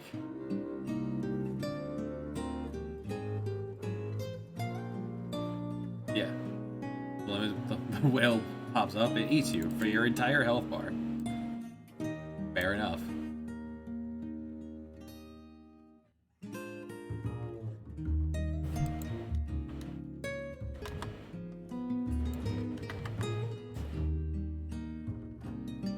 From what I just dealt with fighting it, I guess at this point you could beat him if you went and got a water vaccine. Between the vaccine and the raincoat, you could take down a whale and rake in fabulous prizes.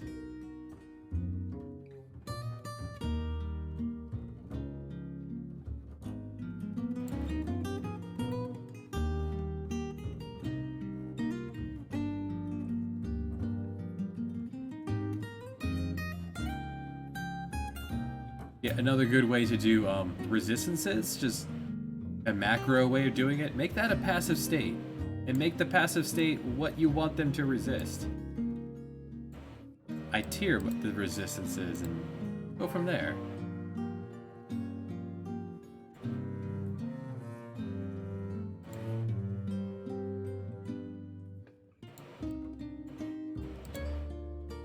Rather than go through every one and tag it.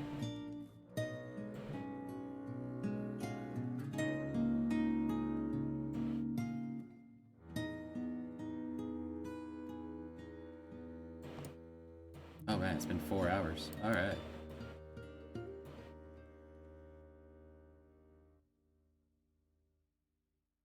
Yeah, I have plans for the party to recruit a Dracula.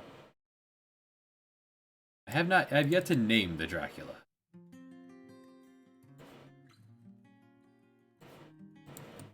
We will have... We'll have good times. So, thanks for hanging out, and, I hope it's more legible now. See, now that I'm working with new stream settings. Hopefully, like, apparently I've discovered that the entire left side, this was all illegible before. Hopefully it's better. It's clear to me on my screen, so I want to record it as such. Next time.